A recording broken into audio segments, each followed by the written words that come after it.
immediately, if not sooner.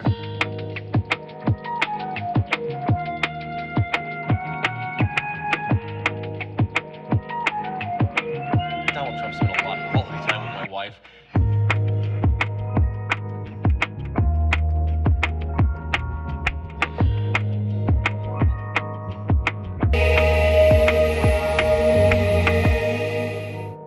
It's a bold strategy, Cotton. Let's see if it pays off for him. I got boxes full of Pepe!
This is from 12 Rules for Life.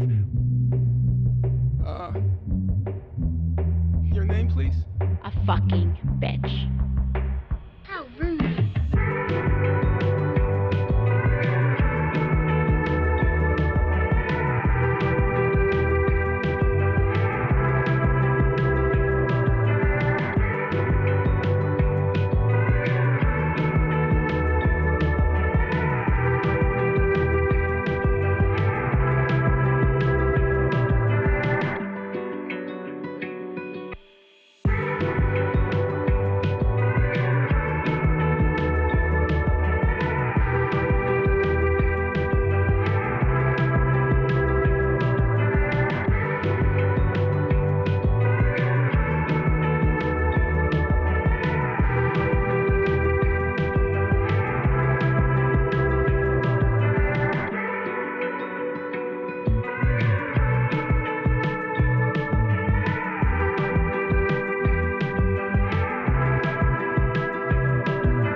Do you know what we're here for?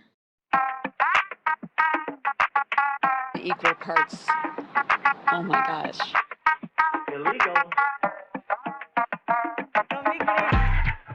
I mean, this woman is dangerous, ladies and gentlemen. Not gonna do it. Wouldn't be prudent at this juncture. Oh, never occurred to me. Interesting. Just crazy enough to work. Yeah.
I say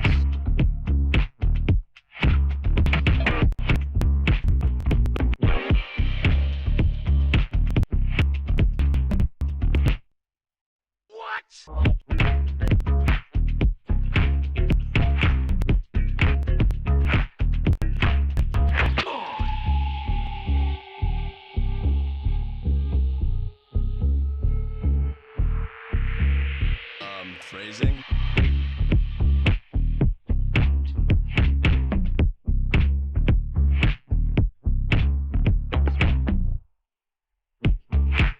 I made a huge, tiny mistake. You should be ashamed of yourself for having that thought.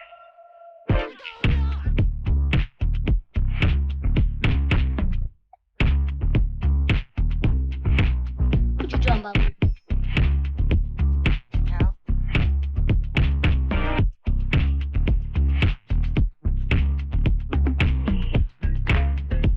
What now?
unburdened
Well, here we are.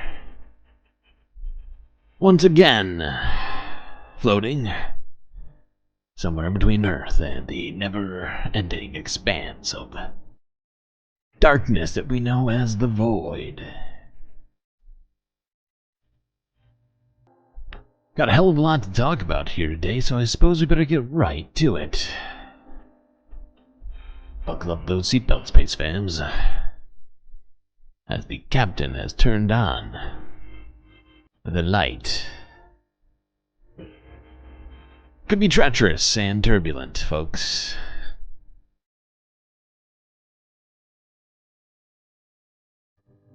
Well, finally got this all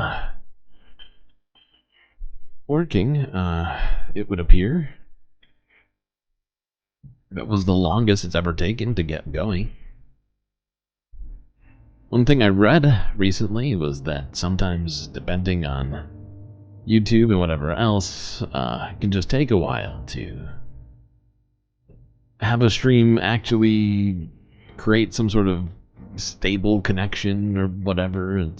I don't know. Now it's an excellent connection. How great.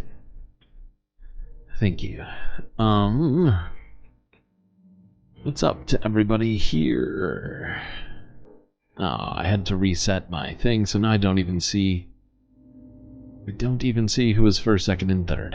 I feel bad. But I'll say hi to people in chat now. Bono, Shakespeare, BCat, Aaron W, Brandy Nuance, Bob Carmody, PB, Robert G. And that's it. That's all I see. That's all I see. What are we doing? That's right. We're doing the stream. I guess we'll start in the same place as usual. The old US of A.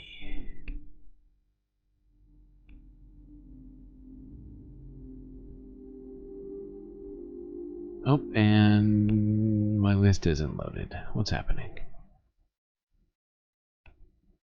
Not cool.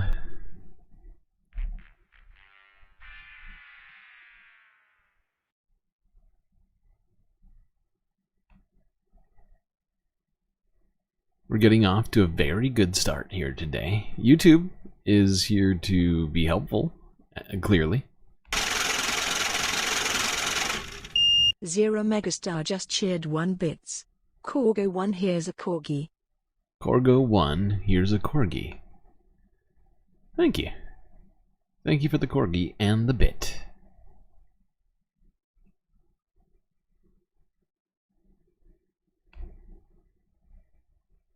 Okie dokie. Yes, here we are. Alright, we are going to quickly talk a little bit more about the school shooting that happened in Georgia just 2 days ago. Let's start here. Associated Press. This is from yesterday. Georgia high school students recount the shooting at Appalachia High School.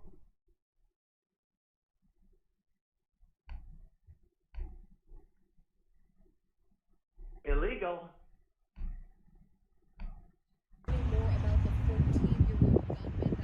At first, when we were in the classroom, we thought it was a drill. We didn't think it was real up until we started hearing people screaming in the hallways, and then we were all we started praying, but because we didn't know if we'd come out alive or not. My teacher, she went to go lock the door. When she saw hard lockdown, she shut the windows, and she just told us to go back to the classroom because she wasn't sure what was going on. And then once we heard it was a shooting, all my classmates, we actually were scared, and we barricaded the class. We put desks and chairs at our door and built it up so nobody can get in. Then we all were just quiet waiting. There was rattling at our door, and we were all was just scared and like tensed up. And then it went away. And then there was a second wave of shots that we heard. They were more Rid of the Second Amendment? And so that's when we were really like, we knew it was serious. I was crying. Other people were kind of like, this can't be real, texting their parents. A student next to me was on the phone with their mom, and they were just like, yeah, they're shooting up the school, they're shooting up the school. And then that's when we started getting live updates, or like basically rumors, I guess, where like the student was so-and-so, or like the student had like this type of gun or whatever. And I was just sitting there crying and texting my parents because I was like, I don't know what's going on, and I was terrified. Yeah, no kidding. Oh, God. There's too many stories like this every single fucking year. 2024 has not been any different. We're all winners. So true. So true. Wait, there was... Oh, that's what I was going to respond to. The reporting that Dick Cheney will vote for Harris is surreal. It is a little surreal, not gonna lie. I heard about that too. I just kind of laughed to myself about the situation we're in. I'm feeling very 2008. Alright. Let's go. Here's another Associated Press story detailing Georgia's gun laws after the shooting at the Appalachian High School.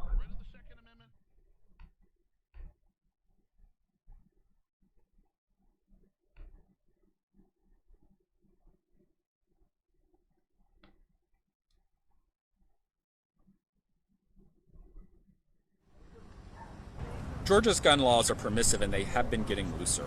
For example, you no longer have to obtain a permit to carry a concealed weapon in the state.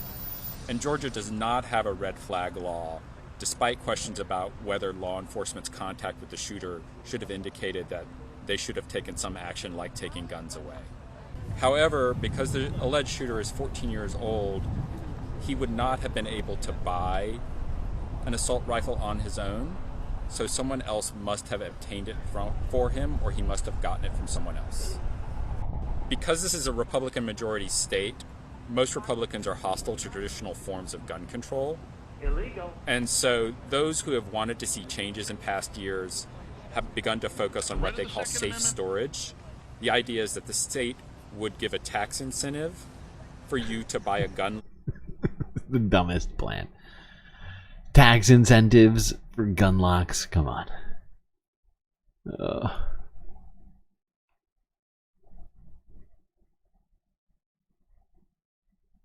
You just need to end it, okay?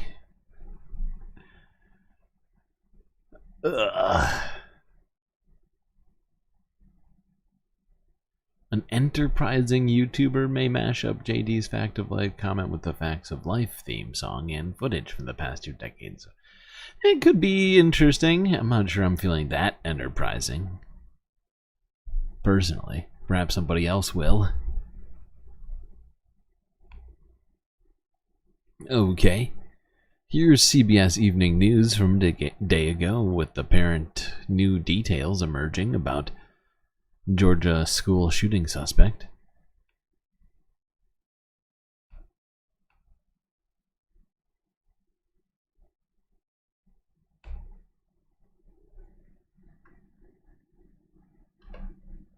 Turning now to that horrific school shooting in Georgia that left 2 teachers and 2 students dead. CBS News tonight has new information about the alleged teenage shooter, the gun he used, and prior warning signs, including his interests in school shootings. CBS's Mark Strassman is in Winder, Georgia, just outside of Atlanta. Mark, I understand you've got some new reporting about how the suspect got the gun. What can you tell us? Yeah, Nora, multiple sources tell CBS News that investigators are now looking into the weapon used in this attack and whether it was given to the teenage suspect by his father as a gift last year. In equal parts grief and shock, Winder's grappling with Wednesday's horror at Appalachian High School. We're getting our first look at suspect Colt Gray, his mugshot. He had local law enforcement worried as early as last year. It's sad that we have that kind of evil in our society. Wait, what did she say? It's sad that we have that kind of evil in our society. Janice Mangum's the sheriff in neighboring Jackson County. Her deputies first. Okay, so that's really all the new details that they have. A picture of the kid and that the gun was apparently bought by his father. Now, yesterday, I believe this happened yesterday, right? Yesterday, his father was arraigned. Here's Associated Press. Yeah, this is from yesterday.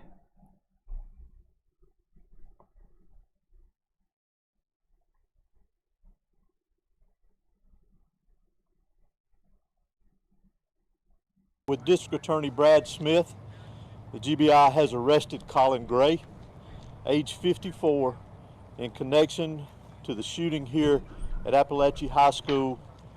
Colin is Colt Gray's father that was arrested yesterday. He is charged with the following: 4 counts of involuntary manslaughter, 2 counts of second-degree murder, and 8 counts of cruelty to children. Mr. Gray, these charges stem from Mr. Gray knowingly allowing his son, Colt, to possess a weapon. Additionally, Colt Gray, that was arrested yesterday for this incident, has now been charged with 4 counts of felony murder. And again, we will continue to work tirelessly to complete this investigation as we move forward. Okay. Let me pause this for a second. Please pause. First of all, what happened in Georgia? That's how you pause. There we go.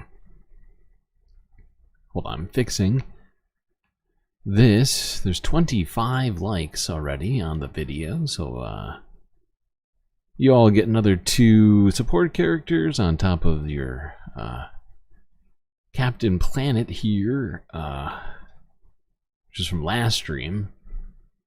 Let's roll over. That's a rollover character. Okay, Gary and Pink Panther.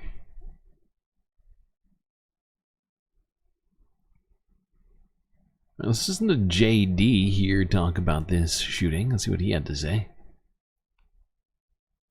First of all, what happened in Georgia is just an awful tragedy. And I know we've got a lot of parents and a lot of grandparents in this room. I mean, I cannot imagine, you know, little kids so excited to go back to school. God love them. And they're at their first week back from the summer, and an absolute barbarian decides to open fire and take their lives and also a couple teachers. Yeah, I just decides to. I don't like to admit this. I don't like that this is a fact of life. But if you are a psycho and you want to make headlines, you realize that our schools are soft targets. And we have got to bolster security at our schools so that a person who walks... You bolster security at our schools. What does he want? What does JD Vance want? Bolster... I mean, a lot of schools have, like, metal detectors and security guards. What does JD Vance want? The National Guard? Like, I'm confused. Like, I'm highly confused. And, I mean, it's pretty tone deaf, in my opinion. Although, if we continue, I mean, with the way that we are about guns, I mean, it's an American fact. It's not a fact of life. There's lots of other places where this doesn't happen as much. I'm sorry. Let's finish this. It's a real quick one. It's like a minute long, I think. Through the front door.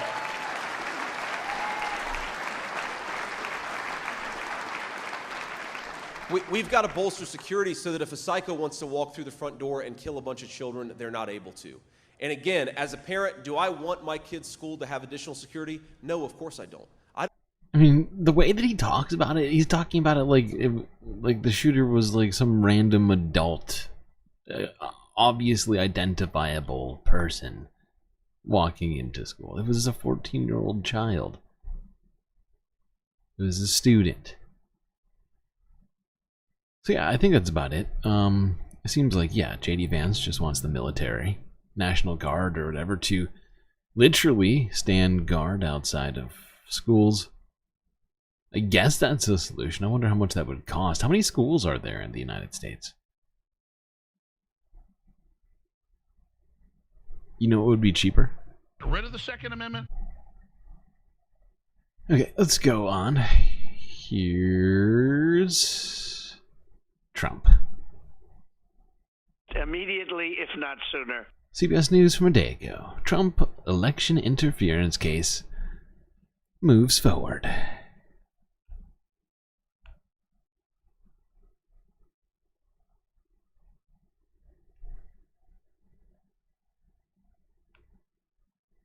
Trump is also dealing with more legal troubles while he's on the campaign trail. He pleaded not guilty to that superseding indictment in his federal election interference case out of Washington, D.C. So for all of this, our team of reporters are covering every angle and standing by for us. Weijia Jiang is covering the Harris campaign. STFU Shady Vance has the details from New York City, and we'll start.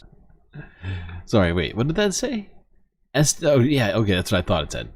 STFU Shady Vance. Not JD Vance, Shady. I like that. That's a good one. Thank you for the 100 bits.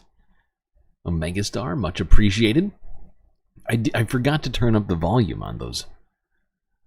I can hear it, but I can't hear it good enough. I want to hear it more, and that's bothering me. I might try and fix this while we're streaming right now, just because of how much I want to be able to hear the Twitch alerts. All right, let's move along here to this.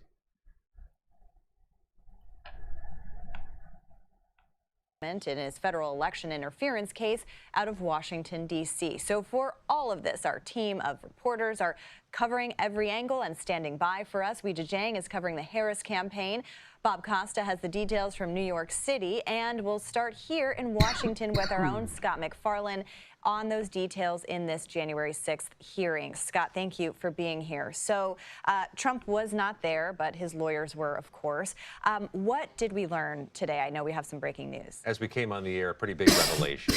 The judge handling Donald Trump's 2020 election conspiracy case here in Washington has ruled that the special counsel, Jack Smith, can file and show some of his case by September 26th in the court. The special counsel has been keen on trying to get some evidence, some exhibits, some potential elements from his case before the judge, before the court, which means before the world. And he can now do so before the election. That is quite a variable for Donald Trump, quite a victory for the special counsel in a case that is going to be nowhere near trial before November 5th. He can now show some of his hand to the world this month. So even though we won't have a trial date until later, or we won't have a conclusion until much later after the election, we could see some of his evidence shortly. What is the Trump legal team? How are they handling this? What was their response This today? consumed most of the hearing today, the first hearing in this case in nearly a year because it was held up by the Supreme Court. This Trump team said this is not fair to Donald Trump to let this type of filing get out into the public sphere at what they call a sensitive time, which is clearly a reference to the election. And we know this because the judge says, I don't want to hear about elections. I don't care about election day. I don't care about campaigns. I'm treating Donald Trump as I would any other criminal defendant. The election will not be a factor. And she very much... Okay. And let's go, wait, is this one also, I think this is, let's just go straight to this one as well. This is from 16 hours ago. Donald Trump due back in court on Friday. That was today. By the way, I fixed the, what do you call it? I fixed the alert sound. It should be louder now. You should be able to hear all of the read out messages from your donos. Bits and subs. Former President Donald Trump expected to be in a Manhattan courtroom for arguments in his appeal of the E. Jean Carroll defamation verdict. Last year, a federal jury awarded Carroll $5 million, but Trump's lawyer said that verdict should be tossed out because of issues with the evidence. Christina Fan, live in Lower Manhattan, with more on this case. Christina. Chris and Mary, good morning. The former president is taking time off from his busy campaign schedule to be here this morning, trying to overturn a verdict that found him liable for sex abuse and slander. A 3-judge panel with the U.S. Court of Appeals for the Second Circuit will hear oral arguments this morning on Trump's appeal of a jury's finding that he sexually abused writer E. Jean Carroll. The former magazine columnist says Trump attacked her in a department store dressing room in 1996 and then defamed her. Last year, a jury awarded Carroll $5 million, and Trump's attorneys say the jury's verdict should be tossed because evidence was allowed at trial that should have been excluded, and other evidence was excluded that should have been permitted. Trump did not. They allowed the evidence we didn't want, and they didn't take the evidence we did.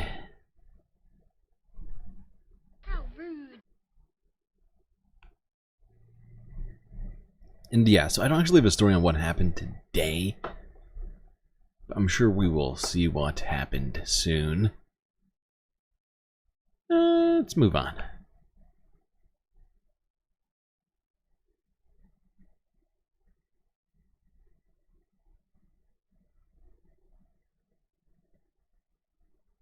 Okay, let's go here.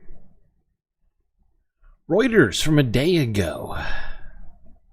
U.S. elections prophet predicts a Harris win in November. What are you trying to drown me? I just hydrated. Now you want me to hydrate a second time? Okay.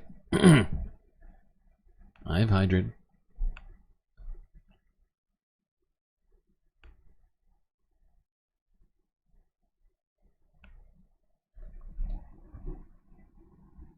I'm behind on my device over here. There we go.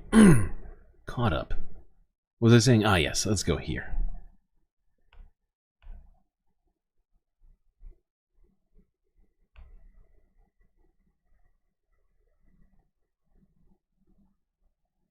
Kamala Harris will become the first woman president of the United States. Presidential elections forecaster Alan Lichtman, who has successfully predicted the outcome of 9 of the last 10 White House races, sees a Harris-Walz victory in November. The distinguished professor of history at American University uses an election model based on 13 true or false questions that ignore the views of political pundits and pollsters, which he calls the keys to the White House system. Critically, we know Biden withdrew in favor of Harris. That cost the Democrats one key, the incumbency key.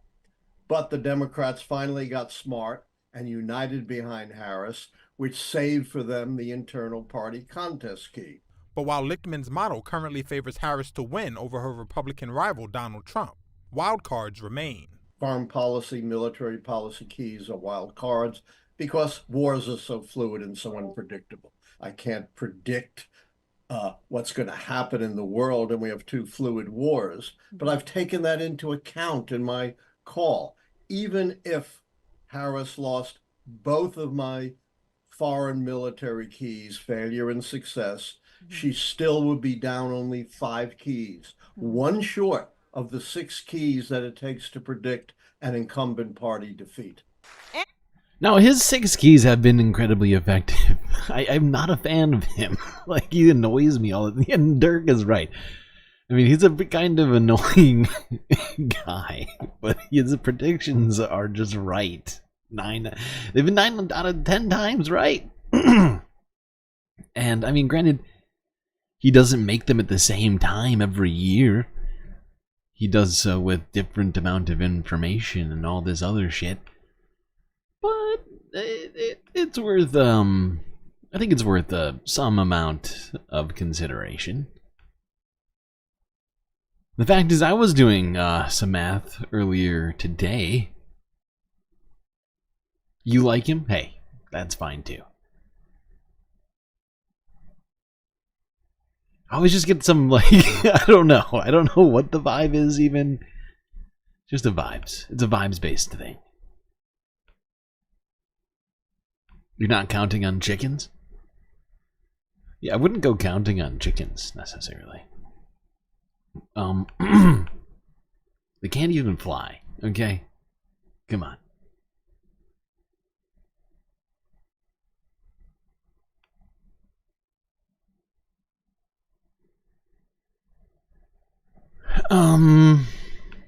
Let's quickly look at this.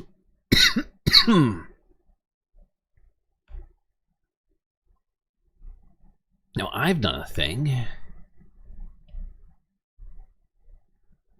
For whatever reason today, I felt like doing this.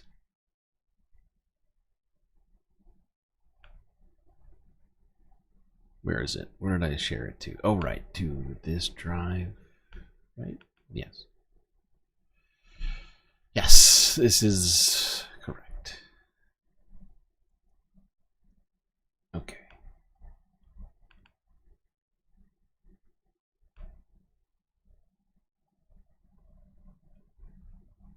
All right, let's look at this. I made a little, basically a PowerPoint, but just it's not a PowerPoint.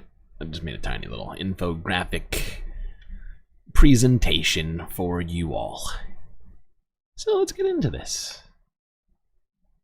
Okay, we're going to start. We're going to go alphabetically in order with the swing states. So I pulled up the swing states polls. The general polling, right? It's the 538 polling website. They aggregate a lot of polls, essentially all the polls across the United States. And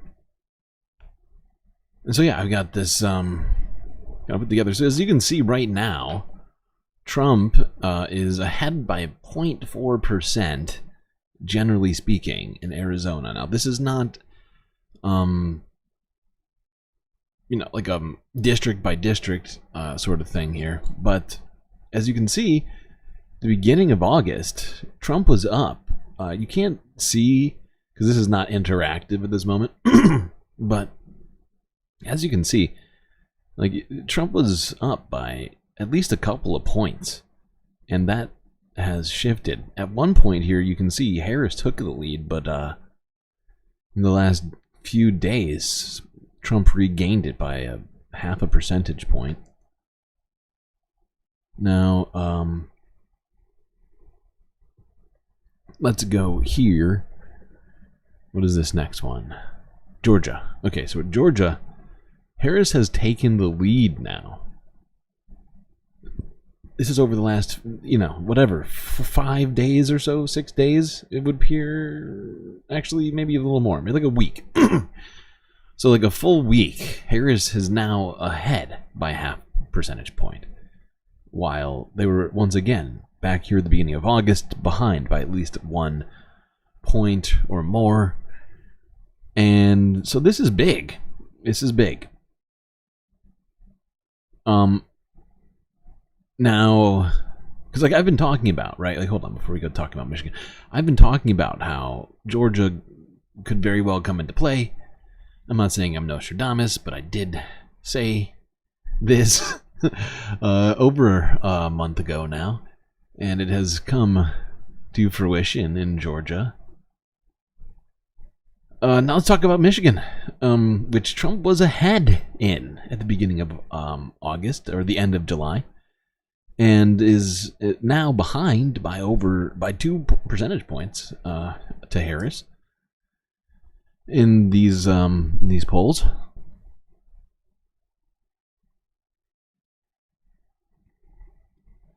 All right, let's go to this North Carolina. Now, North Carolina is going to Trump, which is not surprising.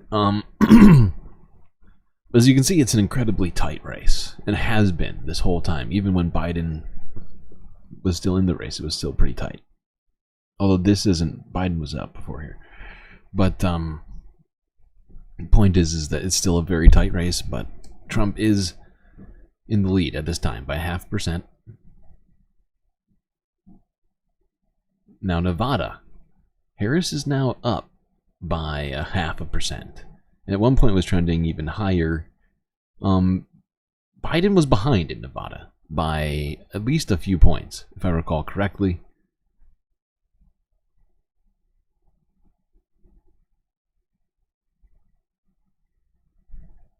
Pennsylvania here, you can see Harris is up by 1%, and it was tied just a month ago. but she's held by over a percentage point here, what seems like for over like 3 weeks. Now, let's go to Texas. This is an interesting graph because this is not a place I was expecting any sort of change, and it's not a swing state. I threw this in here as a sort of a bonus graph that to me is an interesting trend. Because the fact is this is nearly a 5-point swing in the polls. Trump going down by over 2% and Harris going up by 2% in the same poll. And this was pretty, as you can see, pretty clearly stagnant for quite some time. Suddenly this happens here. Let's go to this now. What's the last one? Wisconsin? It's Wisconsin.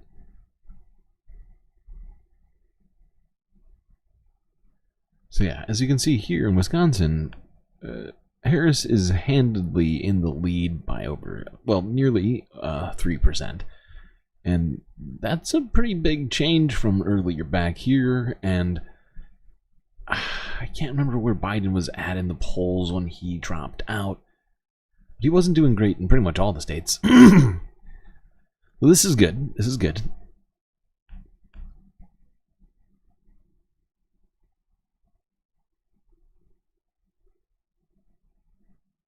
Okay, so now I've decided to do what CNN does and give us a little fancy map here. So these are the states that we just talked about, minus Texas, right?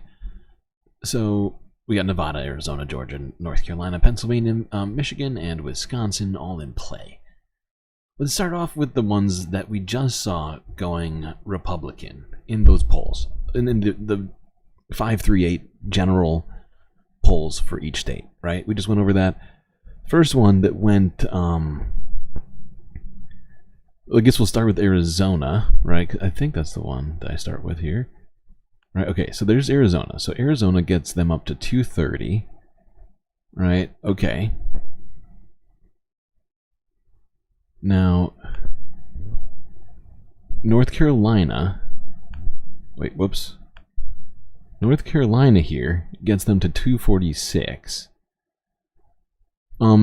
Georgia, which was the next one, that one went Democrat. That was Harris up by, what was it again?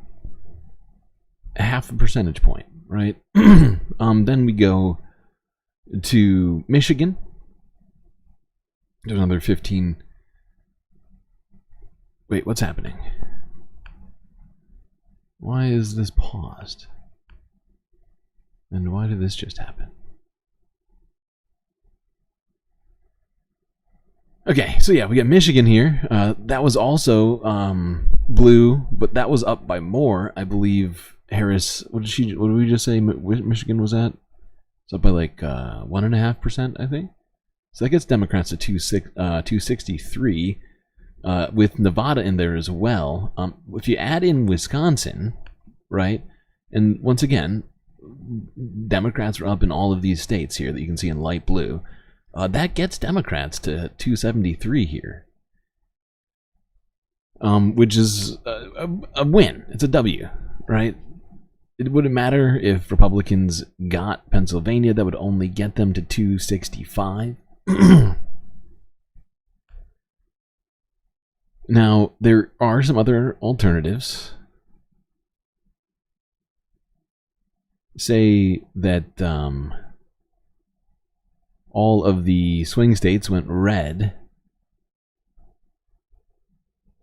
Hold on, where is it? There we go. So say all the swing states went red. Democrats would need Pennsylvania, right? If if they go all red, as they are here, with Nebraska's second district going one electoral vote to Democrats, they would still need Pennsylvania. Without Pennsylvania, they're at 251. Republicans are 268. Nobody wins unless somebody takes Pennsylvania, and somebody's got to take Pennsylvania, right? One way or the other. Now, one thing that could happen, even with taking Pennsylvania, is this, which is unlikely. It's a very specific situation. But it could happen. It's not the least likely situation. It's this. That district that just disappeared right there in Nebraska, if it were to go Republican instead of Democrats, it would take it to 269 to 269. It would be a tie. So that's not great. But the fact is, I think that this map, where is it? Go back. No. I think this one is the most likely to happen. Where'd it go? This is your most likely scenario right here. It's 270 to 268. The three blue wall states right now are the highest polling differentials between Harris and Trump at this time. And so that's where we're at. That's where we're at with the polls. Okay. That's enough. That's enough of me trying to break this down for you. Hopefully I've done a halfway decent job. If everyone voted, we would have the leaders we want. Probably true. Alright, let's go here.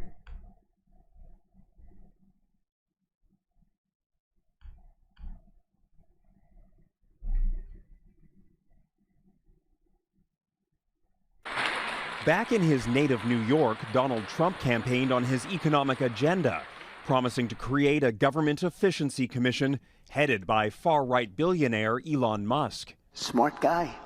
He knows what he's doing. He knows what he's doing. While Kamala Harris headed to Pittsburgh to prepare for Tuesday's presidential debate, the first and possibly only time she'll face Trump one-on-one before November. How is she going to handle the insults? How is she going to handle the bullying from Donald Trump? And I think that both candidates are going to try to get under the skin of the others. 60 days out, and this unexpected race remains way too close to call. The candidates are tied in the key swing state of Pennsylvania and within the margin of error in most battleground state polls. This race is, today, still a toss-up. But I'd rather be Kamala Harris than Donald Trump, given the directional arrow of the polls. There's no question Harris has been riding a wave of enthusiasm ever since President Joe Biden dropped out. Wednesday night, she received the endorsement of former Republican Congresswoman Liz Cheney, which could appeal to moderate Republicans. Because of the danger that Donald Trump poses, I will be voting for Kamala Harris in this election. Even Russian President Vladimir Putin has taken note, appearing to joke as he said he'd support Harris. The day after the U.S. Justice Department alleged Russia has been funding a network of pro-Trump social media influencers in the U.S. Mr. Putin, Okay. Let's keep this thing moving. Their videos are better than mine. Their budget is, I'd say better. Higher. Much higher.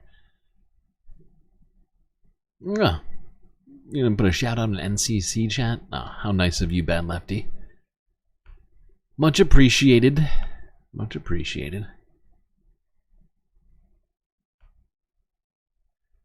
Alright, let's keep talking about this election, but let's go to some actual quotes from the candidates, presidential and vice presidential. Let's start here. This is Forbes breaking news 21 hours ago. We saw a part of this yesterday.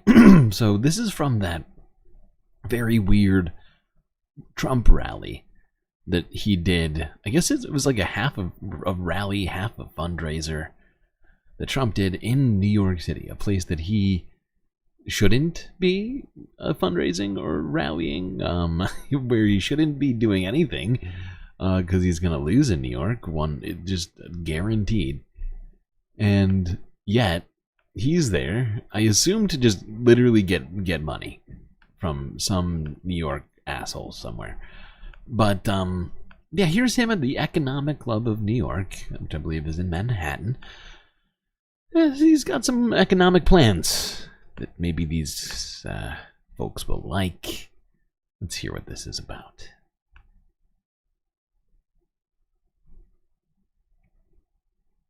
and bringing prices way down.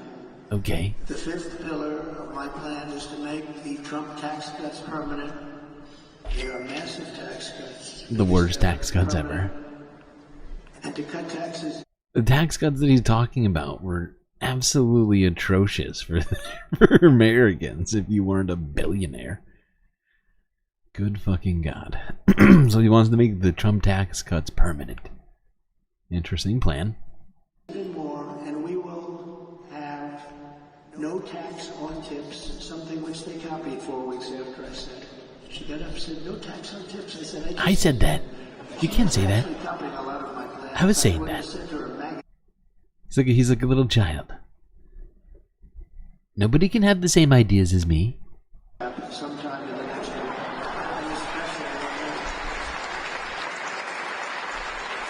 But we also know she doesn't mean it. She's going to stick with what her whole life has been about. And also, no tax on Social Security benefits. People in Social Security have been wiped out by inflation, and now on top of it, we tax their benefits. We're not going to tax their benefits. He is bombing. He's getting no applause. He seems very low energy. He seems like he's practically... They're taking the energy, and it's not good, and America's a laughing stock. I'm falling asleep. Very tired from all of this stuff. No more Sleepy Joe. It's making me sad. I got shot last month. It's been a tough time. I thought campaigning was going to be fun this time. We have so many different ways of making so much money in this country. The potential is so incredible. We don't have to take it away from people on Social Security. We're not going to do that. We're going to save Social Security. She's going to destroy Social Security. Under the Trump administration, we proved that targeted tax cuts do not increase. Oh my God. First off, this is quite a place to be talking about these things. I feel like the people that he's talking to here actually genuinely want those Republican cuts to Social Security. The Economic Club of New York. These are the very people who are like, yeah, actually, I'm into that. But they still don't like Trump. Okay. Let's go on.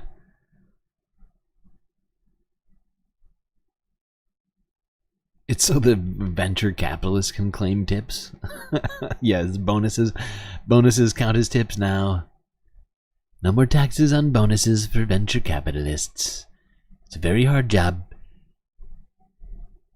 Very hard job destroying America from the inside out. With vast swaths of money. I know all about that.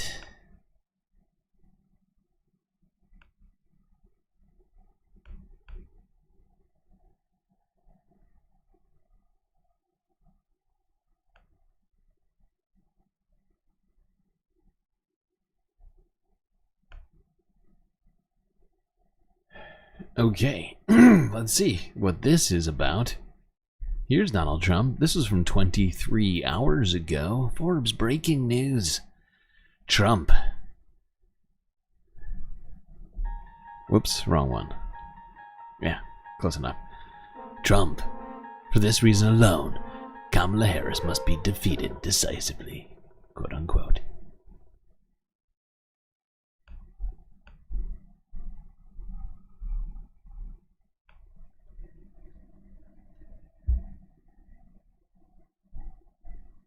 Taken advantage of any more, just as we made great inroads and progress 4 years ago. We made tremendous inroads on this subject. We're not going to watch our wealth and jobs get ripped away from us and sent to foreign countries, which is what's been happening for many, many decades with us. China was many decades doing exactly what we're going to be doing, and what I started doing 4 years ago. What we're putting forward is the most pro-American manufacturing and jobs policy. Oh my God. In modern. This is the most lowest energy speech of all time in history. I just took a Xanax and I'm very tired. Very sleepy. I also took a Benadryl because I was having kind of a bad reaction to the pollen up here in New York. I've been hanging out in Florida a lot. I don't know if you know, but Pollen, Florida, and New York, my uncle John was a scientist at MIT. Told me all about science. So I know all about pollen. For any country, this plan will bring jobs and growth into our country at levels never seen before. Every business on earth will flock to America from Europe, Asia, the Middle East, and all over the world. By contrast, Comrade Kamala Harris wants to sacrifice our wealth, kill the economy, and drive jobs overseas to punish businesses more. Businesses will leave. They'll leave America. They're international companies. They report to their shareholders, and they will leave America if her plan. They're gonna leave America. It's very sad. Her tax plan, which includes the promise to end. Oh my god, this is the most lowest energy speech ever. I mean, but I guess it's fair, right? Like, Don has been having a real tough time lately. The last few weeks, he's lost over 50% of the value in his stock that he holds in Troth Central. And that's probably part of it, you know, he's just having a hard time. He's real sad. You'd be sad if you lost $4 or $5 billion in a matter of months. He can't even sell any of that stock because it's still locked up until, I guess, was it today? Or it might be next week. I think it might be Monday. Can't remember the day. But it's like, but you know, it's very low energy. He's been having a tough time. A lot of stuff. Got shot. He's lost billions of dollars. The government's after him. Sleepy Joe quit. Now he has to go against somebody new. Spent $100 million on Joe. It's very difficult. I'm just here for the money, guys. Would you please like and subscribe? Sorry, no, I forgot. Okay, seriously, that's what it feels like. It just feels like he's just incredibly depressed, and you know, he's resorted to doing campaign events in New York City, a place that he should not be, purely for money. And it's not going to get him any fucking votes. Did you hear any claps or cheers? This is no Trump event.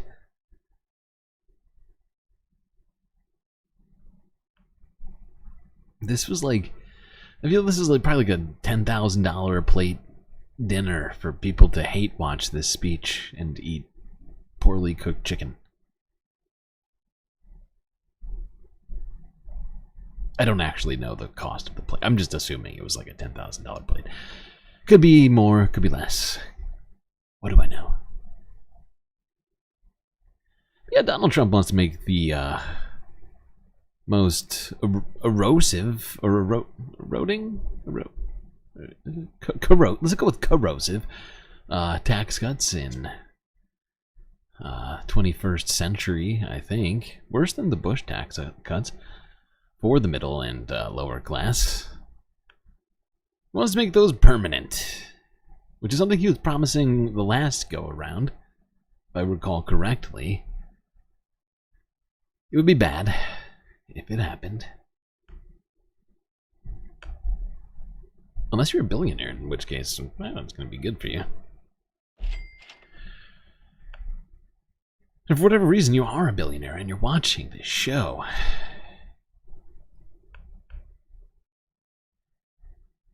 definitely donate Patreon or Cash App. Links are in chat. just fucking. I assume there are 0 billionaires watching this show. All right, let's go here. This is Forbes breaking news. A lot of Forbes breaking news here today, folks. It happens, and it's probably going to continue to happen.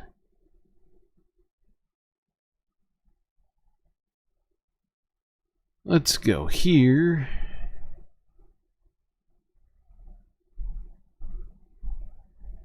to this one. Yeah, I guess we'll do this. I have like 4 Forbes breaking newses in front of me to pick from. Let's go to this one first.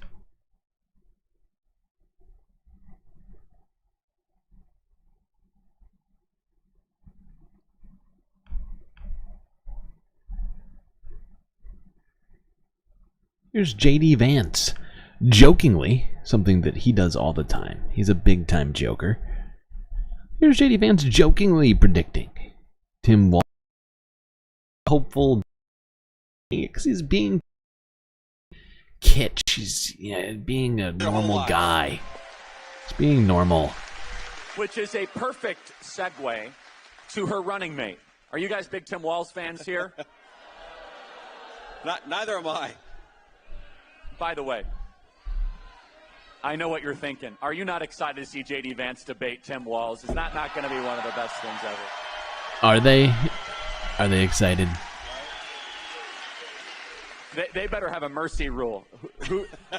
Who's moderating that debate? Nora O'Donnell from CBS, and I think what actually might happen based on his military service is he's going to bail out at the last minute but say he went anyway. I think that's the Tim Walz approach to the debate. He's really, you can hear it in his voice. Like, he's like, I think he's going to just back out. Says he's not a good debater. It doesn't even matter. It doesn't even matter if I'm a good debater. He's just gonna give up before it even starts. It's the, what do you call it? It's like the wishful thinking. There's another term for this. It's like a pre-debate. He's like pre-debating. He's pre-debating Tim Walz by saying he's not even going to be there because he's that bad at debating. You don't even have to watch the debate. This is not going to happen. Hey, I don't know. I don't even know what to make of that. J.D. Vance is one of the best we have, by the way, as you could tell. He's one of the best we have. But let's just look at the record. Let's look at the polls. Let's look at the polls. Charlie, hold on. Where are they? Where are they? Where are the JD polls?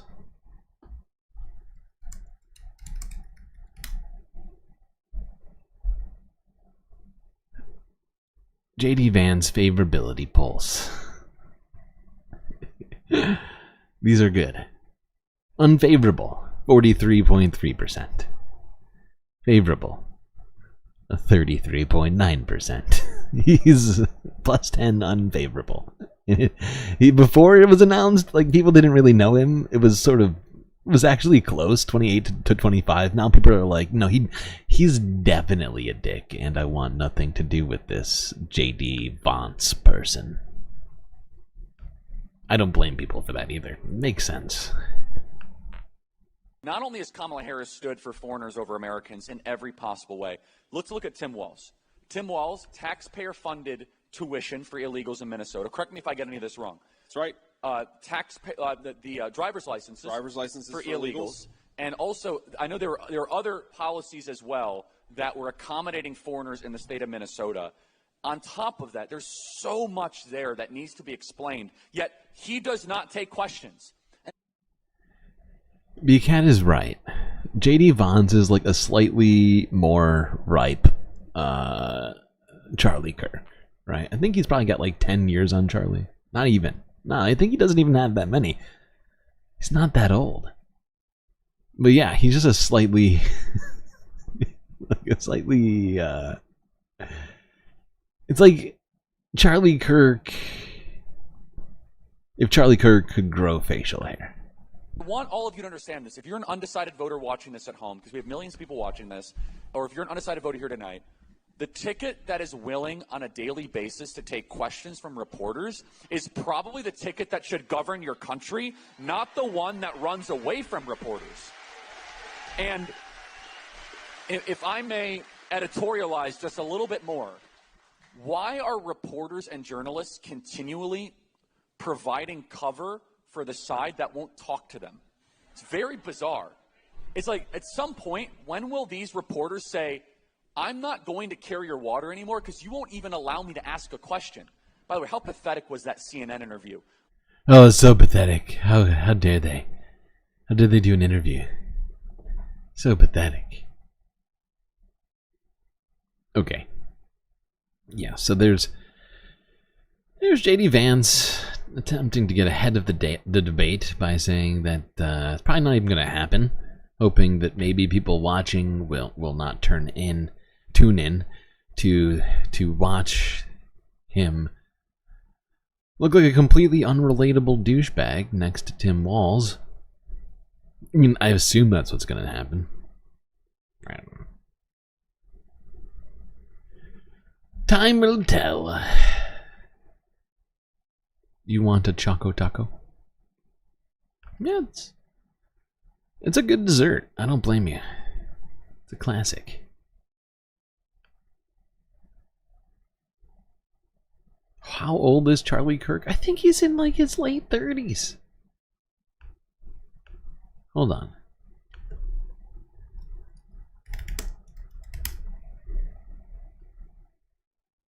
No, he's 30. He's not late 30s. He's 30. Okay, so I guess J.D. Vance is about 10 years older than him.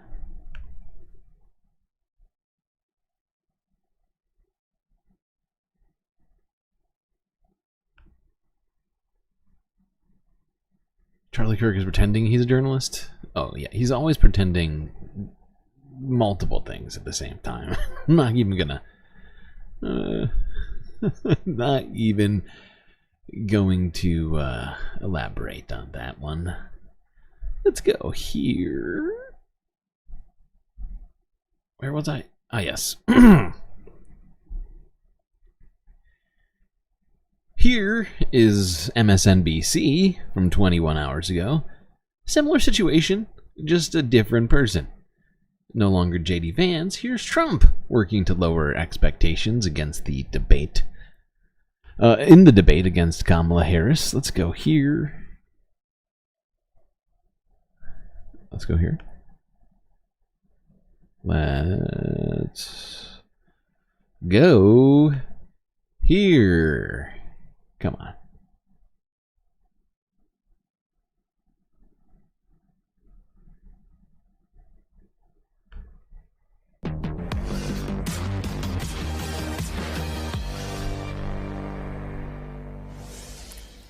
Kamala Harris and Donald Trump have never met face-to-face, and in only 5 days, that will change. Next Tuesday, Harris and Trump will be on the presidential debate stage together in Philadelphia. Yesterday, ABC News released the official rules for that event, which both campaigns agreed upon. Despite that, Trump is insisting that ABC has somehow rigged the debate, which would seem to be Trump's version of a pre-buttal, just in case he flames A pre-buttal. I love that. ABC is the word. I am stealing that. That's better than a pre-debate, pre-buttal. Yes, thank you. He flames out. ABC is the worst network in terms of fairness. They are the most dishonest network, the meanest, the nastiest, but that was what I was presented with. I was presented with ABC. Her best friend is the head of the network. Her husband's best friend is married to the head of the network. And they're going to get the questions.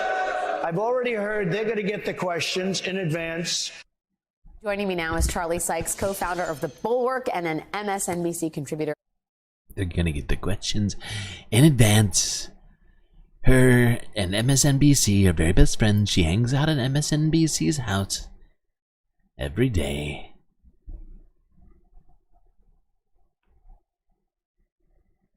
30 likes? Do we have 30 likes?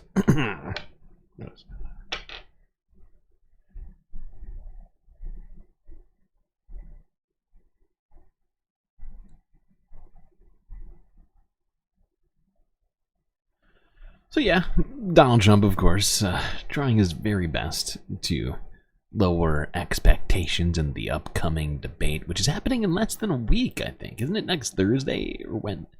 Or is it Wednesday now? I can't remember. It's coming up real quick. The 10th, isn't it? Wait, hold on. God damn it. I should write these things down instead of trying to keep it all in my head.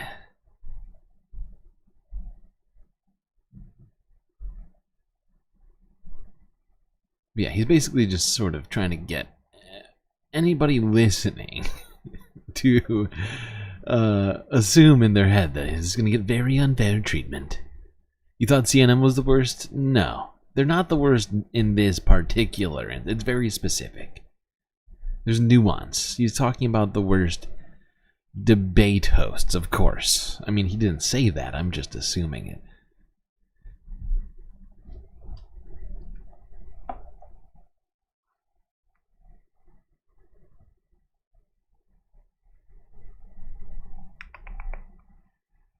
Alright, let's go here. Forbes breaking news 20 hours ago.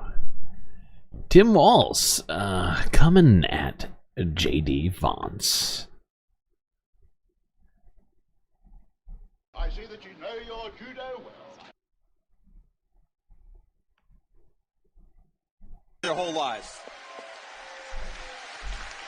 Which is a perfect segue to her running mate. Wait. Are you guys big Tim Walz Sorry, fans I here? clicked the wrong one. Neither am I. Sorry, no more Charlie.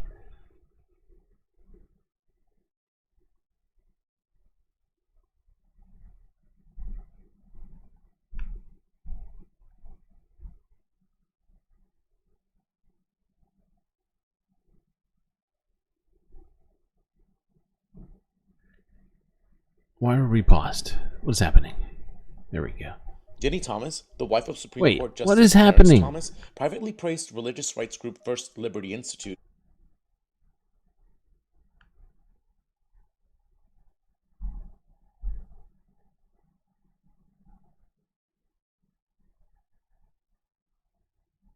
On Labor Day. He took There the day we off. go. Jesus Christ. Which he should thank organized labor for that day off.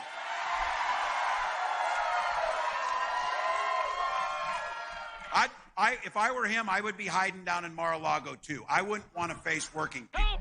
I wouldn't want to look them in the eye and tell them why their work doesn't matter, why it should be harder to unionize, why he and his folks have undermined middle America. Look, people are angry for a reason. And this Project 2025 thing, I got to tell you, they're trying to run from it. They continue to try and deny it. But here's what I've said very simply on this. I coached football for enough years to know if you take the time to make a playbook, you're going to use it. You're going to use it. So they took the time to do it. And I will say this. J.D. Vance talks about being from...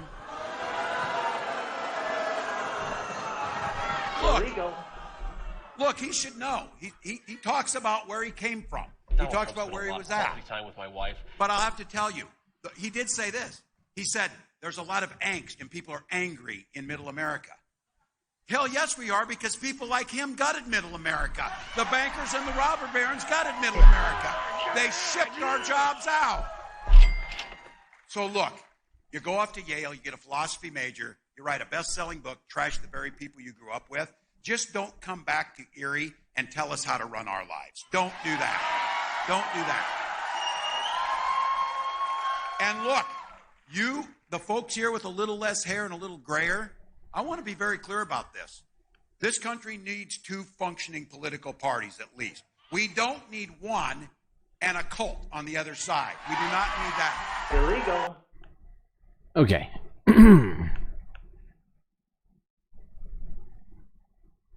Well, there was Tim Walz. He looks ready for the debate, not gonna lie. Could be wrong.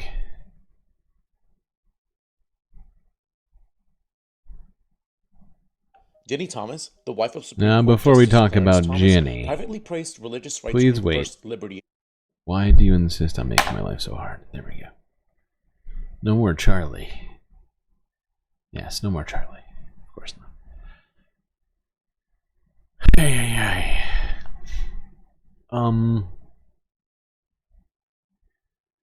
But yeah, I mean, considering it does just seem like Tim Walz is really comfortable out there on the trail right now. Perhaps he'll be different in the debate, on the debate stage, but I don't anticipate that happening. I think he's gonna do fine. He seems to be fine finding things to attack Republicans on. The fact is the Democrats, all the Democrats started to... Do you remember when he first called J.D. Vance weird?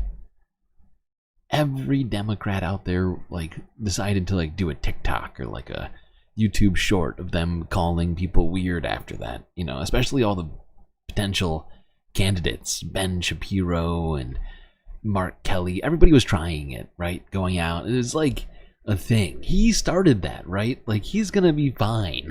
You know, he's the one who everybody was trying to mimic for a short period of time on rhetoric. And so for that particular reason, I have all the confidence that he's going to be fine in this debate. The first debate that's coming up is the presidential debate, if I'm not mistaken. Now let's go here to talk about Supreme Court reform. And this is ProPublica. Apparently Ginny Thomas praised a political group, what's the word? Blatantly opposing SCOTUS reform.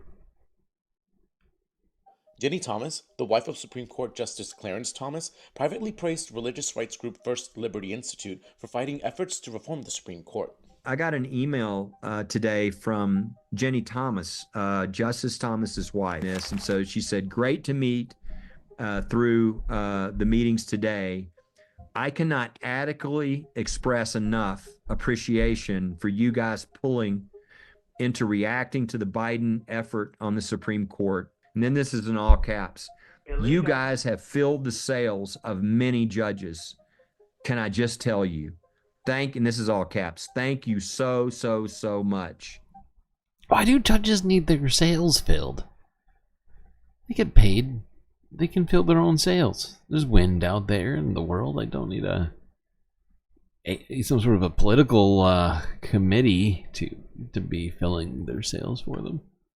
On the same call, Shackelford attacked Justice Elena Kagan as treasonous and disloyal after she endorsed an enforcement mechanism for the court's newly adopted ethics code in a recent speech. And then you've got Kagan from the inside really being somewhat disloyal and somewhat treasonous in what she's doing. Shackelford's private call came 2 days after President Joe Biden announced support for Supreme Court reforms, including term limits and a binding ethics code. Kagan's comments came before Biden's, and she did not mention the structural proposals Biden endorsed. On September 1st, Justice Ketanji Brown Jackson said she too was open to an enforceable ethics code for the Supreme Court.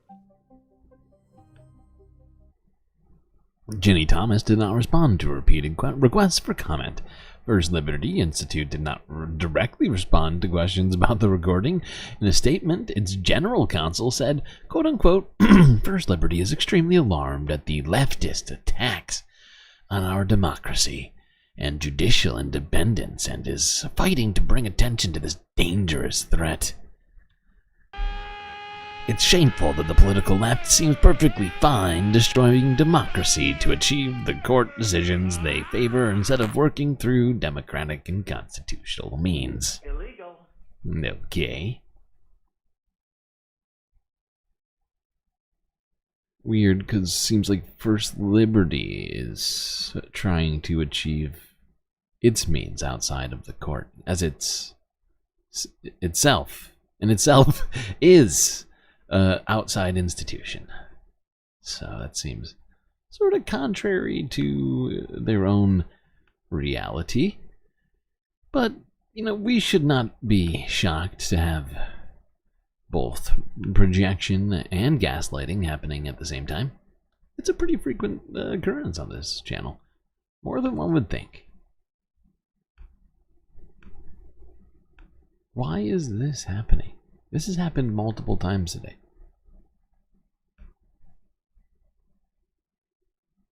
This is ridiculous.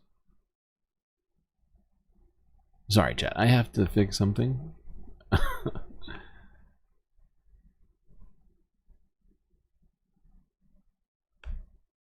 Just gonna close that window, try and reopen it. Oh, I have this open too. That's probably not helping. That's probably not helping. That's gonna be my guess. Close that, please. GNN chat is the best chat in the galaxy. It's very true. That's very true. Nothing truer has ever been said.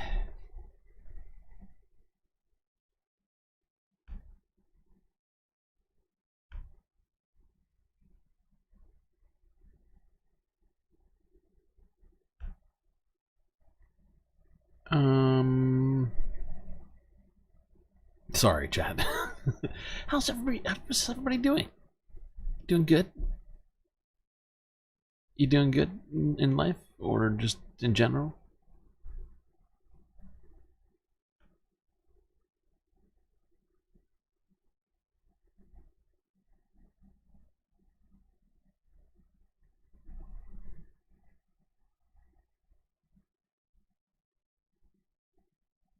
Lurking, listening a lot. I haven't had time to chat. You're still here, and it's beautiful. Okay, let's try this again. Seems to be working fine. This isn't working fine, though. Where's quit?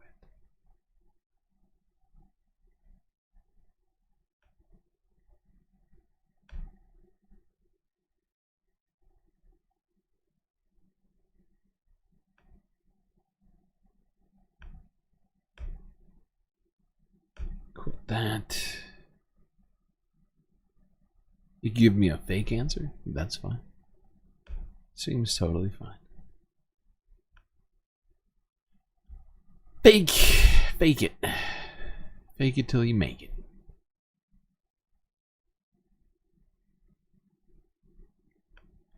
Well, for whatever reason, this application doesn't want to quit, so I guess I'm gonna quit trying to quit it.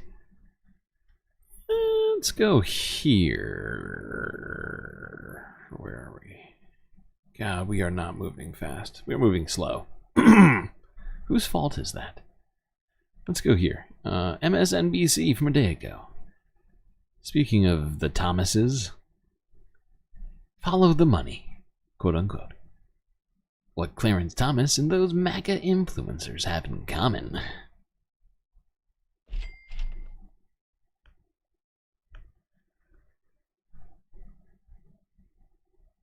Tim Pool just got called a MAGA influencer. I wonder how I'd feel about that.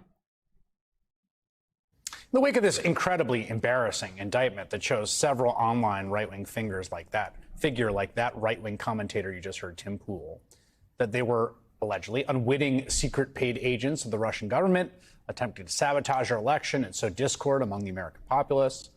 Many of those right-wing personalities have become very defensive. A couple of them called it a leaked indictment, which was funny, even though it's just a public court document. Poole did at least revise his response when that was pointed out to him.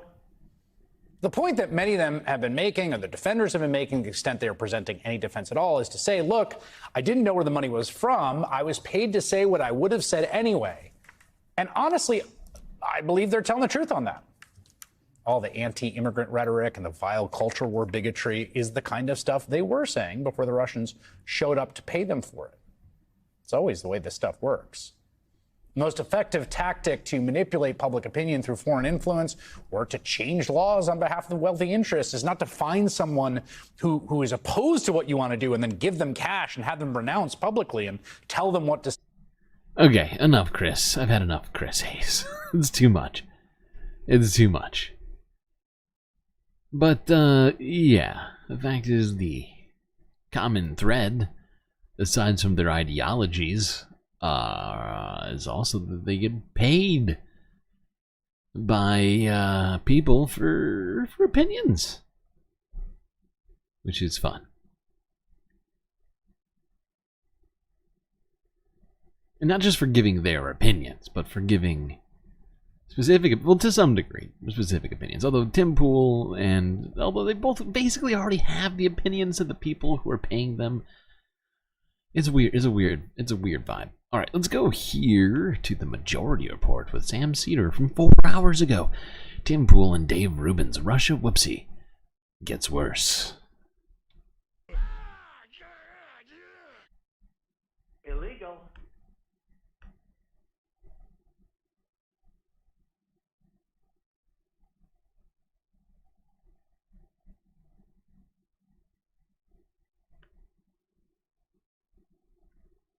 I mean, I know you talked about this story yesterday, but We weren't really able to go as in depth, so I think this is the time where we really we zero in. The on this DOJ announced yesterday in a 34-page, was it, indictment? 32-page indictment. I have it here in front of me. That a sealed indictment. Now, I also want to be clear. Despite what I guess Tim and Dave Rubin put out there in their really surpringly similar tweets about this. I'm sure they didn't Was that coordinate. this document was not leaked. They don't It have was each other's unsealed. numbers, right? So it wasn't like anybody was leaking it and, you know, in an improper manner. It was unsealed by the DOJ because they're going public with these charges. And it was a grand jury that is charging two individuals. And I, for the life of me, I'm barely going to be able to pronounce their name, but Konstantinian Kalishnikov and Elena Afanasyevaga. Yeah, you go. Well done. Thank you. It is one of Sam's like worst skills. Like if there's a list of things Sam's was worst at. That'd be very much near the bottom. Pronouncing names. I don't know how it happened, but it just seems to be something inherent to his personality.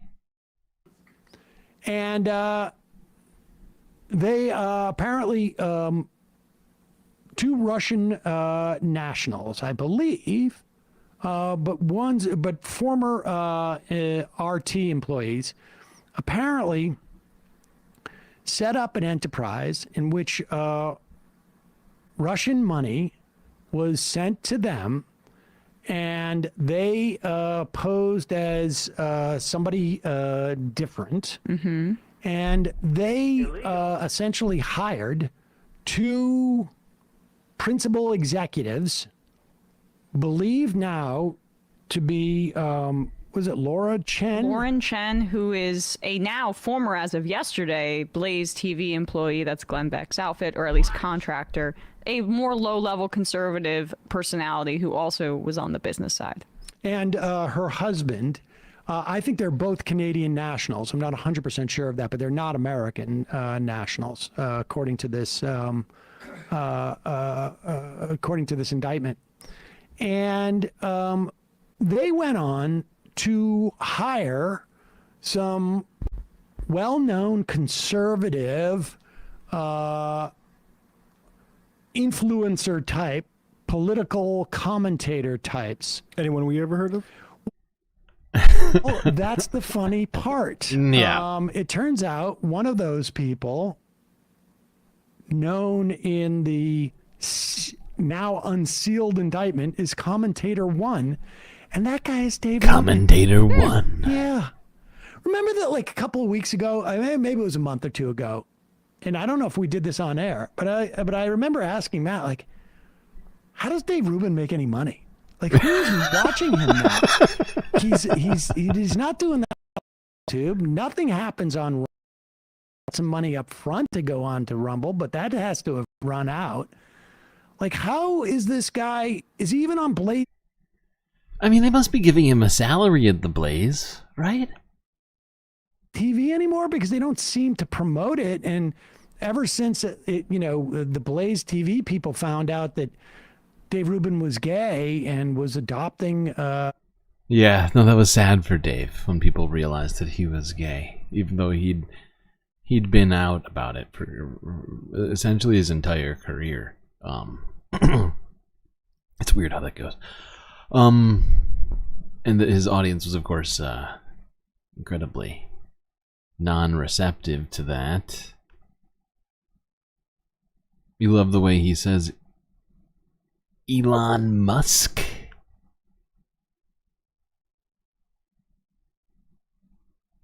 Elon's always getting himself into situations.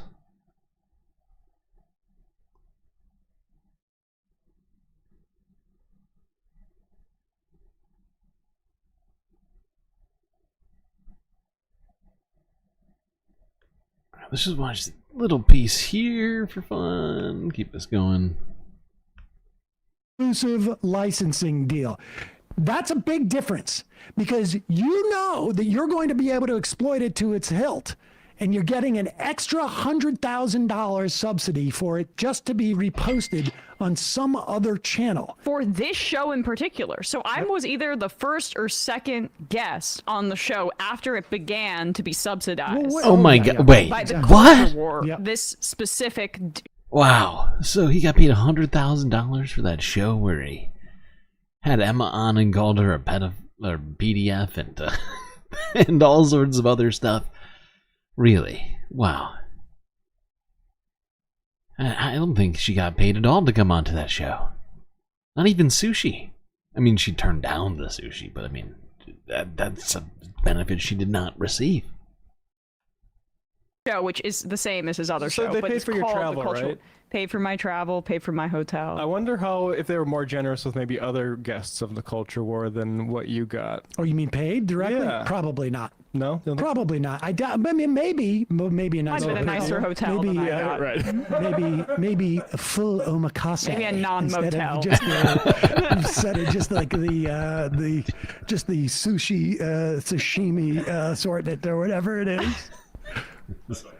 Tips sold ads on videos. Yeah, but the reason that you get ads and that we don't is because you more adequately serve capitalism and we challenge it. We get our ads pulled. What do you mean? There's whole organizations dedicated to getting all of our ads removed. Right, but the proof is in the pudding and where I'm sitting right now. So this is memberships. This is almost entirely because people pay to become members of our websites. Pause it. Wow. So he got paid $100,000 for this particular show, and yet he's saying, "What? No, it's all memberships. I'm getting paid. That is not, $100,000. That's an expensive membership. $100,000 per. Maybe I'm not charging enough for Patreon memberships."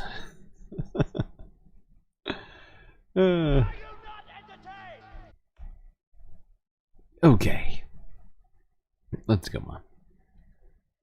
Wow, the viewer numbers are fluctuating wildly. I'm just watching it go up and down from like 12 to 40 and back down. Alright, not 40, but it was up there. It was up there. Okay, what are we doing? Oh yeah. Talking politics still. Just took a little break there for some giggling about this situation. Let's go to here. This is, we were talking about Elon Musk a second ago,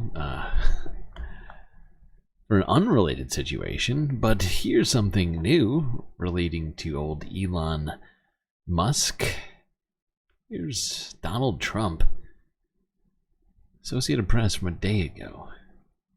Apparently, he has a plan for Elon Musk if he comes back into office. Let's hear what it is.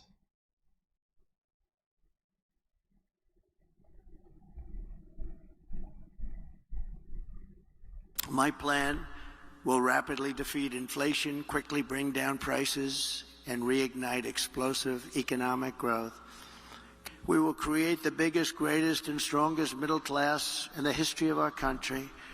We will have tens of millions of high-paying jobs in manufacturing, transportation, defense, as well as all of the sales and support of export jobs. Our auto industry will be the biggest beneficiary.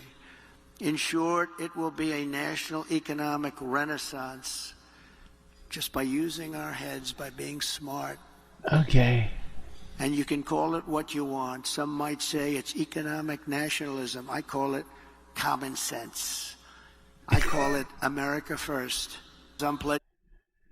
Some people call it economic fascism. I call it common sense. Today that in my second term, we will eliminate a minimum of 10 old regulations for every one new regulation. We'll be able to do that. What does that mean? You would run out of regulations? I mean, what is he talking? Just blanket. It doesn't matter. You just have to do it. You just have to pick 10 Out of a hat. One new regulation. Can I get everybody over here? Pick a number out of the hat. Easily, actually. And instead of attacking industries of the future, we will embrace them, including making America the world capital for crypto and Bitcoin.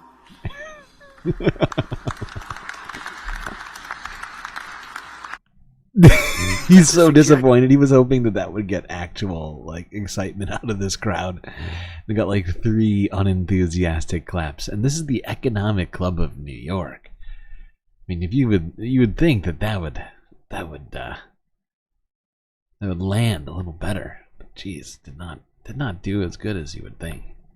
Of Elon Musk, who has given me his complete and total endorsement. That's nice. He's a smart guy. He knows what he's doing. He knows what he's doing. It's very, very much appreciated. I will create a government efficiency commission tasked with conducting a complete financial and performance audit of the entire federal government and making recommendations for drastic reforms. We need to do it. Wow.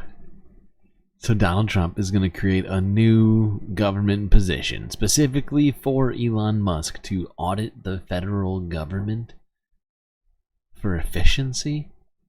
This is the worst plan of all time. The guy who ruined Twitter is going to ruin the federal government.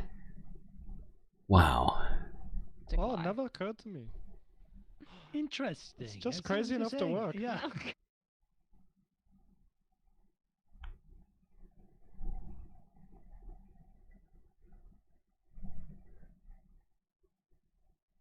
That is wild. I just can't believe it. The guy who destroyed... I mean, Zitter used to be a respectable one to get...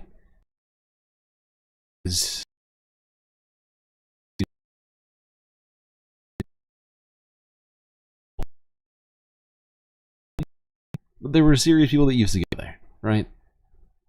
And then Elon Musk said, no, we need more Nazis. We need more Nazis on this platform. And because there wasn't enough, apparently, even though there was definitely enough. And, you know, that's the guy who Donald Trump wants to put in charge of fixing America's inefficiency in its government. Speaking of Elon Musk, let's look at this story real quick. Actually, you know what? We're going to skip that. We looked at this yesterday. I forgot. You know, it's fine. We're going to skip on. Let's go here. Let's talk about Eric Adams, actually. I take it all back. Fuck Elon Musk. You can go to hell, Elon. All right. Yes. Eric Adams apparently has been a bad boy. Or allegedly, potentially a bad boy. Out of the FBI raid on the homes of top aides to New York Mayor Eric Adams, investigators are also seeking information on city officials, including the police commissioner. Senior investigative correspondent Aaron Katursky has that story. Good morning, Aaron. And good morning to you, George. Federal investigators are now reaching into the mayor's inner circle, taking aim at some of his top deputies and closest aides. This morning, the mayor of New York insists he and his administration are clean and cooperating. I'm not aware of any misdoings, and I'm going to, again, follow the rules. The mayor says he can't fathom why, but sources tell ABC News federal prosecutors and the FBI have opened new investigations focused on City Hall and the NYPD, including many of the administration's senior leaders. Investigators have seized the phones of Police Commissioner Edward Caban and at least a half dozen other top NYPD officials. And in pre-dawn raids, they searched the homes of 2 deputy mayors and the school's chancellor. No charges have been filed, and the mayor says his administration has nothing to hide. We're going to comply with whatever rules, and we're going to follow the law. And we're going to make sure that whatever information... Sure. Sure, Eric. Whatever you say, pal. It's glitchy again? No, it's better. Is it glitching? That's not good. Why is it glitching? It looks fine right now. So I guess it's better again, but it must have been glitchy. God, it's been annoying all night. YouTube hates me. And us. It hates the entire Space Fams, and I don't understand. What did we ever do to YouTube aside from use it a great deal? You'd think YouTube would be more supportive of that. Is it just me or what? But, you know. Okay, let's go here. This was U.S. Treasury Secretary Janet Yellen speaking at a press conference yesterday, talking about tackling inflation.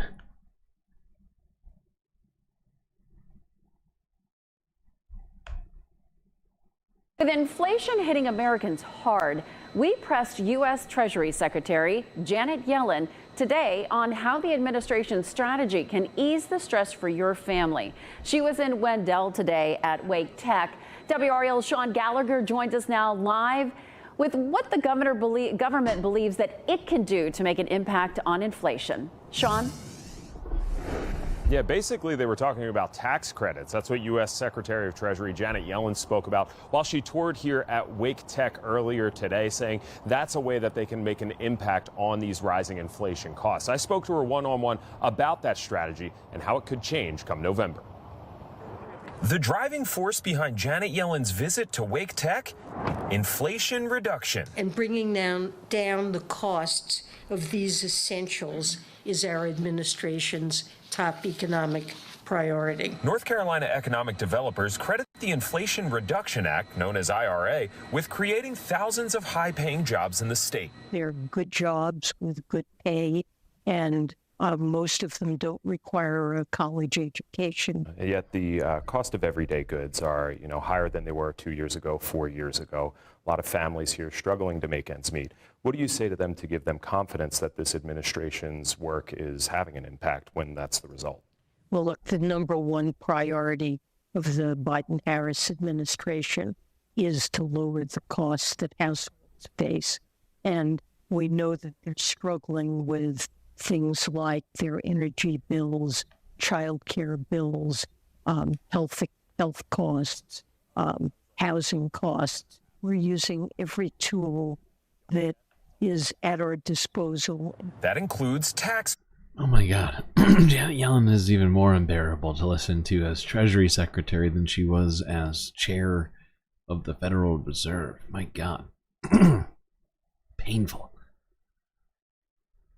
Okay, I'm not sure any of that's going to necessarily... She's so short. Yes, she is short. She's very short.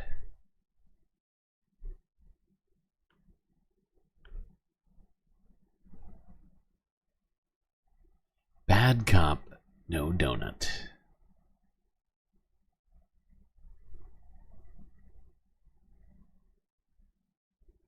Which one's the chicken, which one's the egg? No donut or bad cop?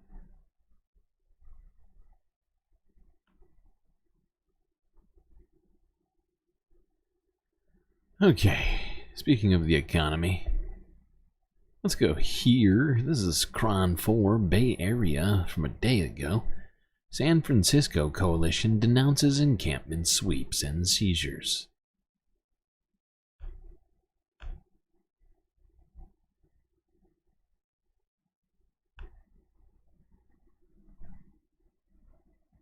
Unfair and inhumane. That's how the Coalition on Homelessness is describing these ramped up encampment sweeps being done in San Francisco. Today, advocates of unsheltered residents urged the Homeless Oversight Commission to suggest city agencies stop seizing personal property from the unhoused. Crowd 4 Soup to Gall has our story. We're just trying to survive. A desperate plea to the San Francisco Homelessness Oversight Commission Thursday from an unhoused resident constantly fearing displacement and swift removal of his belongings, a point Lucas Chamberlain stressed prior to the meeting during a news conference held by the Coalition on Homelessness, which advocates for people living in vehicles and on the streets. I'm approached by SFMTA parking officers weekly. The commission has drafted a statement on homeless vital record and property loss directed to leaders in various city agencies, including the police, fire, and public works departments, urging certain items not be taken during sweeps, vital records like identification documents, medicine, medical equipment, survival gear, food, and water. On Thursday, the Lakemer commission said decided for to the past- reformat the statement into a formal resolution for a vote at its next meeting. Really cruel and harsh actions by the city that end up exacerbating homelessness when real solutions are really at our fingertips. When unhoused people have their shelter, their medicines, and the rest of their possessions ripped from their hands, it does nothing to bring them closer to a stable living situation. Overall, the city's Department of Homelessness and Supportive Housing says the number of people experiencing chronic homelessness has increased by 11% since 2022. Yeah, homelessness has been going up, cost of living's been going up, and the fact is these sort of punitive, austere measures against homeless people are not a solution. It's just not. You have people like Gavin Newsom going down in person to dismantle people's homes, you know, regardless of whether or not they are in public. You know, this is where they live. And he's not like he went down there with that and then said, here, I have a house. I have a brand new house for you. Here you go. I'm actually Oprah today. No, that's the exact opposite of what happened. And it's just, this is what's going on right now. People are struggling amidst the, you know, the housing crisis, inflation, and everything else all put together. And that's not the only problems people are dealing with, you know. People have life problems outside of economics too, you know. Mental health, substance abuse, life circumstances.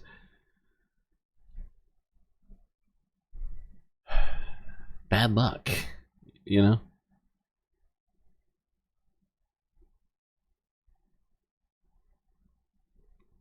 No shit. What just happened? Why did my stream software just decide to stop working? I'd like to go to the next video, please. Wait, did I fix it? No. Damn it. Richest country in the world. Yeah, supposedly. And yet, we have this. Yeah, we have this in front of us, right here. Speaking about homelessness, we got more to talk about. So let me get us there. So that was in San Francisco. Let's go slightly north. Actually, why didn't I? Oh, yeah, I should have done it in this. You know, it's fine. We'll go north and we'll come back south. It's fine. I can do that. I'm a big boy. Alright, King 5 Seattle from a day ago. City of Tacoma. Well, they got a plan to deal with homelessness, and guess what? It isn't building homes. Tacoma is willing to do pretty much anything.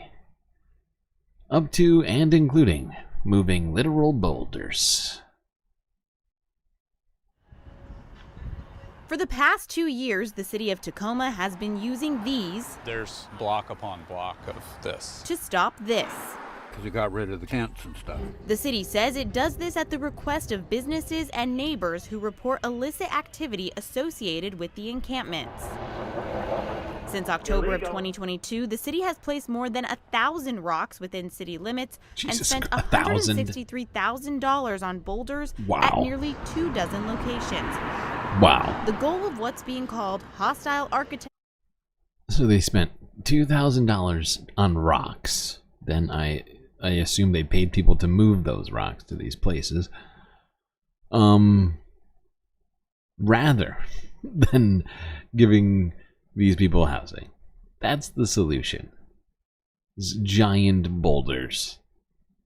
Huh. Wow. What an interesting plan. Seems like, I gotta say, it seems like an incredible amount of effort to put into not fixing homelessness. Like, you know, like looking at it, I just think to myself, just like, how much time it would take me to try and move all these boulders? I'm not sure I can even move all of them by myself. I think I would probably need help with at least a couple of them. Definitely. I'm just I'm kidding. Obviously, these things are fucking huge. And it's just, it mystifies me. Just the effort the towns and cities have gone into not dealing with homelessness, but instead just shunning the homeless, whatever way possible. Literally moving the earth to stop them from existing in whatever, this neighborhood this week. Physically impossible to set up a tent and deter people who are homeless from spending time there. The city of Tacoma has even installed benches with armrests in the middle. That way people can't lie down. It's a subtle way to say, hey, this isn't the space to sleep. It begs Is it subtle? cruel jokes. Isn't subtle? I think I vehemently disagree with that particular phraseology, if you will. It's the least subtle thing I've ever seen in my life. Subtle. It's a pile of boulders. It's not subtle at all. Rob Huff is with the Tacoma-Pierce County Coalition to End Homelessness. He says the solution isn't rocks, but more affordable housing and shelter space. I get emails every day from families that are about to be evicted. If they had access to $3,000 to $5,000 to catch up on their rent, they wouldn't be homeless at the end of the month. So I understand the city trying to do its best, but of course it's only going to be one part of kind of dealing with it. Yin Loyola is a mom of two. She's part of a play group that uses the park. She's noticed more and more boulders coming in, which she thinks is just pushing the problem out. I really can't say. So true. She's so right. They just move somewhere else? Yeah. Or? Yeah. Huff, the Exactly. homeless advocate, said Exactly what I was saying. It's just this spot in this week. They will have to go somewhere else or disappear off the face of the earth. You know, it genuinely, that's all these sorts of things are. They're expensive sort of acts of idiocy and of what's the word for this? God damn it, I'm not thinking of words very well today. Sort of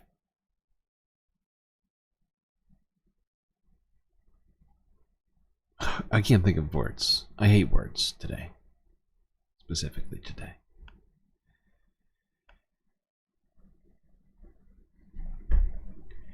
But it's dumb. Let's just say that. Let's just leave it at that. It's stupid, and it's not a solution.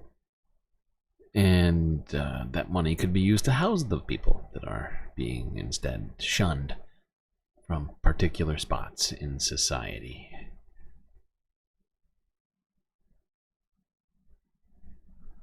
Now, let's go back down south. We were just talking about the Bay Area, where they're doing encampment sweeps and seizures. Let's look at this. This is NBC Bay Area from 23 hours ago. Here's a new solution to homelessness.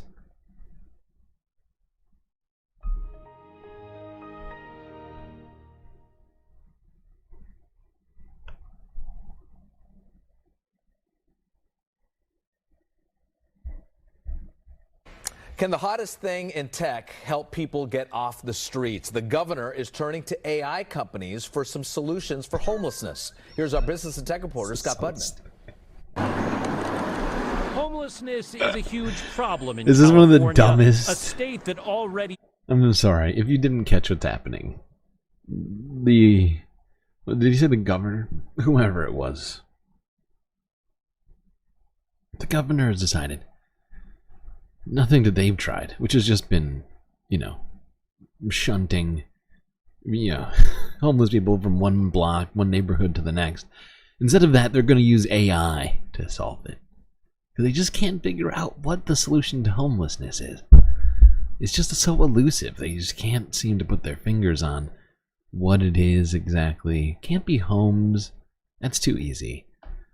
So we need AI to solve this for us. It's the most ridiculous thing that I've ever fucking heard. That anybody would think that this is a good use of tax dollars. Spends billions of dollars a year to try and get people off the street. Now the governor and a Bay Area CEO hope AI can help find answers where others have failed. AI definitely has the potential to help solve this issue.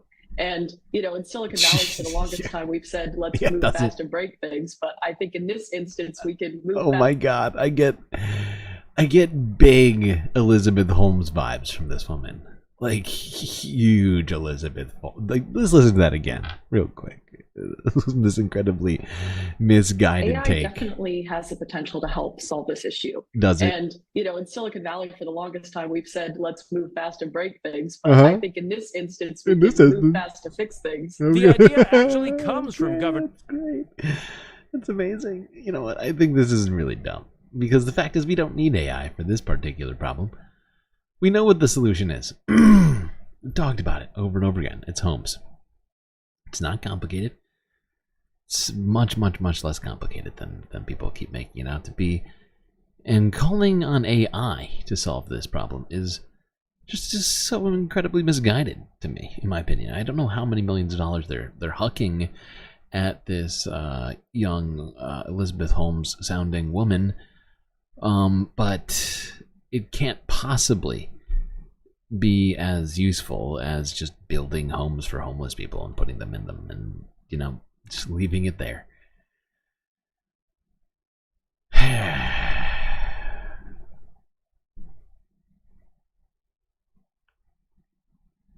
We've tried nothing and we're all out of ideas. Exactly. Exactly right.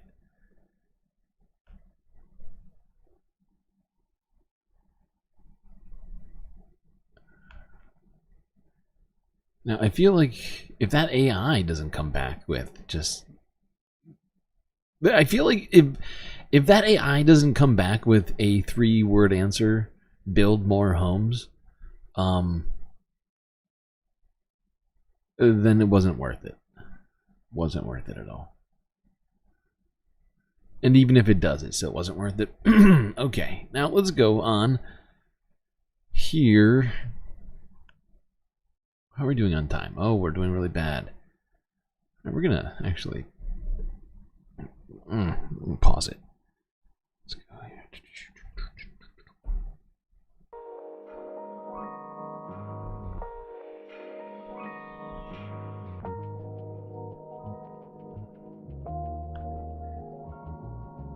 Okay, well, I hope everybody's been enjoying the stream so far. If you haven't already, hit the like button and don't forget to subscribe on YouTube. Very important. We're trying to get the subscriber numbers still up to 500. Thankfully, we're at least halfway through that. If you've done both of those things, I appreciate it greatly. And if you'd like to support the Galactic News Network even more than just thumbing your screen, well, you've got some good options. You can become a Patreon sub for just a few US dollars a month and gain access to a whole host of galactic benefits unseen by the rest of the Milky Way. Stuff like being able to hang out here poolside with me, put GIFs and pics and places on the stream. You can get shoutouts at the end of the stream and all sorts of other stuff. Also on Twitch, bits and subs, normal Twitch stuff, and we now have set up a Cash app.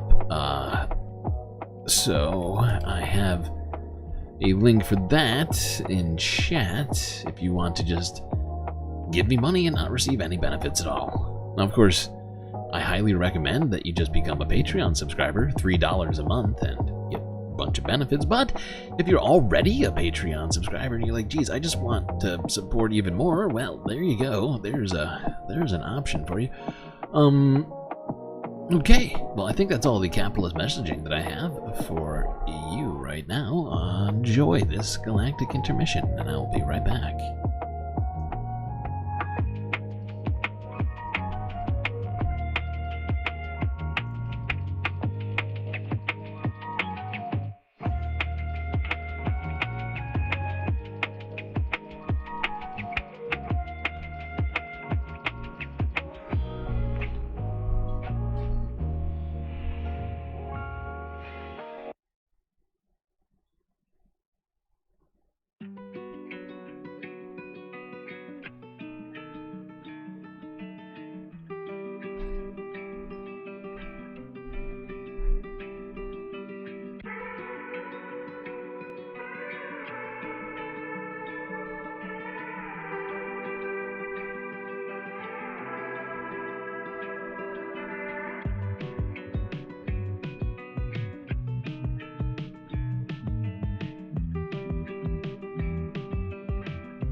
shit.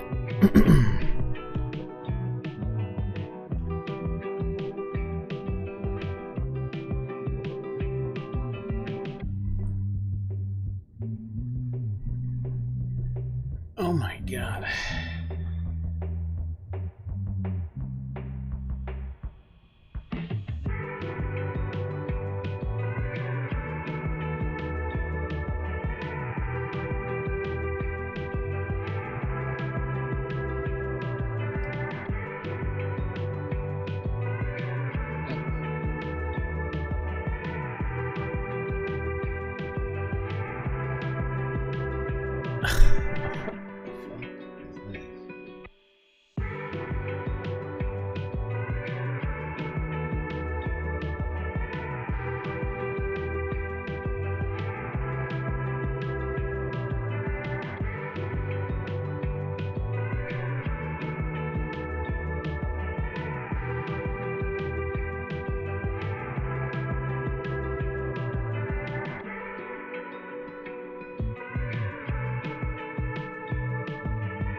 Okay, somebody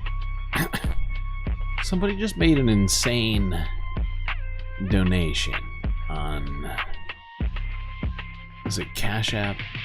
Oh no, on the new PayPal that I made, which I don't even have a link for in chat.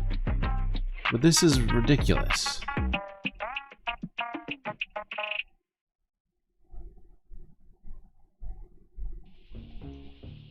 Now, whoever you are,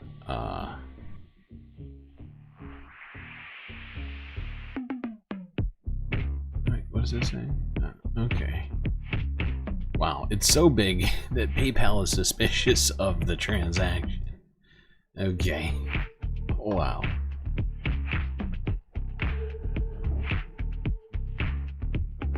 I have a feeling I know who this is. Seriously appreciated.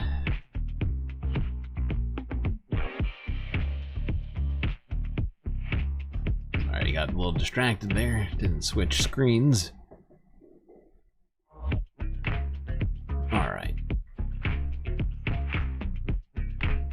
We gotta move on here to the second half of the show.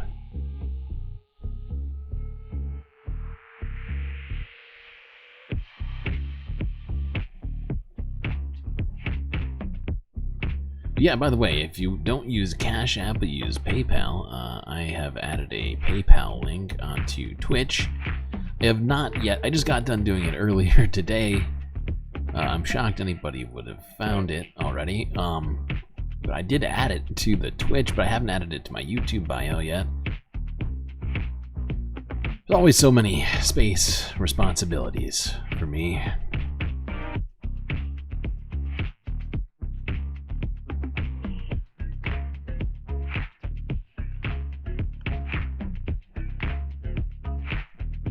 But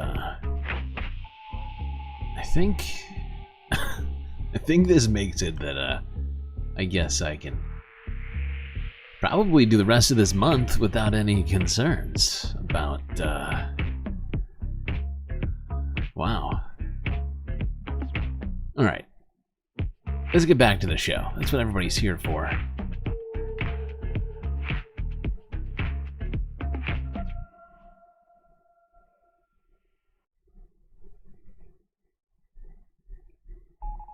Back to your seat, Space Fams. Second half is starting right now.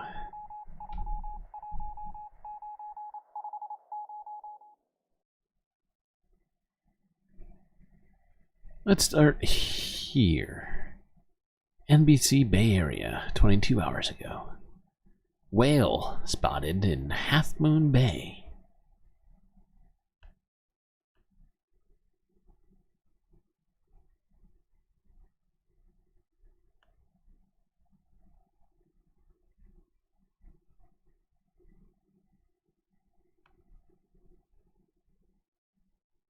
Well, now to a story that you'll see only on Action News. Atlantic City Electric is making changes in response to thousands of complaints about skyrocketing bills. Our troubleshooter Nydia Hahn sat down with leadership at AC Electric this morning and joins us now with the very latest on this ongoing saga still going on, Nydia. Yeah, this is really befuddled. Both our meteorologist and our resident mathematician are 6 ABC data journalists. Our weather people say AC Electric's claim of warmer temperatures leading to the spike in bills is overblown.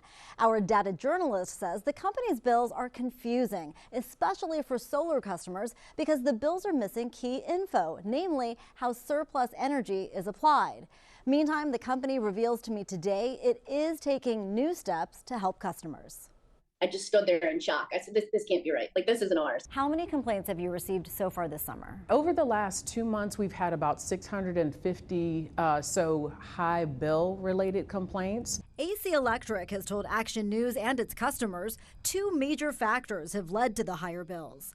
An average 20% rise in usage due to more electric vehicles, more people working remotely, and especially due to warmer weather.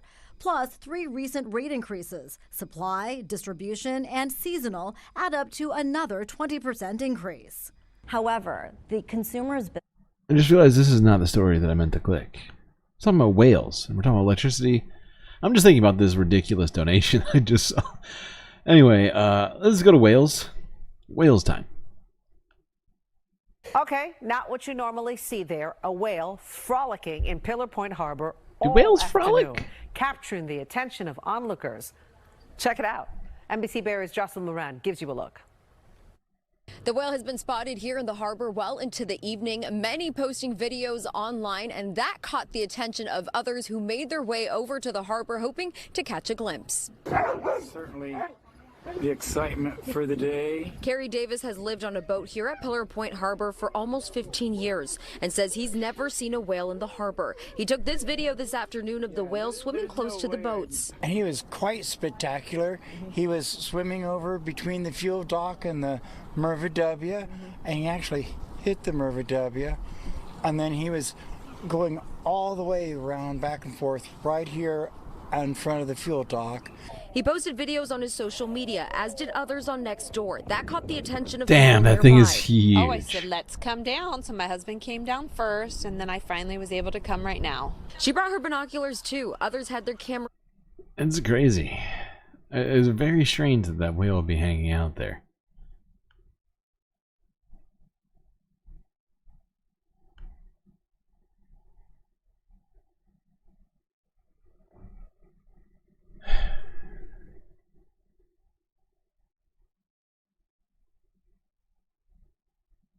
Okay, let's go on to this. This is from NBC LA from a day ago. Temperatures reach over 110 degrees in Riverside. Well, that was the forecast, and it looks like it happened. Here we go.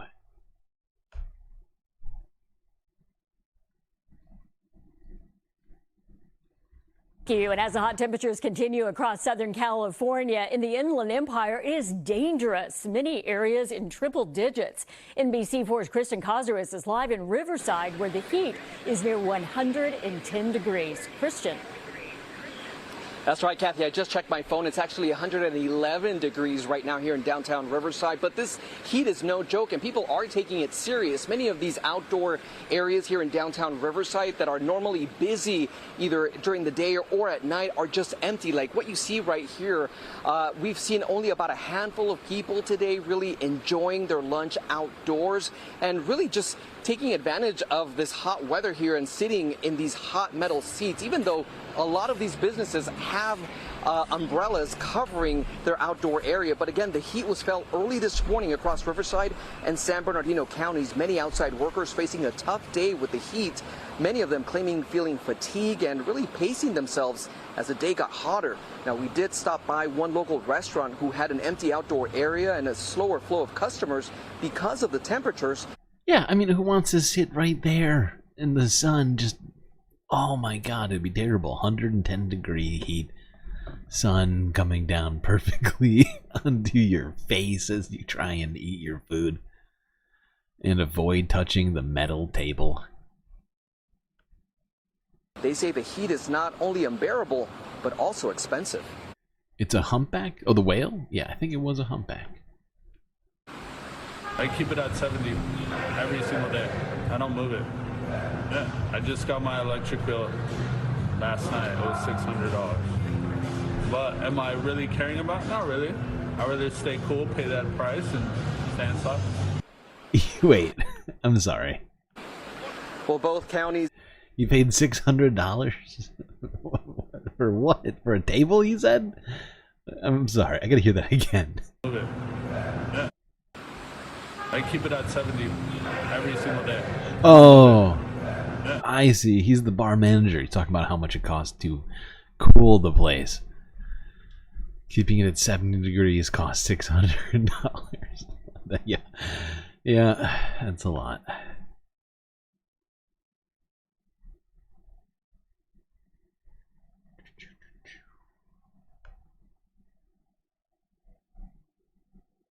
Dolphins are whales too. Is that true?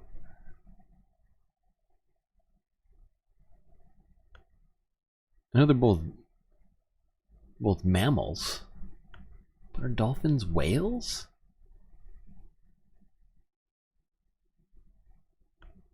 Let's go here to San Fernando Valley, which is apparently even hotter than the place we were just talking about, Riverside in California. Here in the San Fernando Valley, it got to 113 degrees Fahrenheit. This is from 22 hours ago. 94 degrees, and it's 11 o'clock at night. NBC4's Anastasia Olmos continues our coverage right now of the heat wave. She's in the Sepulveda Basin, one of the hottest spots out there tonight and today. Anastasia. Colleen, David actually mentioned earlier that Balboa Park right behind me, it actually peaked earlier today at 113 degrees. Right now, I'm seeing about 91 degrees, so more than a 20-degree difference right now without the sun. They just wrapped up some of the Thursday night softball league games, and they said that last night those games for the senior league was actually canceled, so they were glad to be able to play today, of course, as the sun... 90 degrees at night is insane. Like, seriously going insane. Down and the day started to cool down. That is a similar feeling that we heard from many people out here today. yeah, it's just too hot. Like, I felt like my skin was burning. Skin burning may be a bit of an exaggeration, but that's why Mikey Tupaz and Mike Aguilar chose indoor activities today. Like, we were thinking of going to the Getty, actually, but we were like, nah, never mind. Like, it's way too hot to do that. Yeah. We ended up just going to, like, the aquarium. They waited till the sun started going down to enjoy dinner at Balboa Park, like many others. Está demasiado caliente, estamos caminando con la familia. Waiting till dusk to walk with the family or the dog, especially Rocky the Husky, who has a very thick coat of fur. I have no other choice. I have to wait till this time. I can't take Jesus it. Christ, this it's fucking hell. guy. It's like too hot. Cooling centers opened across. I feel like this guy should just be in Florida. Like he screams Florida, and yet this dude's in Cali.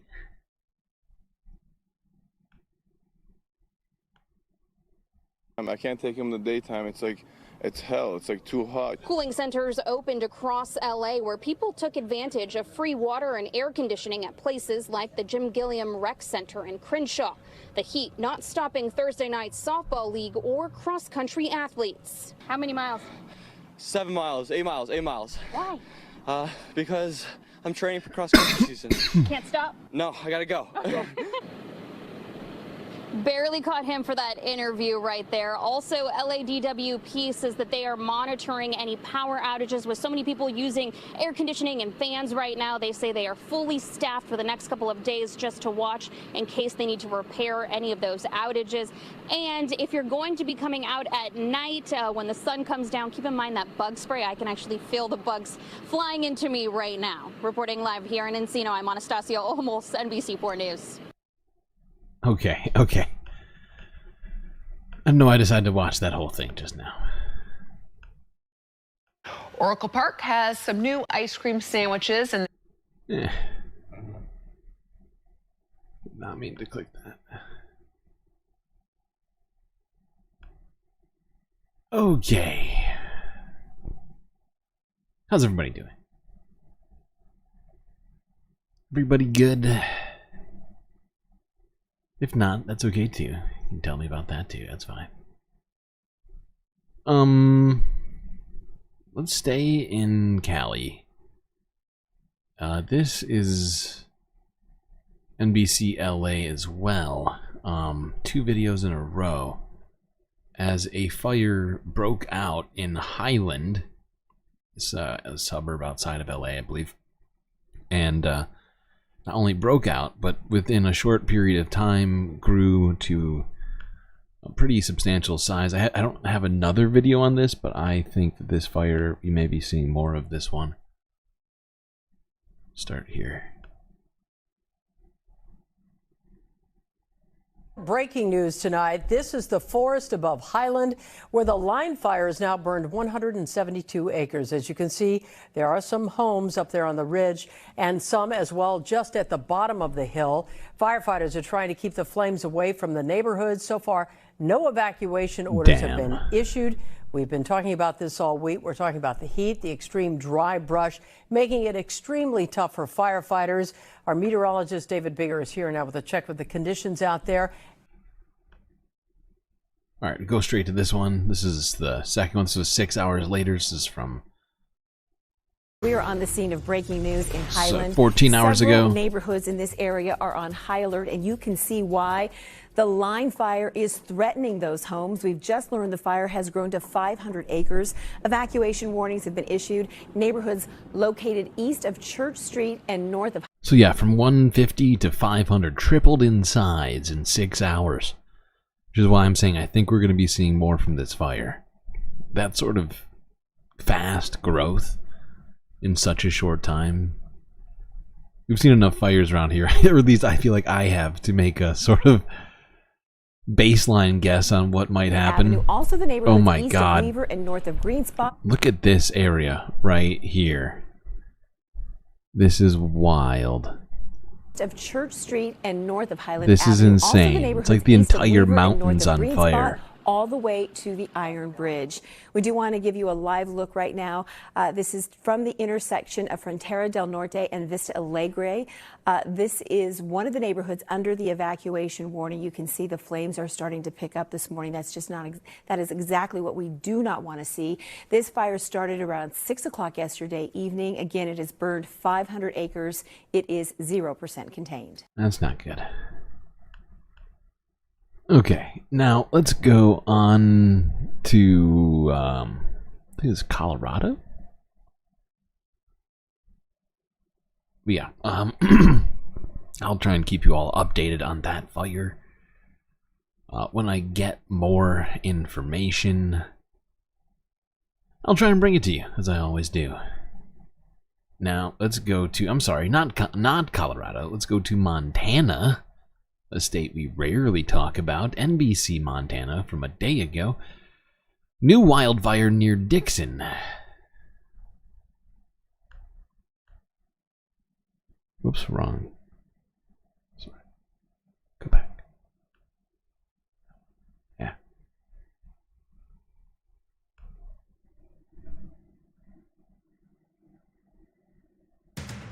Live from the NBC Montana studios, this is NBC Montana Today. Shit. Good morning, Montana. It's a lovely day ahead of us. So I forgot about this. Please hold.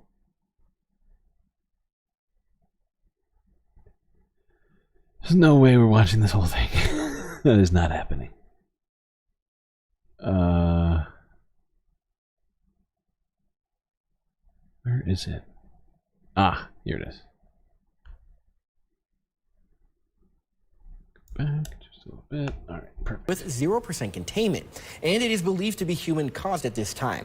There is currently no closures, evacuations, or structures threatened as of now. But check out these photos viewers shared with us. You can see just how quickly the fire was growing, and we have calls in for more information, and we'll continue to follow this for updates. Visit NBCMontana.com for all the information you need to stay safe during wildfire season. Okay, so yeah, but as you can see, fires are still going on right now, and of course September, you might not associate with fires, but is in fact peak part of fire season as things continue to get dry throughout this month in many places, causing even more fuel to be available for these fires. So we may see more activity here over the coming weeks. 0%. No, it doesn't sound good. 0% is never good. If it's under 40%, you got a problem, usually.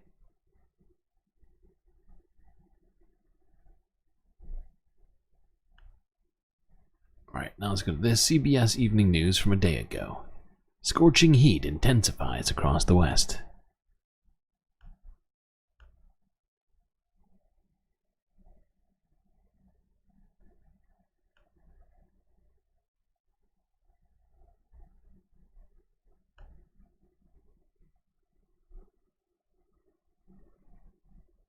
Right now.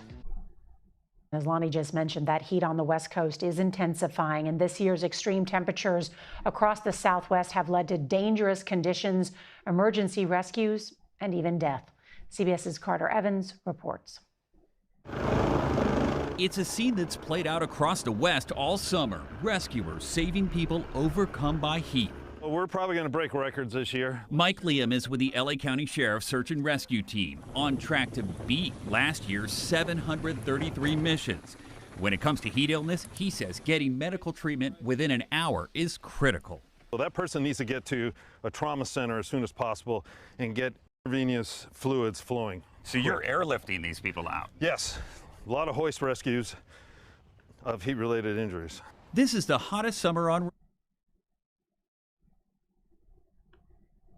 for Las Vegas, and there have been more than 180 heat-related deaths in the area so far. And in the Phoenix area, with 3 straight months of triple-digit temperatures, at least 177 heat-related deaths have been reported, with more than 430 still under investigation.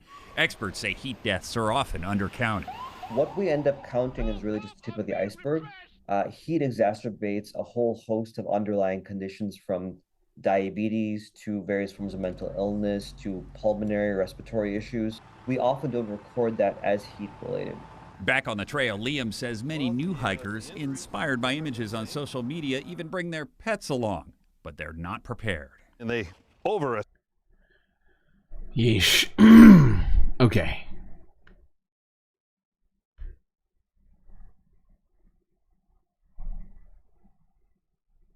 People need to take more care of themselves in the heat. It is incredibly hot in many parts of America right now.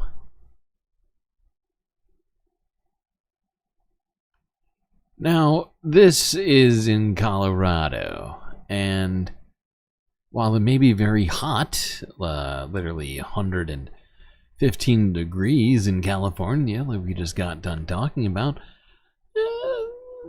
in Denver, well, not outside of Denver, it's not so hot.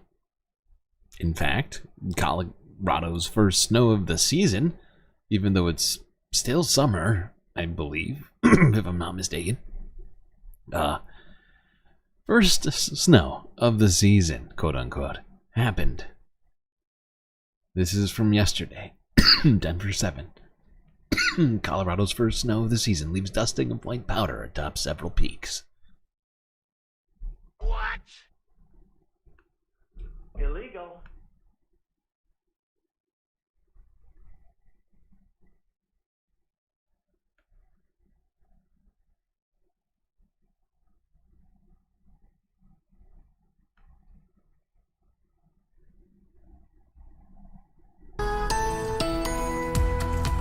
Well, apparently, we really are wrapping up summer. Parts of the state saw snow. This is pictures from top of Pikes Peak, which got a pretty healthy dusting overnight. Oh, it's been a while. It's a nice sight. And A Basin also saw some snow, a little light coating while the ski area prepares for the winter season. My God, this is unacceptable. Snow. It's too soon. It's much too soon.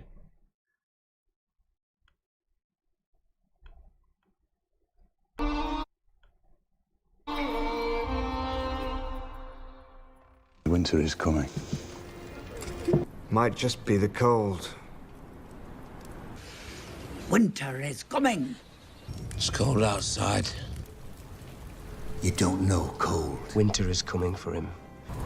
It's either me or this cold, and it doesn't appear to be going anywhere.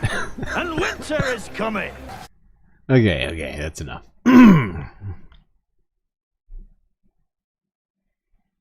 Don't worry, it's still gonna be really hot for quite a while. But it's weird that we got snow happening already in Colorado.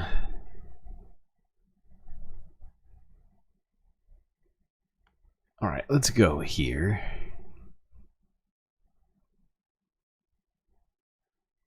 To WRAL, Raleigh. Increase in coyote sightings in Raleigh neighborhoods.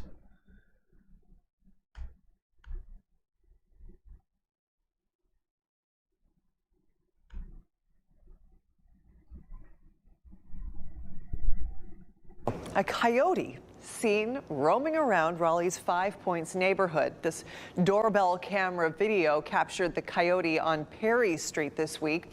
That's where we find WRAL's Aaron Thomas. And Aaron, neighbors are saying these sightings are happening more than usual. Yeah, Ashley, in fact, a lot of the neighbors living here in 5 Points tonight tell us that these coyote sightings are catching them off guard, considering that this is a well-developed area. You can see a lot of the houses around us as opposed to one that's wooded or rural. It's definitely unnerving for people with small pets and small children. An unwanted guest caught on camera strolling through the 5 Points neighborhood. And that is very large. Large and unusual for Clinton Durham to notice a coyote roaming his street. It makes you want to make sure that if you have dogs, they're right there at you.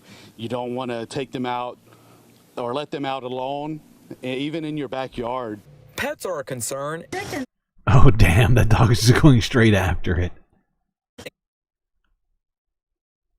These chickens in a homeowner's backyard. Owners feared their personal animals could be attacked. For small. Yeah, coyotes. Coyotes gotta eat too.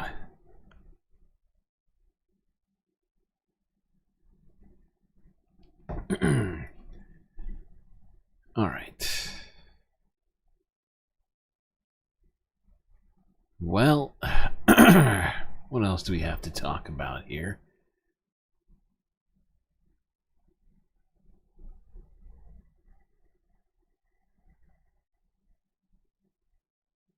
I see you're playing the Pokemon community game on Twitch there. Are you enjoying the Pokemon community game? I was gonna take it down. I forgot to do it today because I was doing a bunch of other stuff. But if you're all enjoying it, I can leave it. I just feel like it takes up a lot of space in chat. Although I suppose if this is a super big stream, it wouldn't. But seeing as we average like 5 viewers on average during our streams, not exactly blowing up over there right now. Just asking. Just asking for a friend. Alright, let's go here to, I think this is Tennessee. Yeah, environmentalists sound the alarm about low water levels on the Duck River.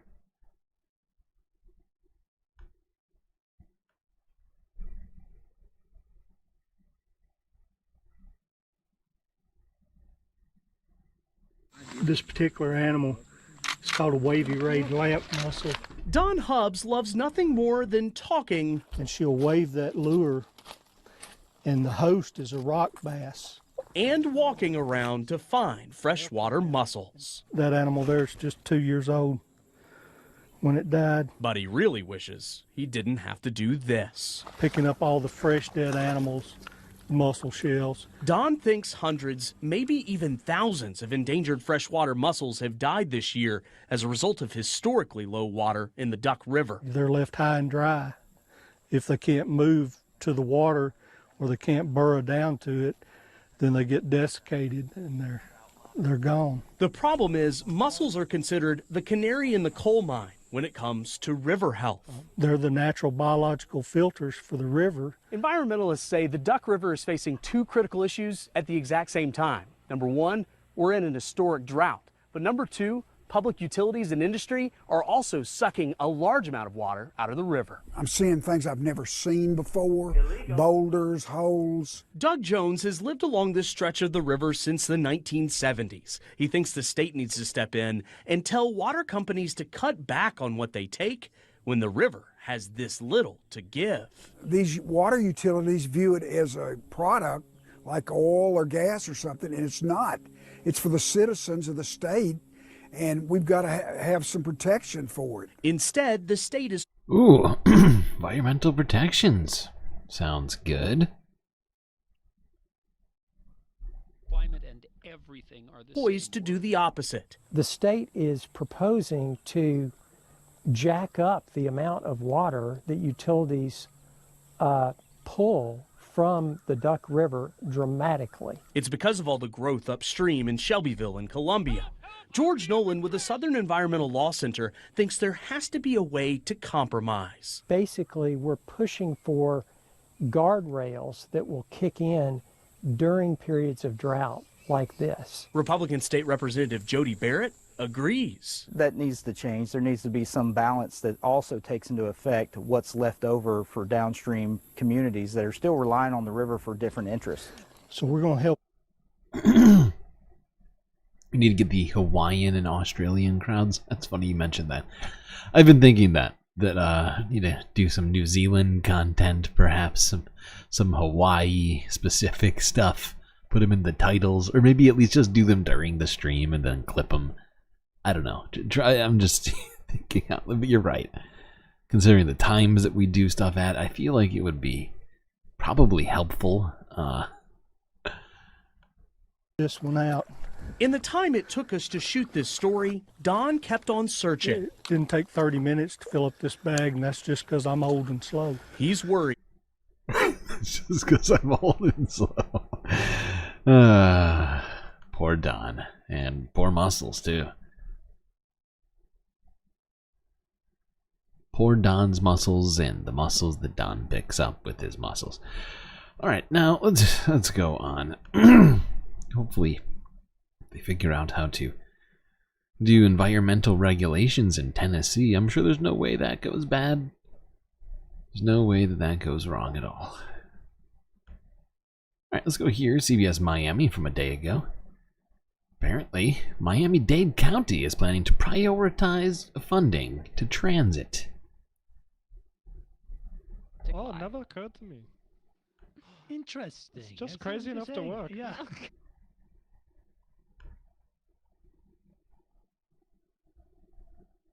Well, anybody fed up with traffic around Miami-Dade, listen up. The county needs to make some big budget cuts next year. One proposal suggests delaying expansion plans to our transit system, but it looks like the mayor is now putting the brakes on it. CBS News Miami's Larry Seward is in Wynwood, where drivers want to see change. It's a sign of frustration. Wynwood drivers circling blocks searching for space where parking feels so scarce. We had to Uber here. Drivers idle in traffic lanes while some risk ticket or tow.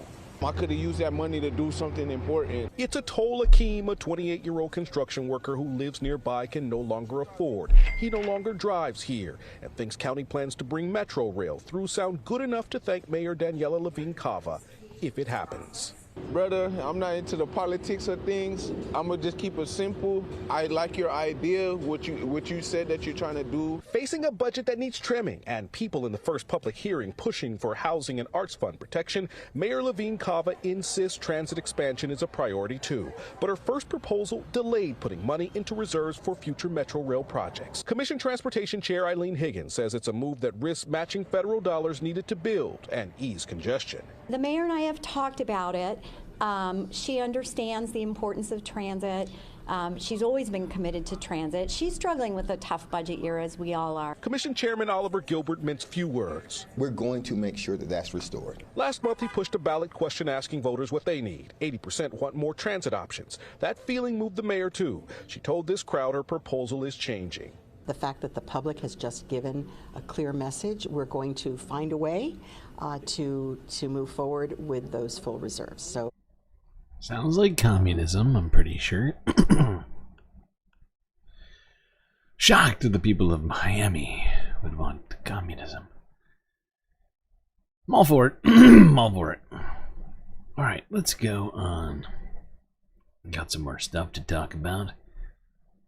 In the environmental half, I do hope that funding helps with the transit situation in Miami. Let's go here. Channel 4 news from 2 days ago.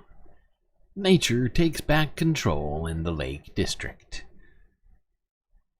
This is it's across the pond in England.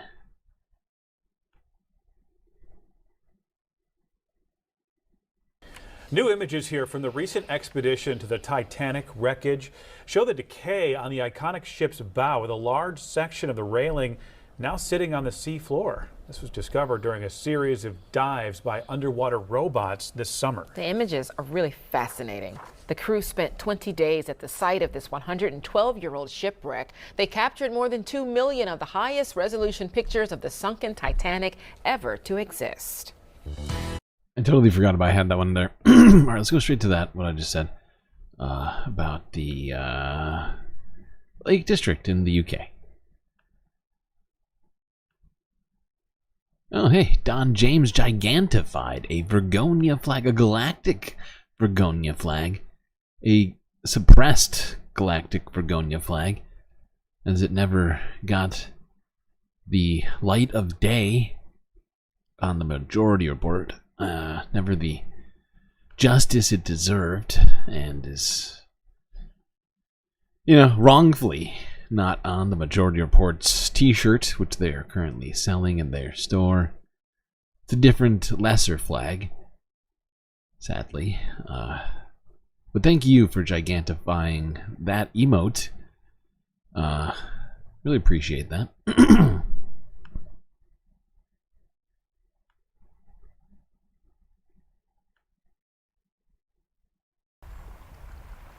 The Lake District, known for its picturesque views, beautiful lakes and many bare peaks. But this is about to change quite dramatically.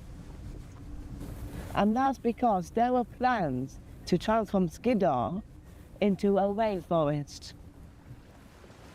The Cumbria Wildlife Trust has just received a huge £5 million donation from Aviva to bring rainforest back to this area, which used to be part of the chain of rainforest that ran from Dartmoor up to Scotland. The woodland is going to be really diverse. We're looking to use anywhere between 30 and 40 different types of woody shrubs and trees. And creating, where you can see lots of grassy areas, we're going to be creating lots of flower-rich grassland for things like invertebrates, bumblebees and such like. They now need the public to help with the last round of donations needed to bring this vision to life. So how does this project tackle climate change? Carbon's going to be really important here because the work we do on the peat bogs is going to safeguard something like 1.5 million tonnes of carbon that's sat under the surface of the bog at the moment. Yeah. People don't realize that's about peat bogs. Bogs in general, wetlands, they actually happen to store a great deal of carbon within them. And when they die, they release it. When they dry out, and whatever. You know what I'm saying? It's bad. So, this is a good project. It's unfortunate they have to ask, just like people in general, like a GoFundMe to save, you know, to save the earth. But, yeah, no, this does seem like a good project. Okay. Got more environmental stories for us to talk about. Let's go to here. AP archive from a day ago. Startup makes cocoa in the laboratory. It's science. As climate change threatens chocolate supplies. That's right, people. If you are a chocolate lover, this is the science for you.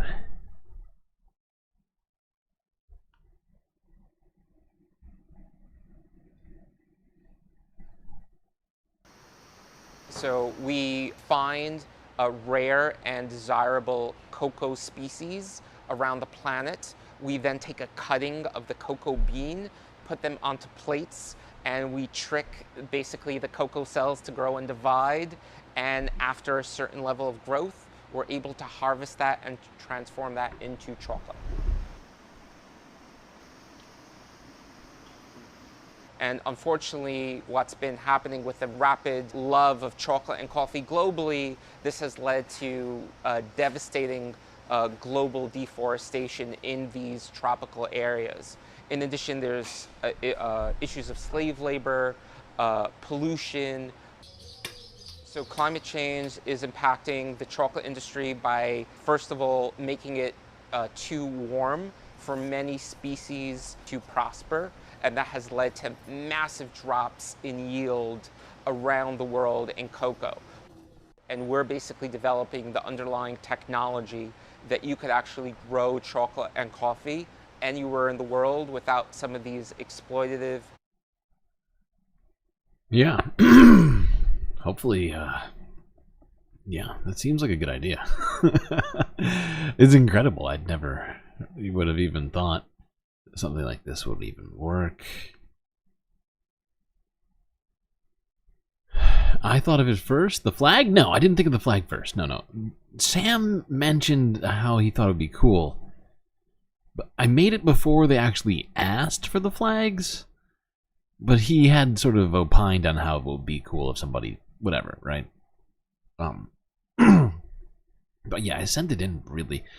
I think I sent them an email with a flag in it before they asked for emails with flags, which may be why maybe that's why they were like, this guy's annoying.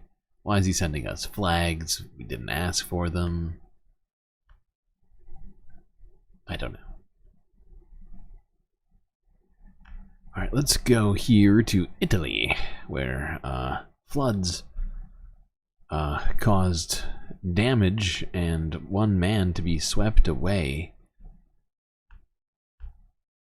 in the floodwaters as these rains battered northern Italy. A wave of violent rainstorms has battered parts of northern Italy, flooding Milan and raising fears for the life of a man who was swept away in the Piedmont region. Local rescuers said they were searching for the missing 58-year-old after his tractor overturned in flood water. A river overflowed in Val di Susa, collapsing 2 bridges, blocking a provincial road and isolating about 50 people in 2 villages. 2 other northern regions, Lombardy and Veneto, were hit by widespread flooding which caused damage and disruption in the city of Milan. Firefighters in Milan said they'd responded to dozens of calls to rescue people stuck in their cars in flooded underpasses and to drain basements filled with water. Some subway services had to be suspended due to the flooding.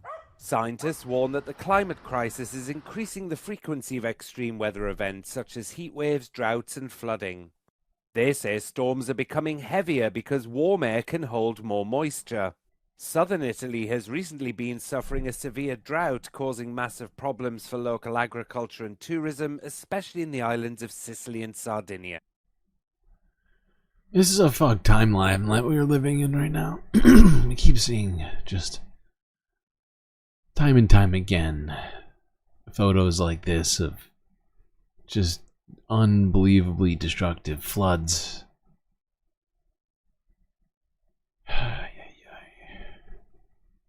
All year. 6 months. Day in, day out, it seems. I considered doing a flood only, like going through all of the footage that I have and just like clipping out all the floods and putting them together. I mean, the fires. Remember when I did the fire one for, what was it, June?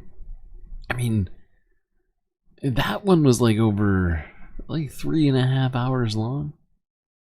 And that was just June for fires. Sorry, I'm on a tangent. Alright,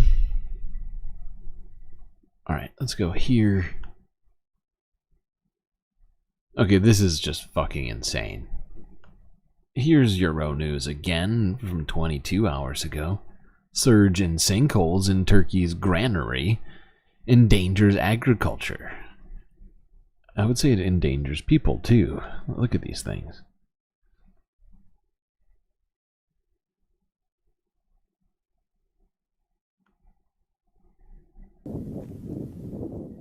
There's been a proliferation of sinkholes in the southern Konya region known as the breadbasket of Turkey. Okay. They pose a threat to agricultural activity. Real quick. Look at this hole and tell me what it is you, in your mind, what do you think you would do if you were in the middle of that area before it came collapsing down and you found yourself in a sudden pool of water with a what appears to be 30-foot wall, sheer cliff? I mean, that'd be fucking terrifying, no? Like, like I'm pretty sure if you were in reasonably decent shape, you could maybe climb your way out of there if you were good at climbing. But I mean, it's a cliff. It's 90 degrees in some places there. Worse than that. A couple of overhangs. Would not be fun to climb that. And I think most people would struggle. Not gonna lie. Oh my god. I'm just thinking about just being down there and be like, well, this is interesting. Because, like, you can see the people. Like, you see the people right here? Like, it looks tiny. Like, there must be at least 6 of them you could stack right here. Konya region known as the breadbasket of Turkey. They pose a threat to Oh my agricultural God. activities and are now getting closer to population areas. The latest count shows their number has now exceeded 2,600. Most happen as a result of drought and uncontrolled use of underground water.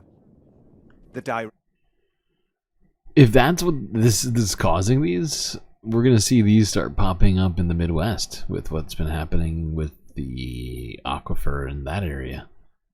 Good God. Is this a future for the Midwest? Random sinkholes the size of craters?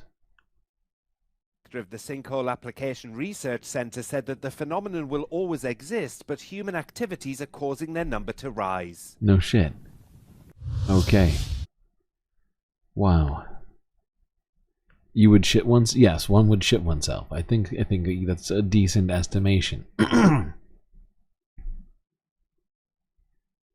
Uncontrollably.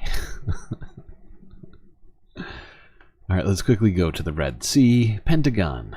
Oil tanker hit by Houthis in the Red Sea could cause catastrophic environmental disaster.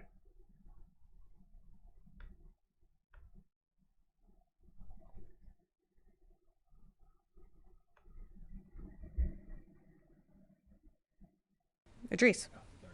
Do you have an update on how many forces are currently in the Middle East? I know there's 40,000 or so. Yeah.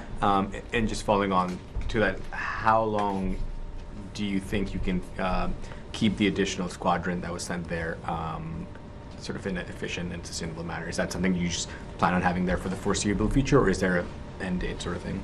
So in terms of the actual numbers, I don't have more to provide than the 40,000 that I think we had provided maybe a week or two ago. In terms of any force posture movements, I don't have anything to announce at this time. But as you know, and as General Ryder, I think, briefed a few weeks ago, the TR was extended. Eventually, you know, as we do with all carriers or rotations, there will be, she will eventually leave the AOR. But nothing to announce at this time. There's still 2 carriers that remain in the Central Command area of responsibility. And of course, we have the ARG-MU in the Eastern Med, along with a company of destroyers as well. And just switching topics, Sure. The ship that's on fire that was attacked by the Yeah. Houthis, is there any plan for the U.S. military to help salvage it, given that I know you've talked about sort of the potential environmental disaster if the oil that it's carrying starts leaking? So my understanding is that you're referring to the MV Soyunion that's still on fire. So for an update, she still sits completely immobilized within the Red Sea, still posing an environmental, potentially catastrophic environmental disaster and a navigational hazard. She still remains on fire. My understanding is that She, huh, Sabrina? Okay.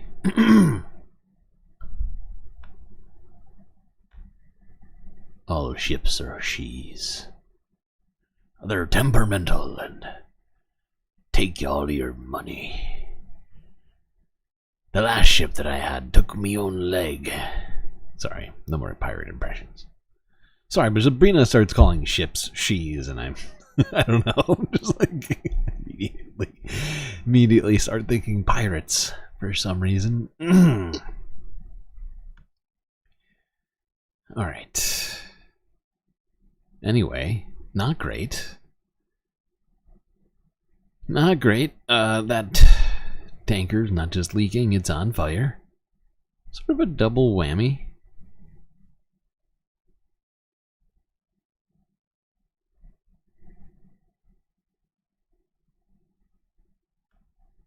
And that one's sort of an onion of whose fault is it. Sure, on the surface, it's the Houthis, but really, I mean, is it Israel's fault? I mean, I don't know. I don't know. Let's go here to India. This is from 4 days ago. I've been meaning to hit this one, but haven't in the last few days. For whatever reason, I've been sort of trying to deal with all my financial situations over here recently. Let's go here. Global news. Flash floods in southern India leaves hundreds stranded.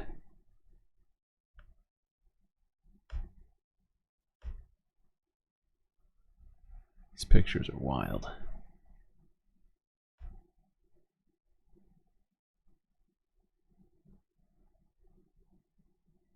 Hundreds of people in a southern Indian city were left stranded on Monday after flash floods inundated the area.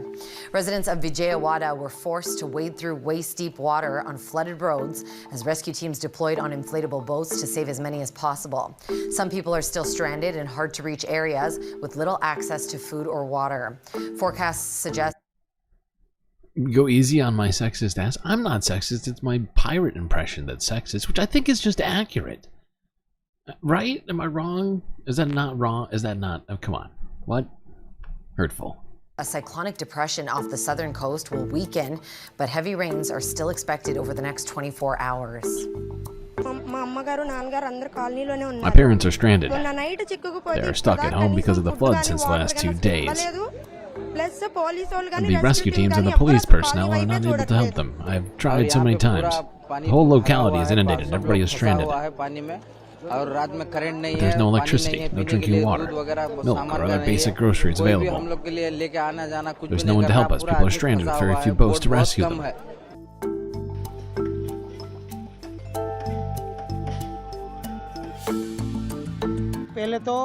First of all, the authorities should remove the dirt and garbage. Drain the dirty floodwater, fumigate, and clean the streets. It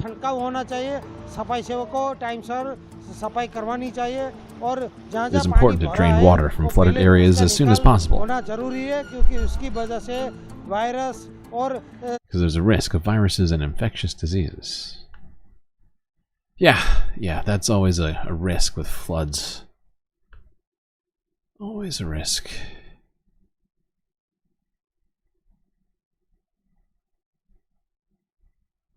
Some of those pictures are fucking insane. We're not done with insane pictures of flooding yet, well, not quite. The flooding isn't quite as, you'll see. Let's go to Typhoon Yagi. Is it Yagi? I forget. CBS Chicago from a day ago. Typhoon Yagi intensifies into superstorm.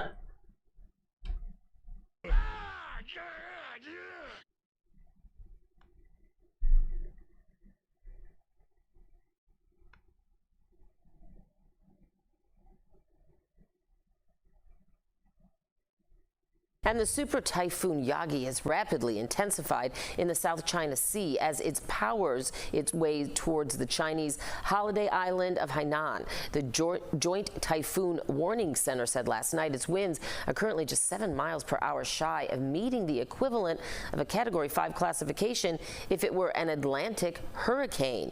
Its wind speeds have increased by almost 90 miles per hour in just the past day.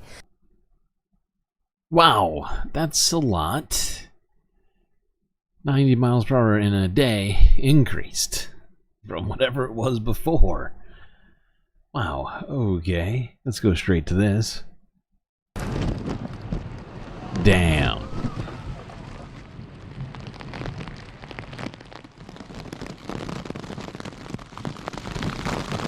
Oh, shit.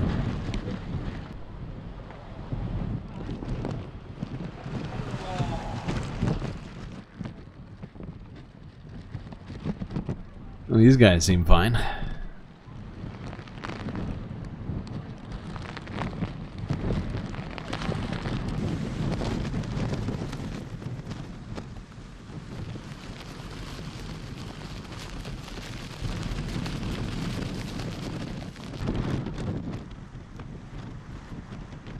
So this was in Hong Kong. Technically, this damage is from it passing by. It didn't hit Hong Kong directly. It curled into mainland China. So all this damage and wind and such storm surge that you're seeing, this is all from it glancing by Hong Kong.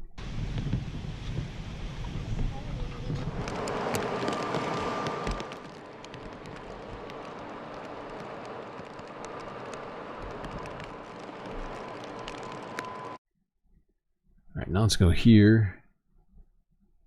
Super Typhoon.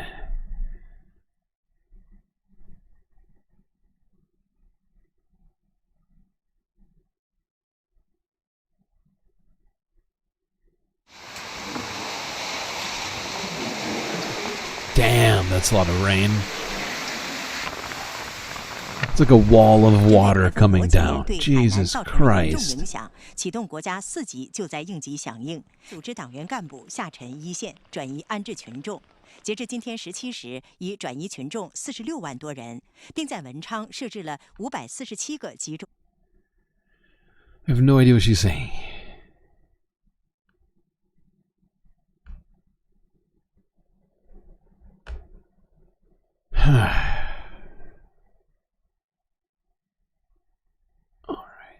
Let's go to this. This is global news from 7 hours ago. Typhoon Yagi, 2024's second strongest tropical storm, makes landfall in southern China.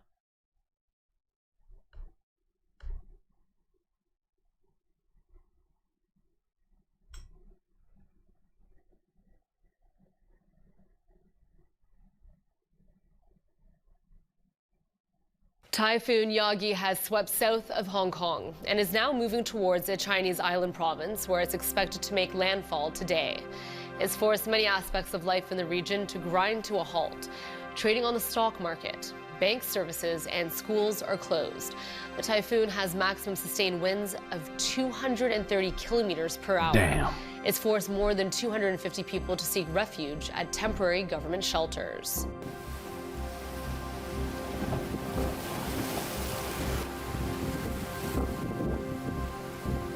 Although Yagi edged past the city, much of Hong Kong shut down while residents braced what they expected would be a historic super typhoon.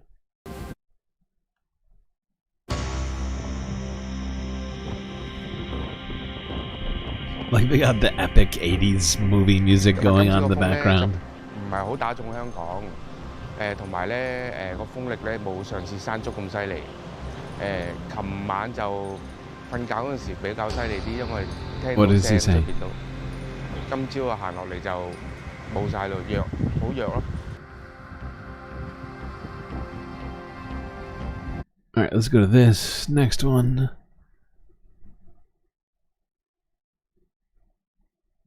$400,000 people have been evacuated as a typhoon, and it's called Typhoon Yagi, makes landfall on the Chinese island province of Hainan. The country's meteorological service recorded winds of around 245 kilometres an hour near its centre. The weather system has doubled in strength since it moved across the Philippines and killed 16 people at the beginning of the week. Yagi registered as the world's second most powerful tropical cyclone of 2024 after Category 5 Hurricane Beryl in June. So yeah, it's almost 160 miles per hour winds. That is fucking nuts. Curious, intelligent. Now that's all the information I have on Typhoon Yagi for now. I'm sure we will be seeing the aftermath of this probably later this weekend. It would be my guess. All right, we got a few more stories. Or last one. This is the last. It's the last environmental story. Global news from a day ago. Beloved Russian spy whale found dead under mysterious circumstances.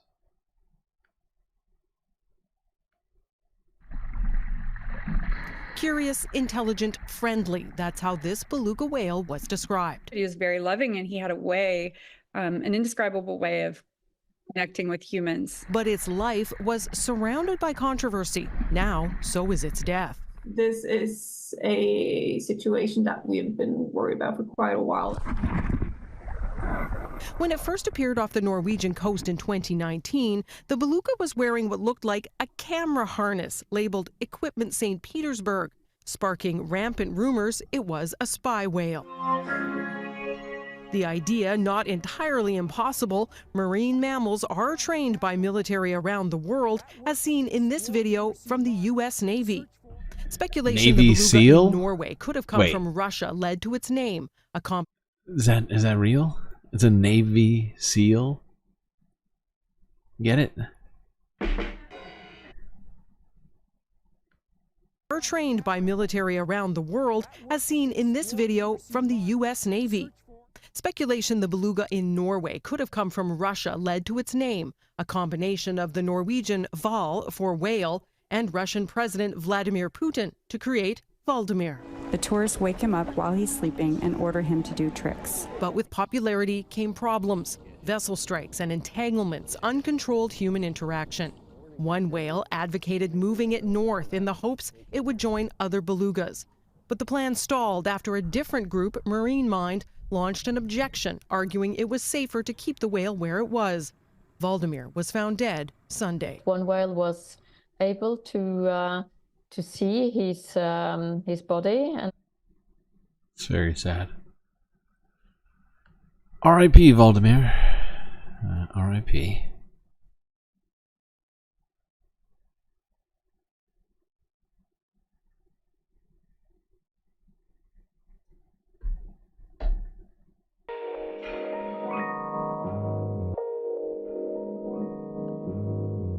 Well, I hope everybody has been enjoying this show so far. If you haven't already hit the like button, don't forget to subscribe. They're very, very important.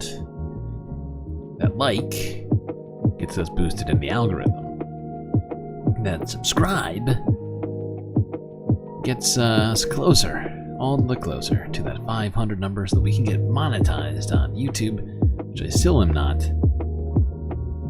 So do them both.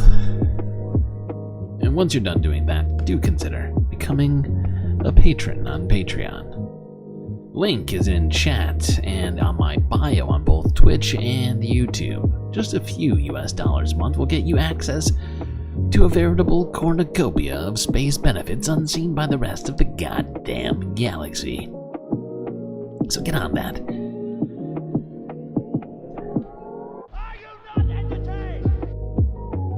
Now, there's other options, of course, if you want to donate on Twitch, subs, bits, and also I now have a Cash App and a PayPal, Cash App and a PayPal set up for you to be able to just give directly to me, no benefits, but also basically nobody taking any money from either of us in the process. So, those are all your options.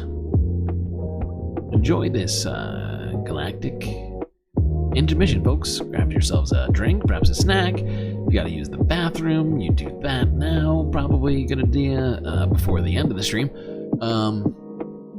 It's always good to, don't hold it, All right. I'll be right back.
chat, I am back.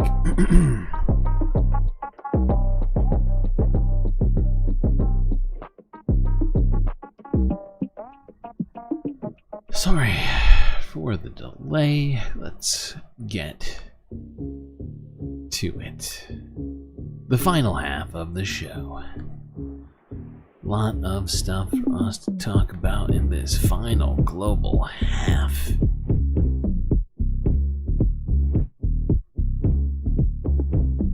This fucking... It's supposed to be on low latency, and yet somehow I'm behind. Like, you're behind by like 30 seconds right now. It's really bugging me. Okay, whatever. Whatever, YouTube, you do whatever you want. Alright, let's go here to... what are you doing? Yes. Here's Reuters from 7 days ago. Boeing's uncrewed Starliner set to undock after September 6th, according to NASA. That's right. They've decided to just completely remove it from the International Space Station and shoot it off back in the direction of Earth.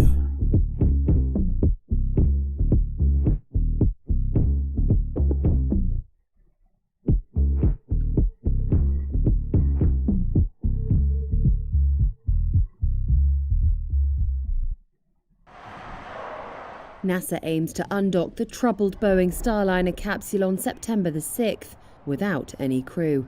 That's according to the space agency on Thursday.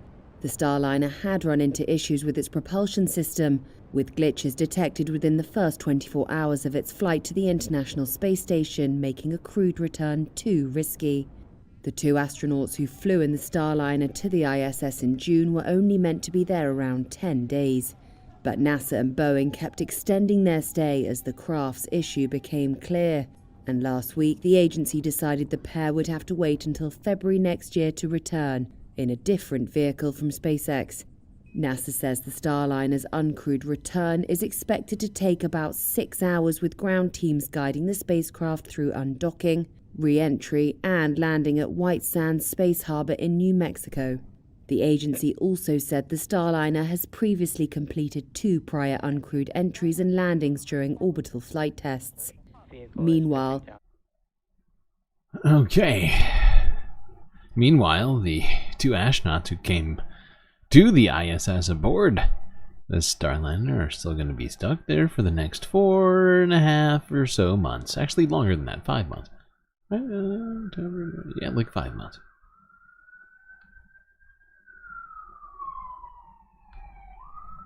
I hear the Galactic Police.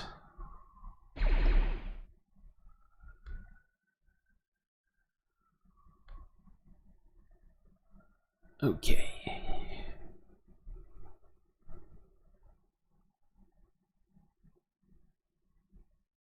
Now, let's see.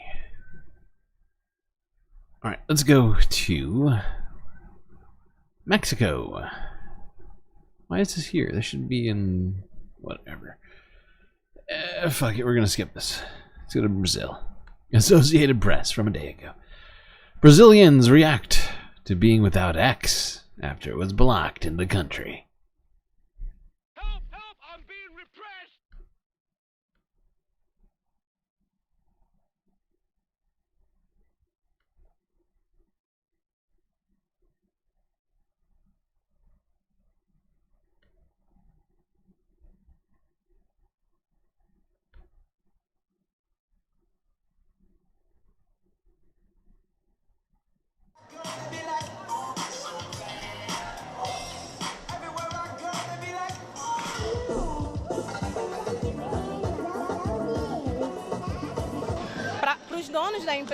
For the owners of the company, it doesn't have a strong impact, but for us who depend on it, it's a bit scary.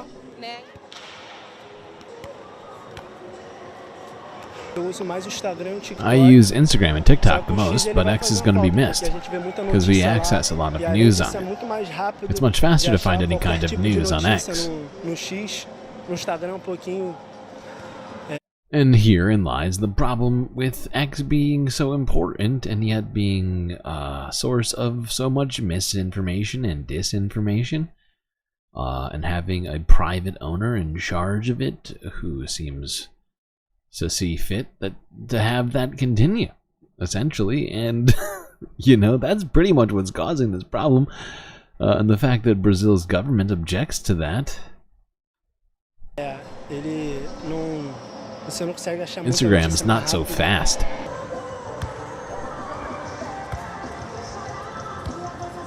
So even though, again, Twitter may not have this direct impact on the everyday, the common Brazilians, it would impact the press, which eventually would impact indirectly the...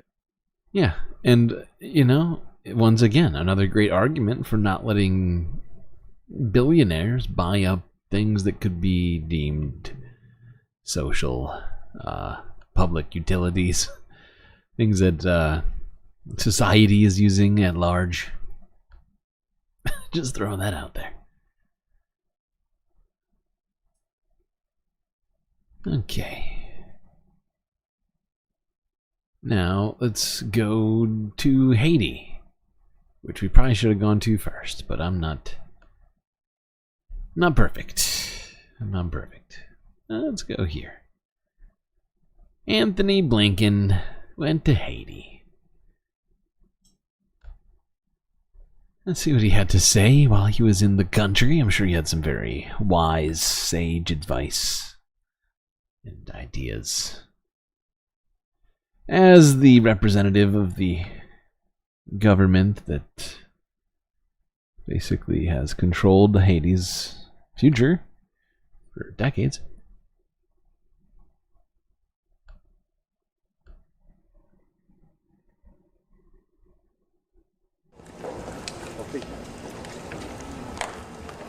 U.S. Secretary of State Anthony Blinken made a visit to Haiti on Thursday and met with Haitian Prime Minister Gary Conille.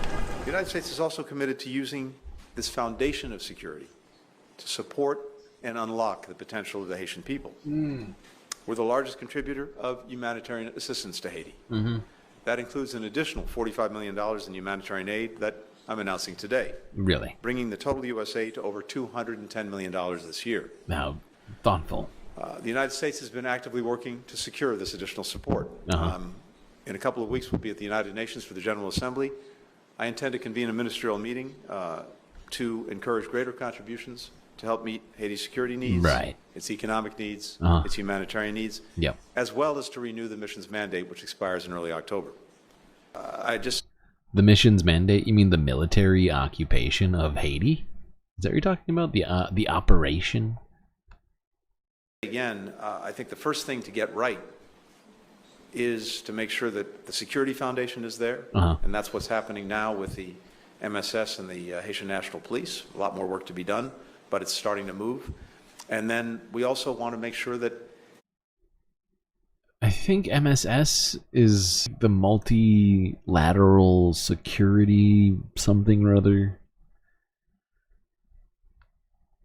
Haiti is back on a which is basically, you know, democratic if you're not unaware of what that is, it's basically the group of brown people that the United States has enlisted, starting with the Kenyans, and then people in the Caribbean, such as Jamaica, and who else was involved? I'm trying to remember. But yeah, most of the Caribbean nations that had some troops to provide. Or not even troops, just people. For fuck's sake. Why is this our government's job to go down to Haiti and implement supposed democracy? Oh wait, you know what? I forgot. We gotta listen to the rest of this. And that means elections next year. He, Blinken, is in the country to manage his interests and the interests of the United States. Because the weapons with which the gangs operate come from the United States, he's not going to do anything for us. His visit is a joke.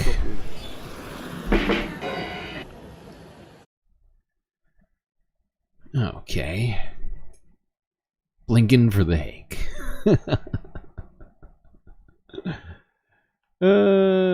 Yeah. Yeah, I mean, not first. I don't think he deserves to go first. But yeah, I think he should be in a line of people headed into The Hague. Here's a little bit more of the Blinken press conference here down in Haiti.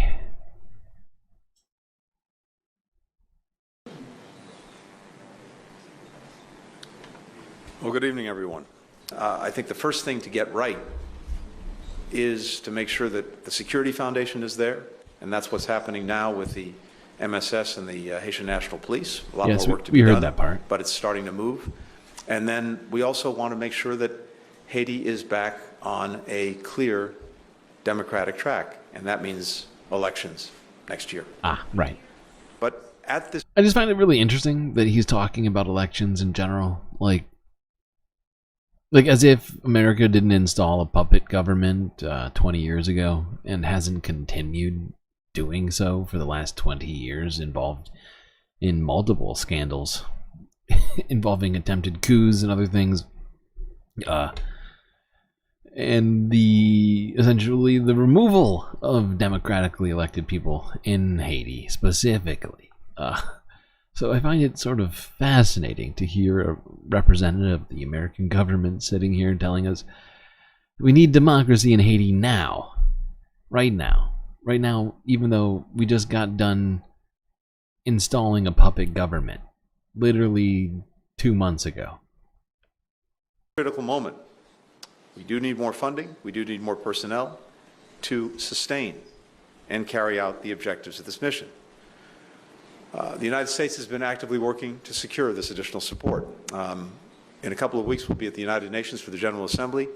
I intend to convene a ministerial meeting to encourage greater contributions to help meet Haiti's security needs, its economic needs, its humanitarian needs, as well. Right. Okay, Blinken. That's enough of you.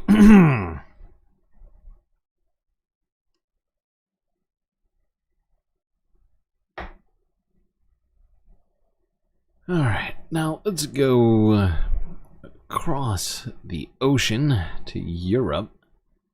Here's BBC News from 2 days ago. English Channel. More small boat crossings after deadly capsizes near the French coast.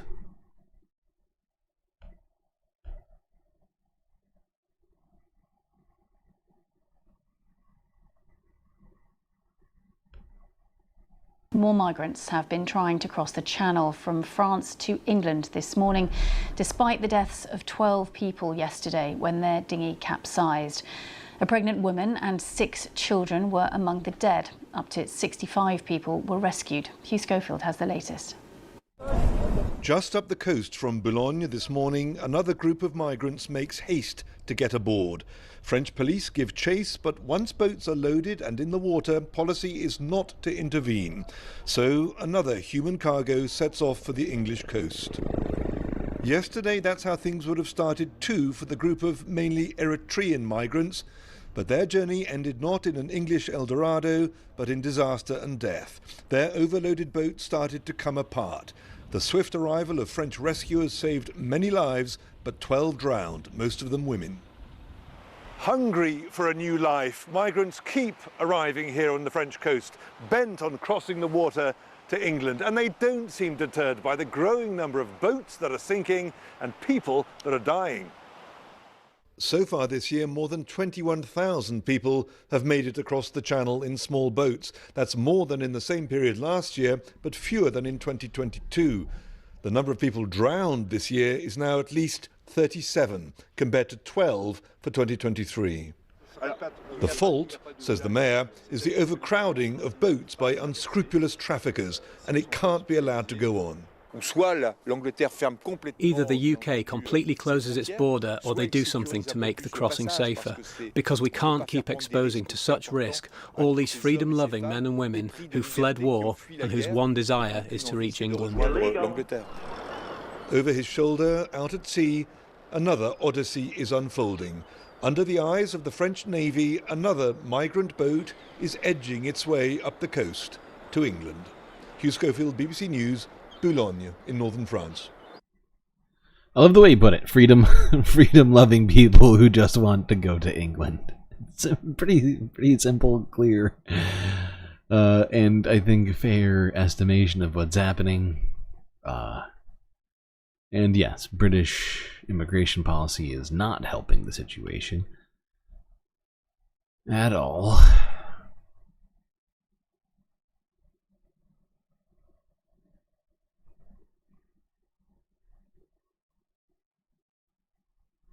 You're an irresponsible alcoholic. That's why you don't drink anymore. That's probably for the best, I suppose. Considering at least you're self-aware. More so than some people can say. Alright, now, since we're already in France, let's talk about France. Here's France 24 English from 18 hours ago. France's new Prime Minister tackles first challenge of forming cabinet. And if you're unaware, yes, France has a new Prime Minister for the Assembly now. And no, it's not Lucie Castet, the nominee from the NFP. It is somebody by the name of, Edouard Barnier? I can't remember his first name. Whatever, Barnier is his last name. And he was appointed without, you know, any asking from anybody by Emmanuel Macron.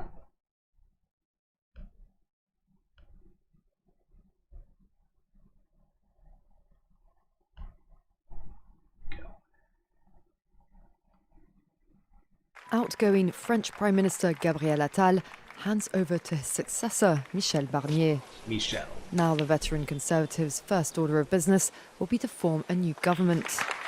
No easy task, given the centre-right's lack of a majority in a deeply divided parliament, with opposition parties in an unforgiving mood. Once the new government is signed off by President Macron, the convention is for the new premier to give a general policy speech to parliament, and then ask Parliament for a vote of confidence based on that plan. But Barnier is under no obligation to do that, in which case the opposition could table a motion of no confidence, which would need a majority, 289 votes, to censure Barnier. The left-wing NFP does not have enough seats to do that on its own, nor does the far-right National Rally. They have said they will not block Barnier for now, but the new Prime Minister will need to keep them on side, as they've indicated they could do so later if a range of demands are not met. If Barnier makes it past that hurdle, the next major challenge will be to draft a plan for the 2025 budget, which must be handed over to lawmakers by October 1st before it's voted on. France is under pressure to get its finances in order, with the budget deficit this year already running billions of euros over target. If opposition parties are not satisfied with Barnier's budget, his government would be under threat once again. Yeah, his government will be under threat once again, but it's already under threat because people are pretty pissed off about what just happened, not gonna lie. Let's talk about this more. At least, and specifically the left is the most pissed because they won the election. The Prime Minister meeting the President this Friday at the Élysée Palace. Our reporter, Claire Paquelin, is standing by outside, and we can speak to her now. Hello to you, Claire. What's on the agenda for this meeting between Michel Barnier and President Macron? Well, they need to work out who will be in the cabinet, who the ministers will be. The way it works is this: the Prime Minister proposes a list of who he wants in the cabinet, but it's the President who names those ministers. And this is where things get a little bit tricky. In the past, when we've had a President and a Prime Minister from the same political group or... You know, actually, we're going to skip past this just because we're already pretty deep into this stream. But the point is, the left, the NFP, is very upset as they see themselves as having won the election, which I think we all see them as having won the election. Certainly wasn't Macron's party who won. Yeah, the fact that he has gone over their heads to appoint just some random prime minister that nobody asked for is being seen as very uncool.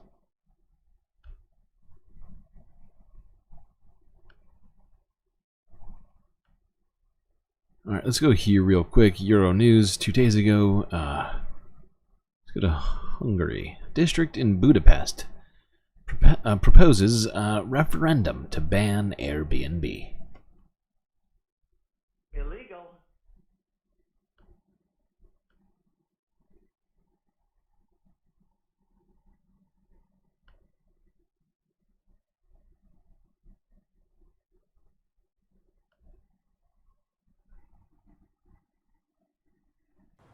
One of Hungary's most popular party destinations could be devoid of Airbnb rentals if residents support the proposal in a local referendum. According to locals interviewed by Euronews, a more nuanced solution is preferred for fixing the rental squeeze in Budapest's 6th district. I don't think a blanket ban is the right approach, but it should be regulated. In addition, with this sort of proposal, the source of some problems remain. The district mayor says a vote is required to change municipal law. Unfortunately, the reason we need to ask this question is because we have no other legislative options, so there's only so much that municipalities can do. More than 7% of dwellings, equating to 2,200 properties, are currently used as private accommodation in the area. These properties generate yearly revenue for the district, but critics say they also drive up property prices. Yeah, I think we all know that that's what they do. And we've been seeing this sort of anti-Airbnb push happening across Europe now. Multiple places. Portugal, Spain. I think we saw it in Italy and Greece. Now here in Hungary, Budapest as well. All right. Let's go to Africa. Yeah, let's go to Africa. This fucking story. Jesus Christ. Okay.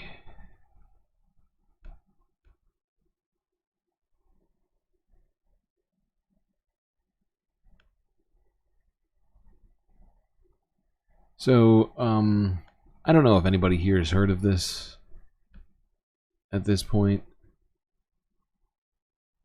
A very disturbing story. But as she was just saying, a very disturbing story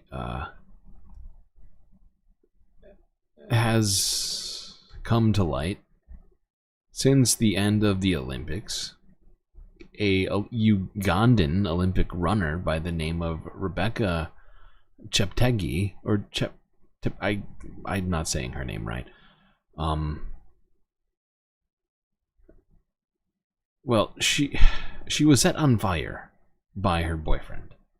The reason is unclear, but she has now died after her body suffered 75% burns, or maybe I think it might have been higher than that. It's just insane. I don't understand. But it's just I just feel like this is something we need to at least look at. A very disturbing story next about one of Uganda's top women distance runners. She is an Olympian, Rebecca Cheptegei, and she has died now following a horrifying attack just a couple of days ago. Anna Cunningham has the details we have so far. Anna.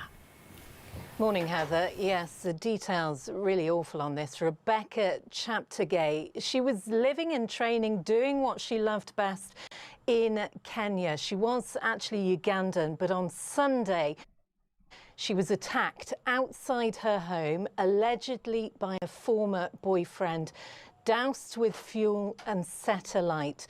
Now take a listen to the doctor at Moi Hospital in the city of Eldoret. It's where she was taken. Have a listen. We've done. She had a severe percentage of burns, which unfortunately led to multi-organ failure. so multi-organ failure. We understand, Heather, she actually suffered 75% burns in this attack. Her parents have also been speaking outside that same hospital, and we can take a listen to what her mother said.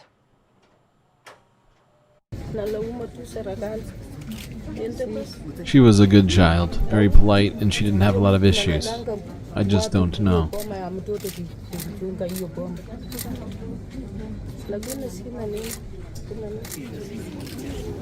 Jesus. You can see from there just how emotional her mother is.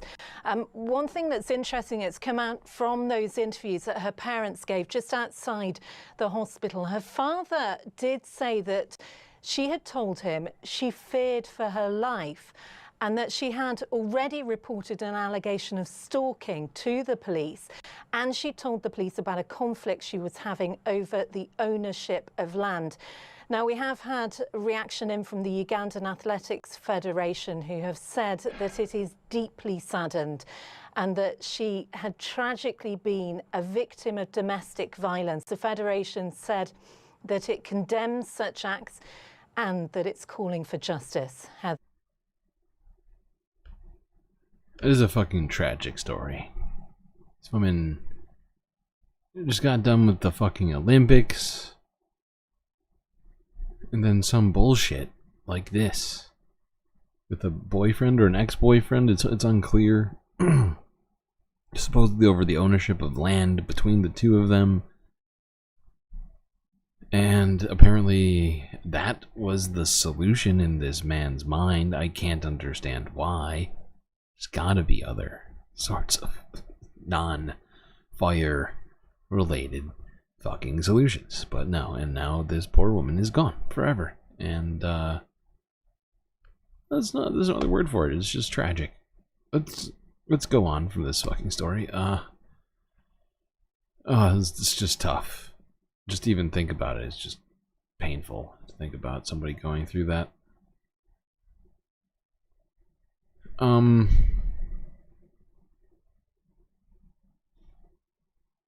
Let's go to this. Reuters from a day ago. Shine's pop-up store ruffles South African retail sector.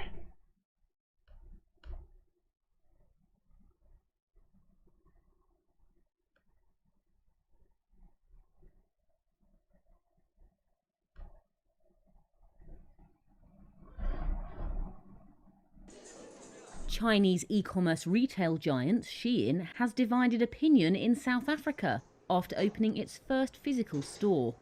Not only has it lured in bargain hunters, but it's spurred a tax change after rivals said the competition was unfair. Having opened in Johannesburg a month ago, it has attracted reams of customers like Michelle Naidu, who are eager for clothes and accessories, which often cost less than $10. First kind of initial expectation from Shein was that it was not up to what my standard of good quality would be. First kind of initial expectation from Shein. Oh my god, everything has to be an Instagram moment, doesn't it? Up to what my standard of good quality would be. So I think when I started noticing that, hey, actually this is like every other piece of clothing in my cupboard. Oh my god, this is actually like okay, really good. Maybe I should just rethink this and then give it a try. But prices of Shein's online-only goods are expected to rise in South Africa. That's after the country's tax authority increased levies to protect local retailers. Since Monday, people importing low-value parcels have been required to pay value-added tax of 15%. Shein's critics said this move will help level the playing field. And while some shoppers are saying why not to Shein's bargain offers, advocates for sustainable fashion, like writer Afika Yardisveni, encouraged shoppers to question such cheap prices. That's a fair point. I have heard some claims about Shein's environmental impacts and some of their labor practices and things, or at least of some of the people making it. Yeah, there's definitely some questions there, undoubtedly. Alright, now let's go here Euronews from a day ago. Kazakhstan prairies ready to rumble for World Nomad Games in Astana. The World Nomad Games sounds epic.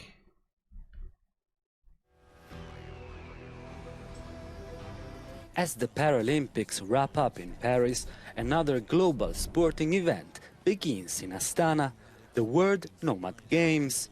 Athletes use ancient warfare skills of historically nomadic peoples in sports like horse wrestling, horseback archery, martial arts and falconry, but also compete in cultural and scientific games. The aim is to develop and preserve the ethno-cultural movement, which has in host country Kazakhstan one of its most important cradles. The World Nomad Games are a great chance to show to the world the rich historical and cultural heritage of our country, to show the soul of Kazakhstan's people, and to show the spirit of our nation. Over 2,000 athletes and around 90 countries will be there. The list of participating nations has grown way beyond those with a nomadic heritage. What's interesting that we see countries coming, the geography of participating countries, from Australia to Canada, from South Africa to Great Britain, those states that have little nomadic history in the past. So meaning that these games are actually going around the world, and we see this great interest. The word. Honestly, it seems kind of cool, not gonna lie.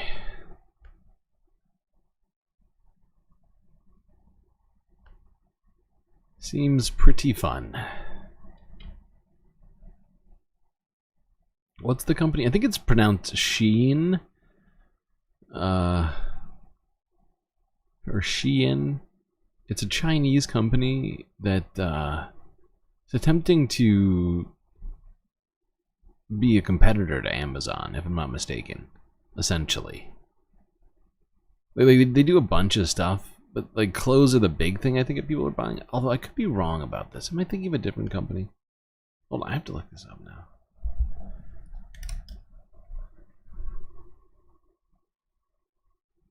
Maybe they just do clothes. But they're basically like a fast fashion retailer online. I mean, supposedly you can get dirt cheap clothes on there.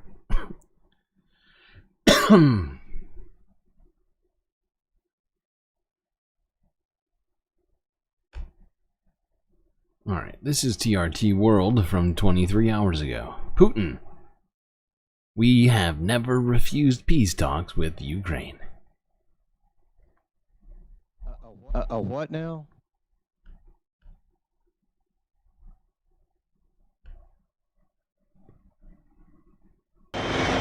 Ukrainians are used to this, but that doesn't make it any easier.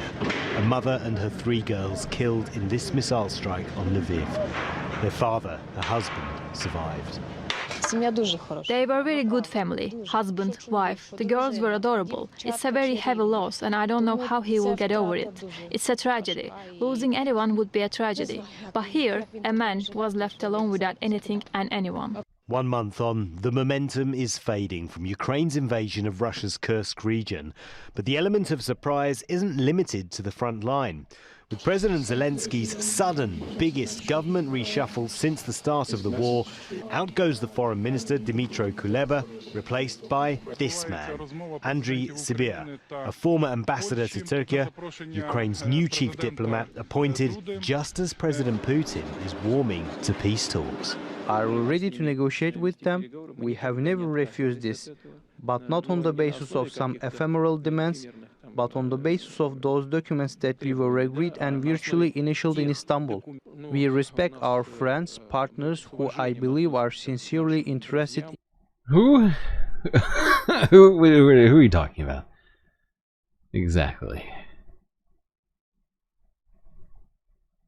Alibaba, right? Alibaba's the one that's trying to be Amazon. resolving all issues related to this conflict. This is primarily the People's Republic of China, Brazil, India. I'm constantly in contact with our colleagues on this issue. But Putin has said any negotiation must be based on the aborted peace deal that was hammered out in Istanbul in 2022, the details of which have never been publicized. In the meantime, how helpful. Mutual drone and missile attacks continue, destroying lives and making peace talks, never mind the deal itself. So he wants the peace talks to be based upon a completely secret and unknown deal. Okay, alright, interesting, very interesting. It's a weird place to start from. Temu. Temu's the other one. It's hard to keep track of all these companies.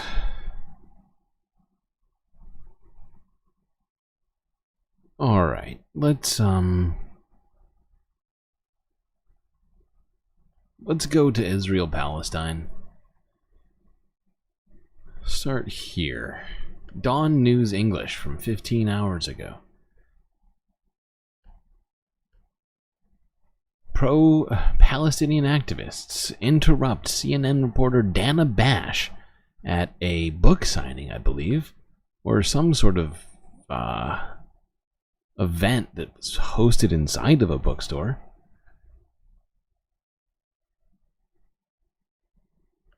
Where multiple protesters spoke up during her little event here. She reports. After World War II, every single journalist that was complicit in their war crimes was charged. You belong behind bars. You belong behind bars. We know who you are. We know what you're saying. It is not a war. It has never been a war. It is ethnic cleansing. It is genocide. There are children getting after. You are complicit. Why is somebody laughing? Why is there somebody laughing back here? This is not a good time for laughing.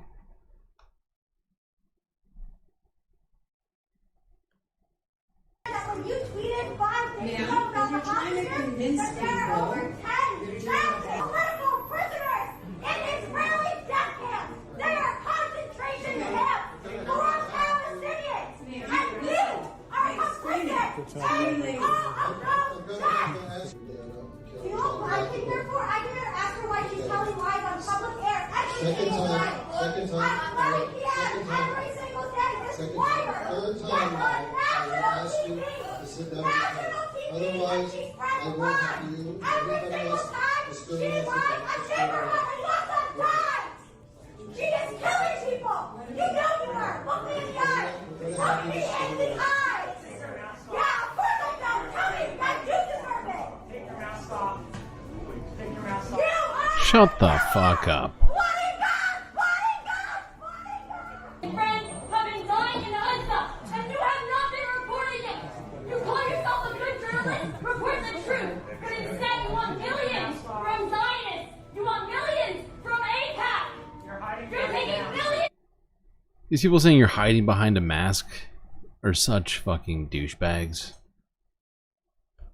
Should go fuck themselves. But of course they're Dana Bash fans. Let's not forget that Dana Bash, during this genocide that Israel has been doing, conducted one of the most shameful interviews of Benjamin Netanyahu that we've seen this entire time. I mean, she basically didn't challenge him on a single thing that he said during this interview. And like these women are saying, she's complicit. She's complicit for her coverage of this. Honestly. And you're living in that house all alone. That multi-million-dollar house. You're taking it to spew lies about the Palestinian people. You lie about amputees. You lie about people who have been bombed in hospitals. You lie about the students in the encampments. They are just. Yep, that too. So yeah, that was from a day ago, where Dana Bash rightfully had people yelling at her in public over her blatant support for the genocide in Israel and Gaza. Yes, the mask. How dare they wear masks? It's not like COVID still exists. Or like people have been attacked over their support of Palestine, their public support of Palestine. Let's go here to start this discussion of what's happening in this region at this time with BBC News from 2 days ago. West Bank Palestinian families are living in terror of extremist Israeli settlers.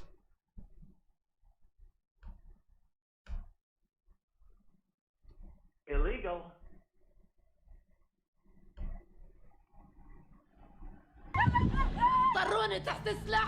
They kicked me out at gunpoint. He put a gun to my head. I don't want to talk to For you. months, BBCI has been investigating settlers waging a campaign of intimidation Don't touch me. Don't and touch me. harassment against Palestinians. Don't attack. We reveal how an organization with ties to the Israeli government has supported radical settlers and their growing presence in the West Bank.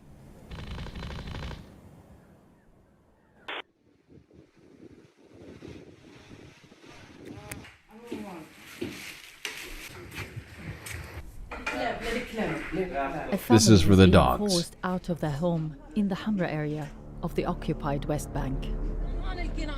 They say they are being threatened by a Jewish settler. You are human dust to me. This thing is holier than you. Aisha and Nabil Shtaya are now staying at their son Muhammad's house, 10 kilometers away.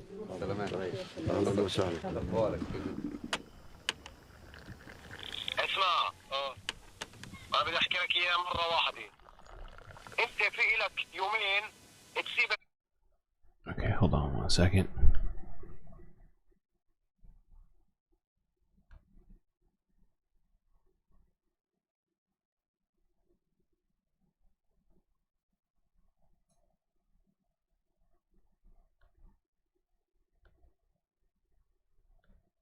Bank and Gaza. Not long after, Israelis began establishing settlements in the occupied Palestinian territories, claiming a historical and religious connection to the land. There are now more than 140 urban settlements across the West Bank, where more than 500,000 Jewish settlers live, amongst 3 million Palestinians. But Moshe Sharvit's farm is different. It's what's known as a herding outpost. It gives settlers access to vast areas of land, which has led to violent confrontations with Palestinian communities.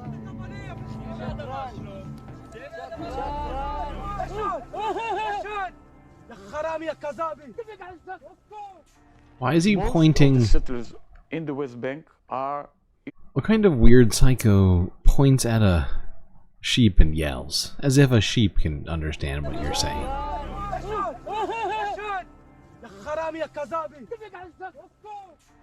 Most of the settlers in the West Bank are Israeli citizens which pay taxes, do their military service, and are law keepers citizens, okay? They don't break the law. Avi Mizrahi is a former head of the Israeli army in the West Bank. Whenever you put outposts illegally in the area, it brings tense with the Palestinians that are living in the same area. Yeah, no kidding. Most urban settlements have been approved by Israel's government and are legal under Israeli law. But outposts like Moshe Sharvit's don't have government approval and are therefore illegal under Israeli law. Many are subject to demolition. They're also all illegal under international law.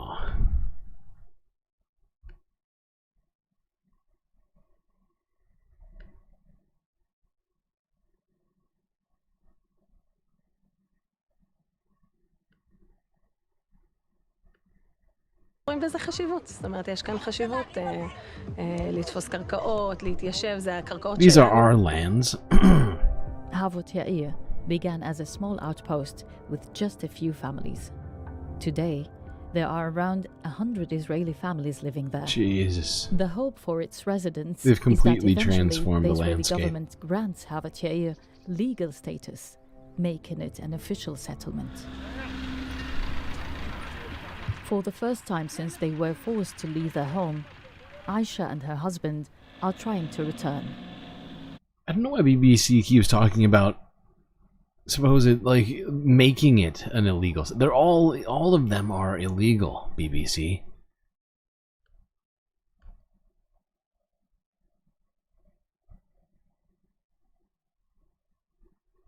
Okay, let's move on from this. I think we know. I think a lot of us know about stuff as it relates to the West Bank and the settlements. But while we're talking about the West Bank, let's talk about this quickly. This is the AP archive from 20 hours ago, showing the devastation in Jenin, which occurred in this most recent Israeli raid on the West Bank.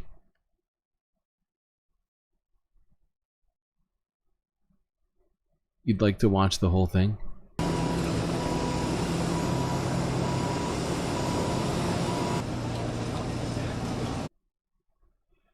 It's a good documentary. It's from BBC. I mean, it's pretty good at least. There's certainly a lot of good footage in there.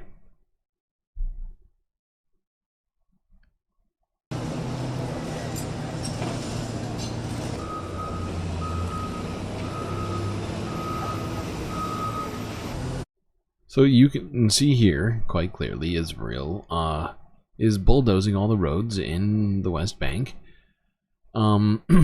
At least in the Palestinian parts, completely unnecessarily, but just merely since they have now finished destroying all of the infrastructure in Gaza, they have really gone 100% on doing the same thing in the West Bank now.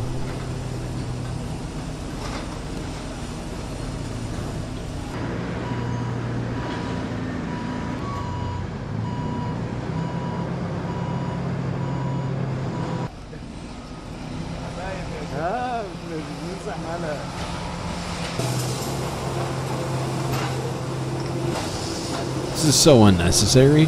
Like, what the fuck?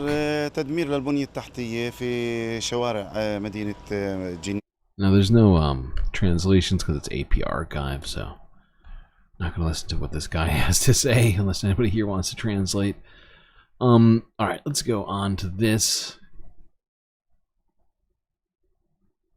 Here's Al Jazeera English from 21 hours ago. Israeli presence in Philadelphia corridor is part of Netanyahu's wider plan. No kidding. You keep saying it over and over again.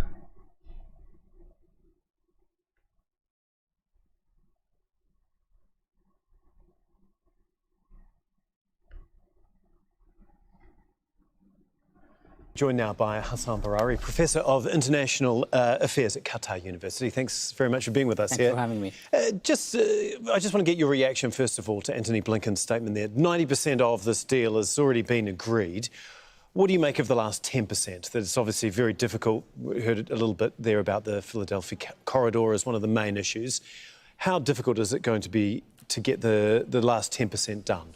Well, Tom, it's, as they say, same old, same old. I mean, I've been listening to Blinken for like a couple of months talking about bridging the gap and a few differences here and there that he could iron out. But, you know, we ended up with Netanyahu's firm position in two press conferences when he made it perfectly clear that Israel would never withdraw from this corridor. And he even called it the gateway to Iran. I mean, he is trying to give it a meaning. I mean, this is insane, right? I mean, basically, Netanyahu has declared that part of Egypt is now Israel's.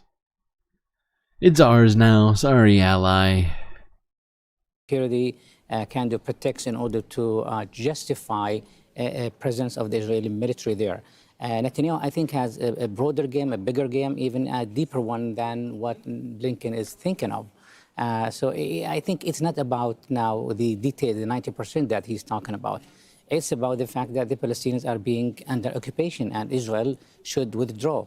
Now, here, the bottom line for the Palestinians is the Philadelphia corridor. And Netanyahu is just telling them, don't even dream of that. And this is, this is where it counts. Do you think it's fair to say that for Netanyahu to accept any deal, that would essentially mean the collapse of his coalition government, and therefore that could be the end of his political career? This is the conventional wisdom in Israel and all around the world, that if Netanyahu agrees to a deal, then right-wing like Smotrich, Blinken would walk out of his government. Okay. Yeah, well, I don't think Netanyahu's planning on ending anytime soon. He's going to need to be forced at this point, I think. Although, I do think the pressure from the Israeli people is starting to wear thin.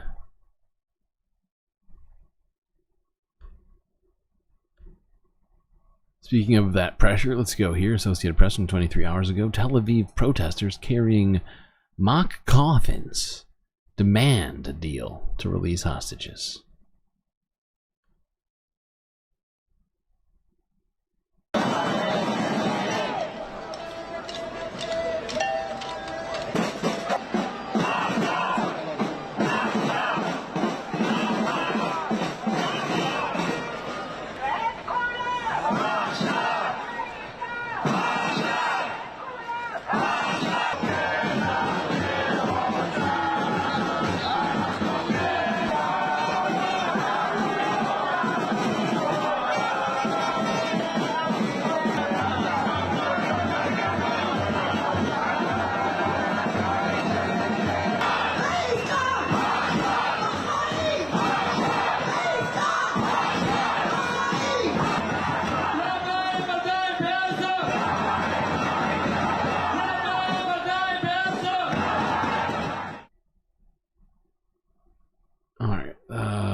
This is Middle East Eye, same protest.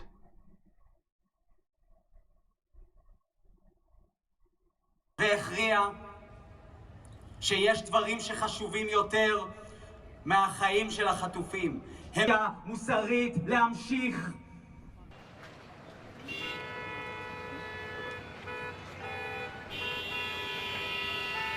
We are here gathered as every day, as every evening, to exert as much pressure as possible on the Israeli government to accept the hostage release deal. It has been so long and the time has come. The hostages have no more time, and we need to put as much pressure on the government as possible because it's dragging its feet. He's sacrificing the lives of the hostages because he wants to remain in power. Had he stepped down on October, the hostages would have been here for sure. And this is the only reason for their remaining in captivity is his political the structure of his government, where he. Yep, that is true. That is probably true. All of it. All right. Let's go here. Forbes breaking news from 23 hours ago, where Anthony Blinken had some stuff to say about the ceasefire.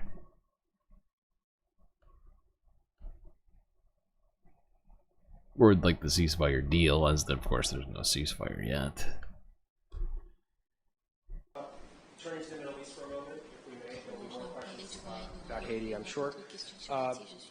Many of us were with you in Israel in June. At that time, there was a ceasefire proposal on the table, and you said to the press corps that the prospect of a ceasefire really is down to one person at this point. And you said it was Yahya Sinwar, the leader of Hamas. Of course, a lot of things have happened since that time, but I wonder whether it is still your assessment that really it comes down at this point to that one man, Yahya Sinwar. There's a lot of criticism right now about the role of Prime Minister Netanyahu and what his exact position is. So I wondered if you could just kind of come back to that basic question of where you place the primary responsibility. And then if I just may add one more question, this may be in the Department of stating the obvious, but can you just Would you acknowledge at this point that the prospect of a normalization agreement between Saudi Arabia and Israel that would include some sort of a security agreement between the United States and Saudi Arabia is not going to happen under President Biden's presidency? Thank you. Okay. Thanks, Michael. So you're right that's exactly what I said in June, and you're also right that since then there have been intervening events, and I think that only underscores something truly essential, which is that as close as we have gotten, and as close as I believe we are to getting a ceasefire agreement, every day that goes by where it is not finalized and the parties don't say yes, period, is a day in which something else happens. And there is an intervening event, which simply pushes things off and runs the risk of derailing what is a pretty fragile apple cart. Derailing it? The apple cart... The apple cart seems basically fictional. Is like a figment of our imaginations, or of your suggestive words that there is an apple cart, but it doesn't seem to exist. I think Israel's selling lemons somewhere else out of the back of a van, and the apple cart's been completely abandoned. The fictional apple cart has been completely abandoned, and it's weird to hear you talking about it in this way, as if somehow there's a deal on the table, even though Israel is demanding part of Egypt and a bunch of other nonsense stuff, like being able to continue to have troops inside of Gaza. Like, they've added like a half a dozen new stipulations to this deal that was supposed to be done 3 months ago. Last couple of months where there's been extraordinary work done. Really? Get a framework agreement? Extraordinary? Instead of ordinary being like getting stuff done, it was extraordinary in the sense that nothing got done. Then to work to fill in some of the gaps, because the framework agreement doesn't have every detail in it. That remained to be It did. It had all the details, but then Israel wanted to add more details. He is playing Israeli lawyer to a T today. He's all over it. I wonder how much he's getting paid for this. Not enough. We've been doing that work, and I think based on what I've seen, 90% is agreed. But there are...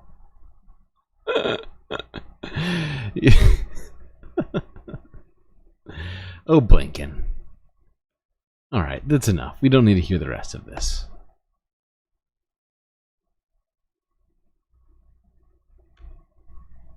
Here, let's go to the majority report real quick. Netanyahu's river to the sea map of Israel is no accident. Illegal. Fucking Blinken. The 6 hostages that were killed over the weekend, these 6 Israeli hostages, there is a growing understanding that we have understood for, I don't know, 7 or 8 months, but at least within the mainstream press, that Netanyahu is blocking a hostage and ceasefire deal. I know I bring it up all the time, but Anthony Blinken, who is as responsible as anybody in the American government besides Joe Biden, tweeted out on October 8th that he agrees with the Turkish diplomats who said we need to have a ceasefire and hostage negotiations.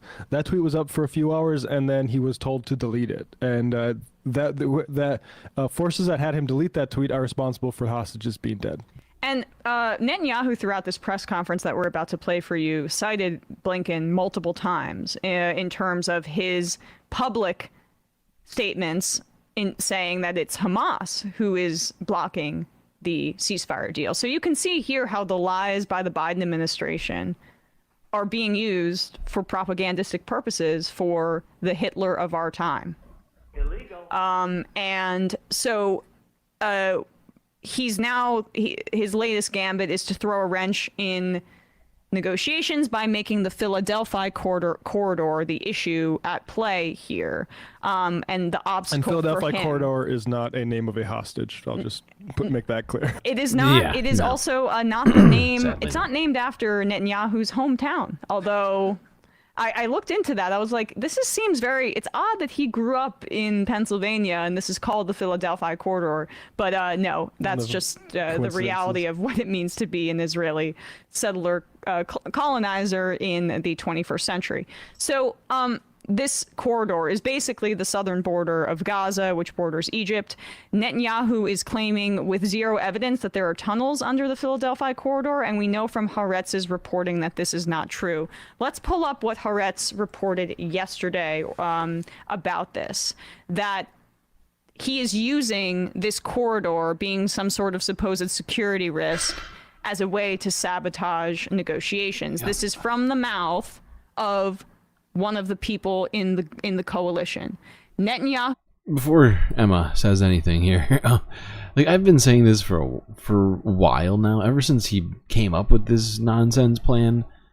The fact is that, you know, from the moment that this was announced, I said, to some degree, that this was essentially Israel trying to completely implode the deal by asking one of the negotiators, one of the host countries, Egypt, one of their allies, for land. They're asking one of the moderators of this negotiation to give them their land. When, you know, it's like, I don't know. It's the most wild and misguided plan unless you're trying to torpedo the deal.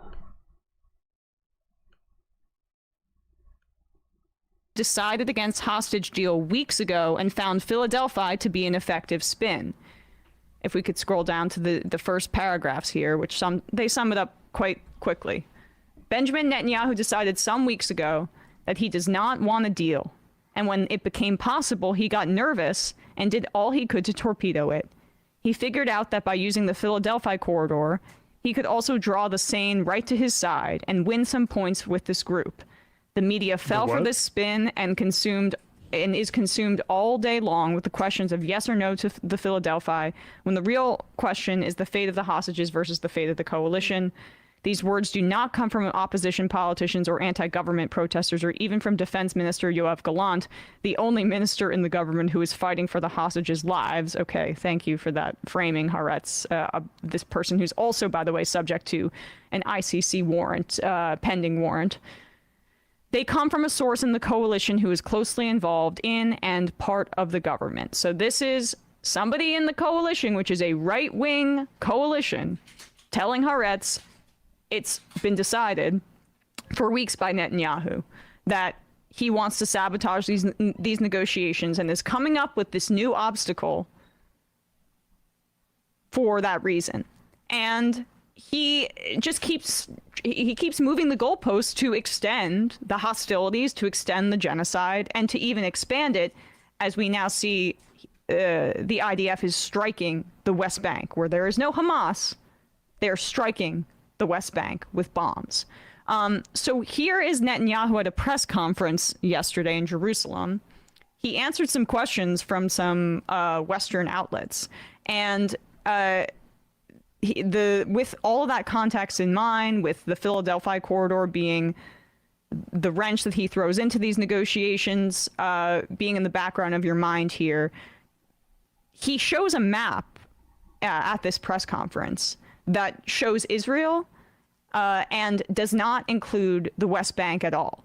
Just it displays a map where the entire West Bank is a part of Israel. And so a reporter here with Sky News follows up about...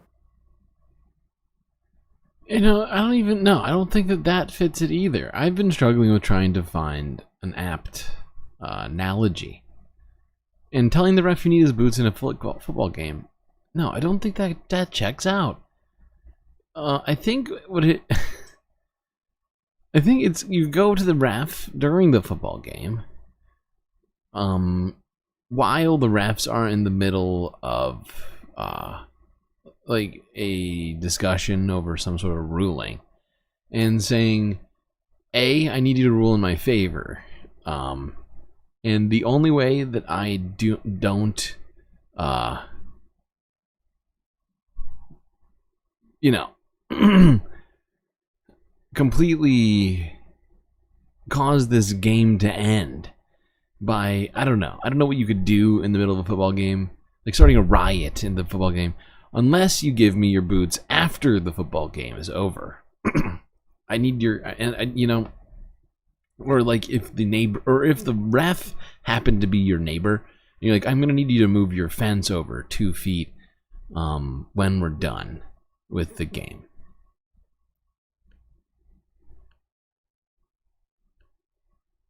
The removal of the West Bank from that map. And Netanyahu just gets extremely pissy. He was very defensive and angry throughout this whole press conference. Here he is responding to that question. Prime Minister asked from Sky News, I don't know whether we can see that wider map of Israel again, whether it's technically possible to get it back up on the screen. Go ahead, sure. You said at the beginning, the slightly wide one. No, a bit wider. There we go. You said at the beginning of your speech that Hamas and others in the Middle East want to wipe Israel off. I gotta say, this is the worst advertisement for PowerPoint of all time. This is at least the very worst PowerPoint presentation of all time. Guaranteed. Actually wipe the West Bank off that map. Is that official policy now that the West Bank doesn't exist? No, I didn't include the Dead Sea. It's not shown in the map. I didn't show the Jordan River. It's on this map. I didn't show the Sea of Galilee. Those are geographical features. This is a population of 2 million Palestinians who live there. Didn't get into that. I was talking about there is a whole issue, of what to do, how to achieve peace between us and the Palestinians in Judea and Samaria. I didn't get into that. That's another press Judeans, conference. actually pause it. Okay. There you So go. within, I mean, we know what he's doing. Well, that's the thing is this is not new. Bradley, if you can go to sound polls real quick. Like he was at the UN General Assembly in 2022 and he showed a different map. And like I appreciate, you know, the new ability to like bring this to him, but here he is, and this map doesn't include the West Bank or Gaza. So you know, it would have been nice. It'd be nice to get everybody up to speed on this, and you know, again, like I don't know what the. Actually, I just realized that my analogy was still incomplete, because the fact is, it would be like if you, before the football game, moved your neighbor's fence, who happened to be the ref for the game that you were about to play in, and then while the refs were having a conference, you came over and told them that if you didn't move, if they didn't rule in your favor in the call in the game, that you would not only continue to occupy their property and continue to have the fence there, that you would also then decide to bomb the game, whatever. I don't know. It doesn't. None of it makes somebody sense. at a press conference like this as a journalist, because at a certain point you do need to just underline, hey, Nothing you just makes erased them sense from the anymore. map. It's frankly the editors of the New York Times and Washington Post and major cable networks that need to be like, that need to admit, rather than try to intentionally obscure the fact that this is the plan, and it's always been the plan. A one-state reality from the river to the sea, and that's why they get so outraged when Palestine. I thought from the river to the sea was anti-Semitogen. But BB's doing it, so it must be fine.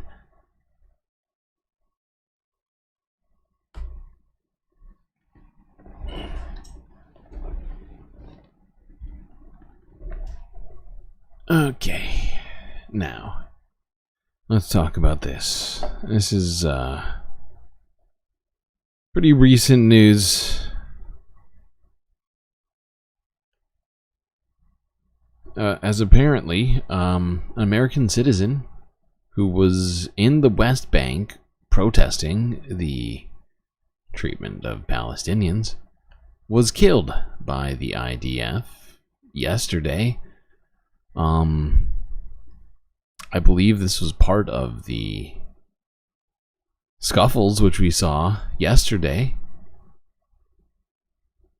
And this young woman is apparently a student at the University of Washington in Seattle. She's now dead. An American student is now dead because the IDF is just indiscriminately killing people in Palestine. Let's start here. CBS News from 15 hours ago.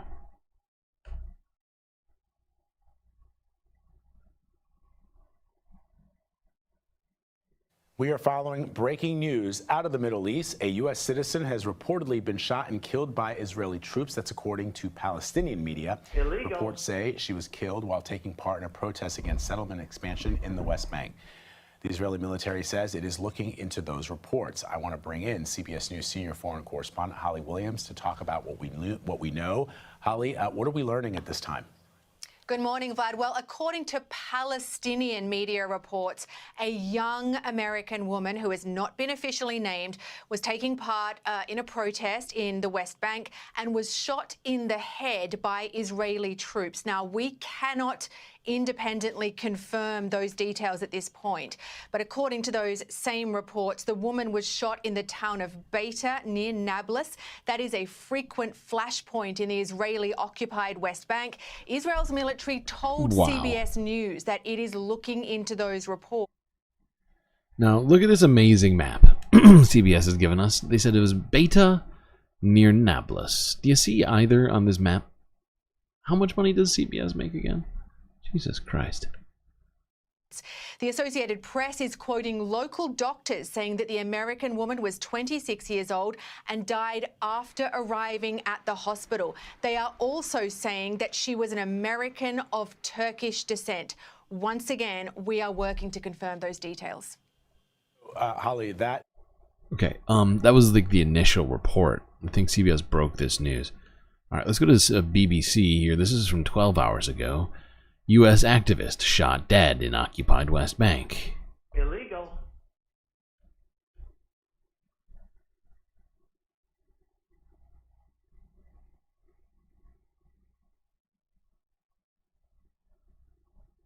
Let's turn to the Middle East because Israeli forces are reported to have shot dead a 26-year-old American activist in the occupied West Bank. Aishanur Aidi, who's of Turkish descent, is said to have been taking part in a protest against Jewish settlement expansion in the town of Beta near Nablus. Turkey has described her death as, quote, a murder.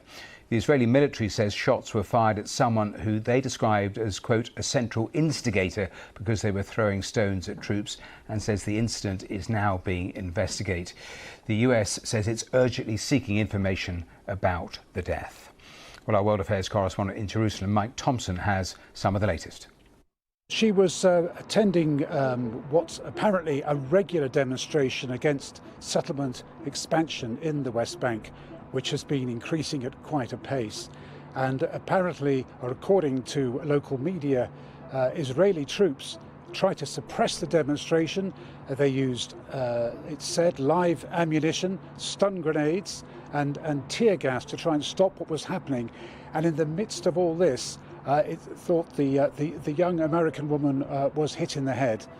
She was then taken to hospital in Nablus, but medics there were unable to save her life, and she was pronounced dead. I know this has happened only in the last hour or so in terms of the details leaking out. Has there been any reaction? Because only last week, for example, the US State Department imposing more sanctions because they're so concerned at some of the things happening in the West Bank with settlers. Indeed, that's quite right, Matthew. Yes, the US has taken that action because there's been growing concern about settler violence. It was only a few weeks ago in the village of Jit in the West Bank that around 100 settlers invaded the village, and cars...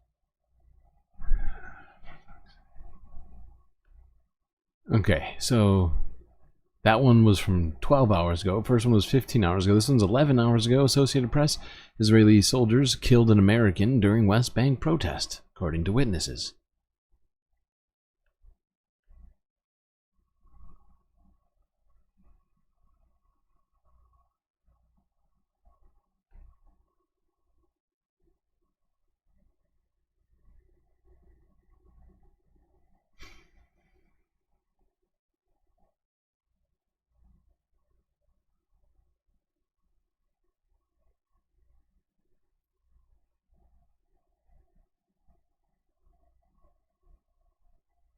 What is happening?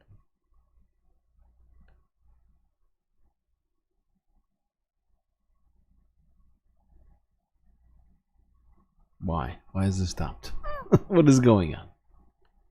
I like zoned out. I feel like I was expecting this to just go and it didn't. What's happening? The fuck? Hold on. Oh no, now this is reloading too. That's bad. Oh, fuck. What's going on? Oh, fuck. No.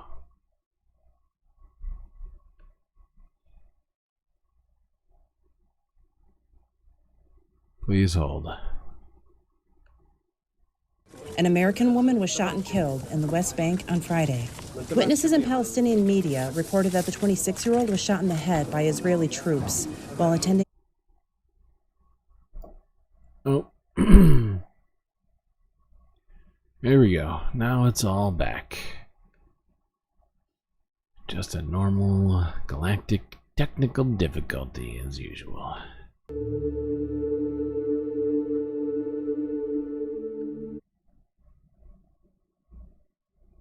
Alright, let's try this again. Oh, not there. There.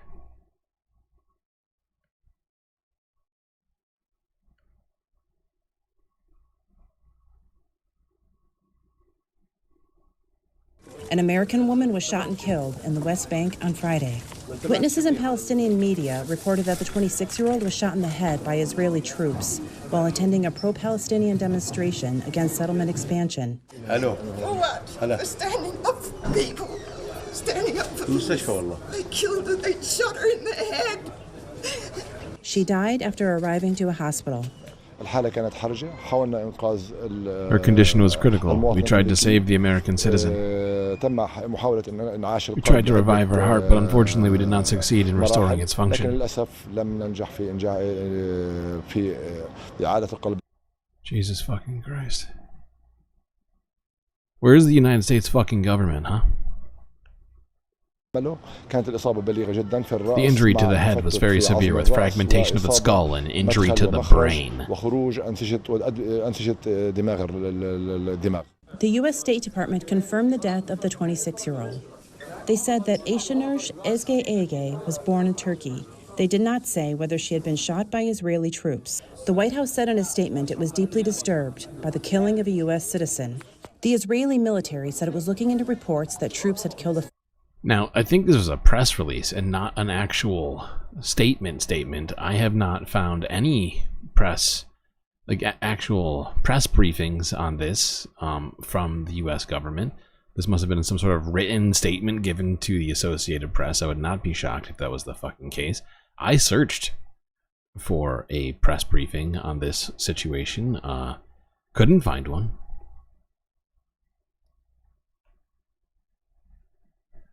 Here's BBC News again. 8 hours ago, Israel accused of shooting dead American protester in West Bank. That's a terribly worded fucking title. You'd think the Brits would be, you know, sort of in control of the English language. And the White House says worded. it's deeply disturbed by news that an American-Turkish woman has been shot dead, apparently by Israeli troops in the West Bank. She was taking part in a protest against Jewish settlements. Ayşenur Ezge Ege, who was 26, was shot in the head. Israel says its troops opened fire on an instigator of violent activity.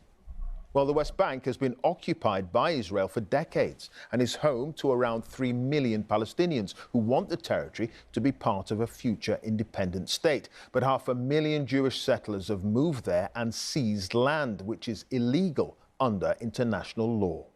The shooting came as Israeli forces withdrew from parts of the West Bank after a major 9-day military operation targeting armed Palestinian militias. Israel said it was aimed at stopping what it called targeting armed Palestinian militias. I saw zero evidence of any armed Palestinian militias being attacked. We did see civilian infrastructure being destroyed. We did see the IDF attacking unarmed protesters in the streets. We did we saw just the IDF carrying out destruction at will. And the fact is, Israel's always claiming that there's armed militias everywhere, that they kill civilians. So, is it real? Is it not? Hard to say. Israel says one thing, but what about reality?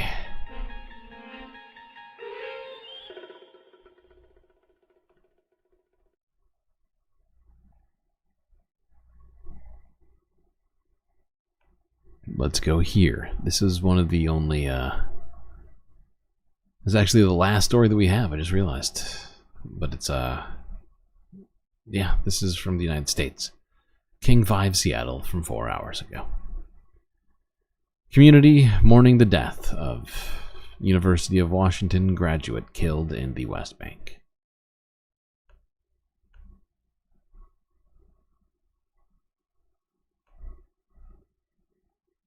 The U.S. State Department has confirmed the death of 26-year-old American Aisha Noor Yagi. Life and light.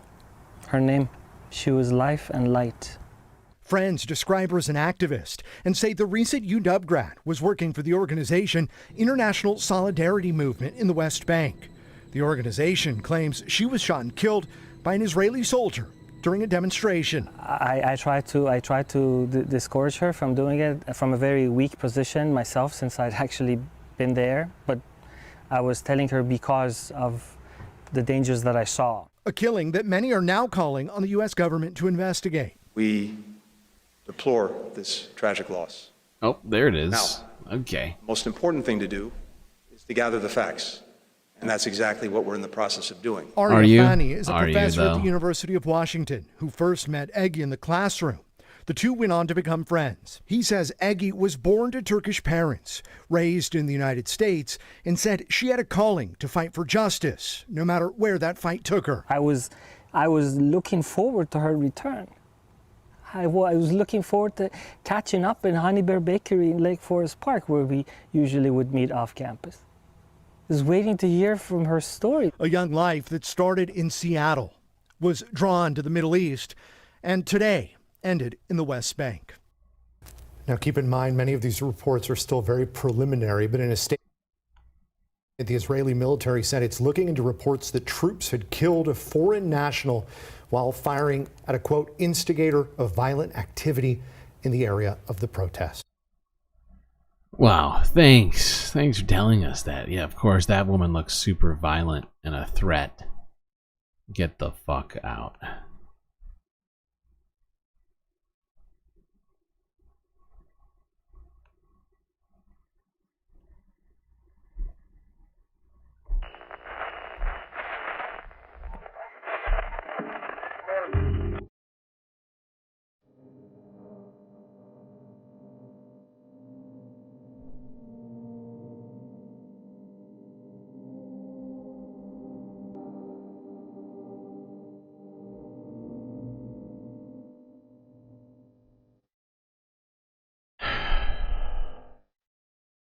Well, looks like we've gone through another one, chat. It's a pleasure and a privilege. That's gonna be it for me tonight. Till I see you next time. You stay classy, Galactic Stream Nation.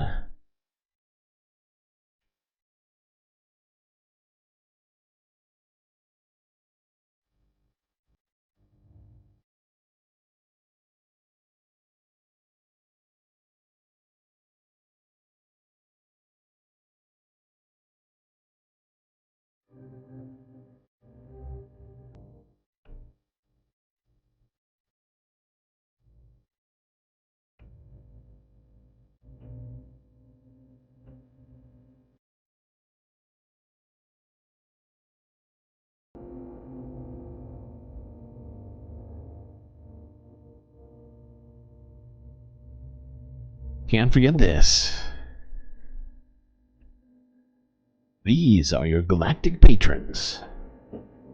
Gabby, Goth Dogs, Aaron W, Schmegley, PB, Mitty, Afroponics, Narwhal by Nature, Interplanet Janet, Techno Apoc, Robot Cat, Disco Wolf, Selena, The Anti-Corporatist, Obsessive Audio, Moanoa, Nadia, Choki, Mrs. Jen, Omega Star, Sasha G, Pitchforks Dragon, Vincent Morales, and Donald James X. That's right, all these people that you see here have helped produce the show which your eyes and ears have just got done enjoying. You can too for just a few dollars a month. Link is in chat and in my bio.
Alright, everybody, I am raiding on Twitch right now.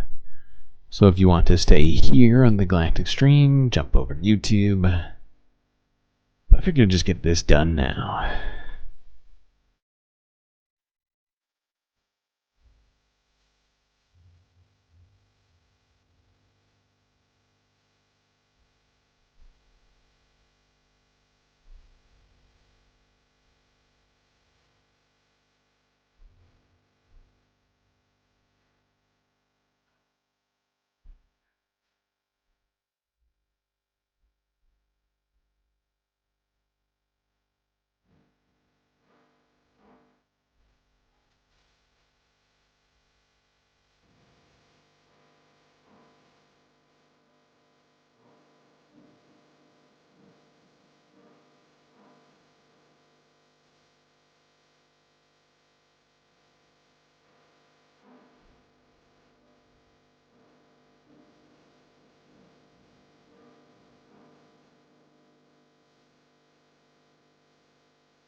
and lovely. A gal from Ipanema goes walking, and when she passes, each when she passes goes.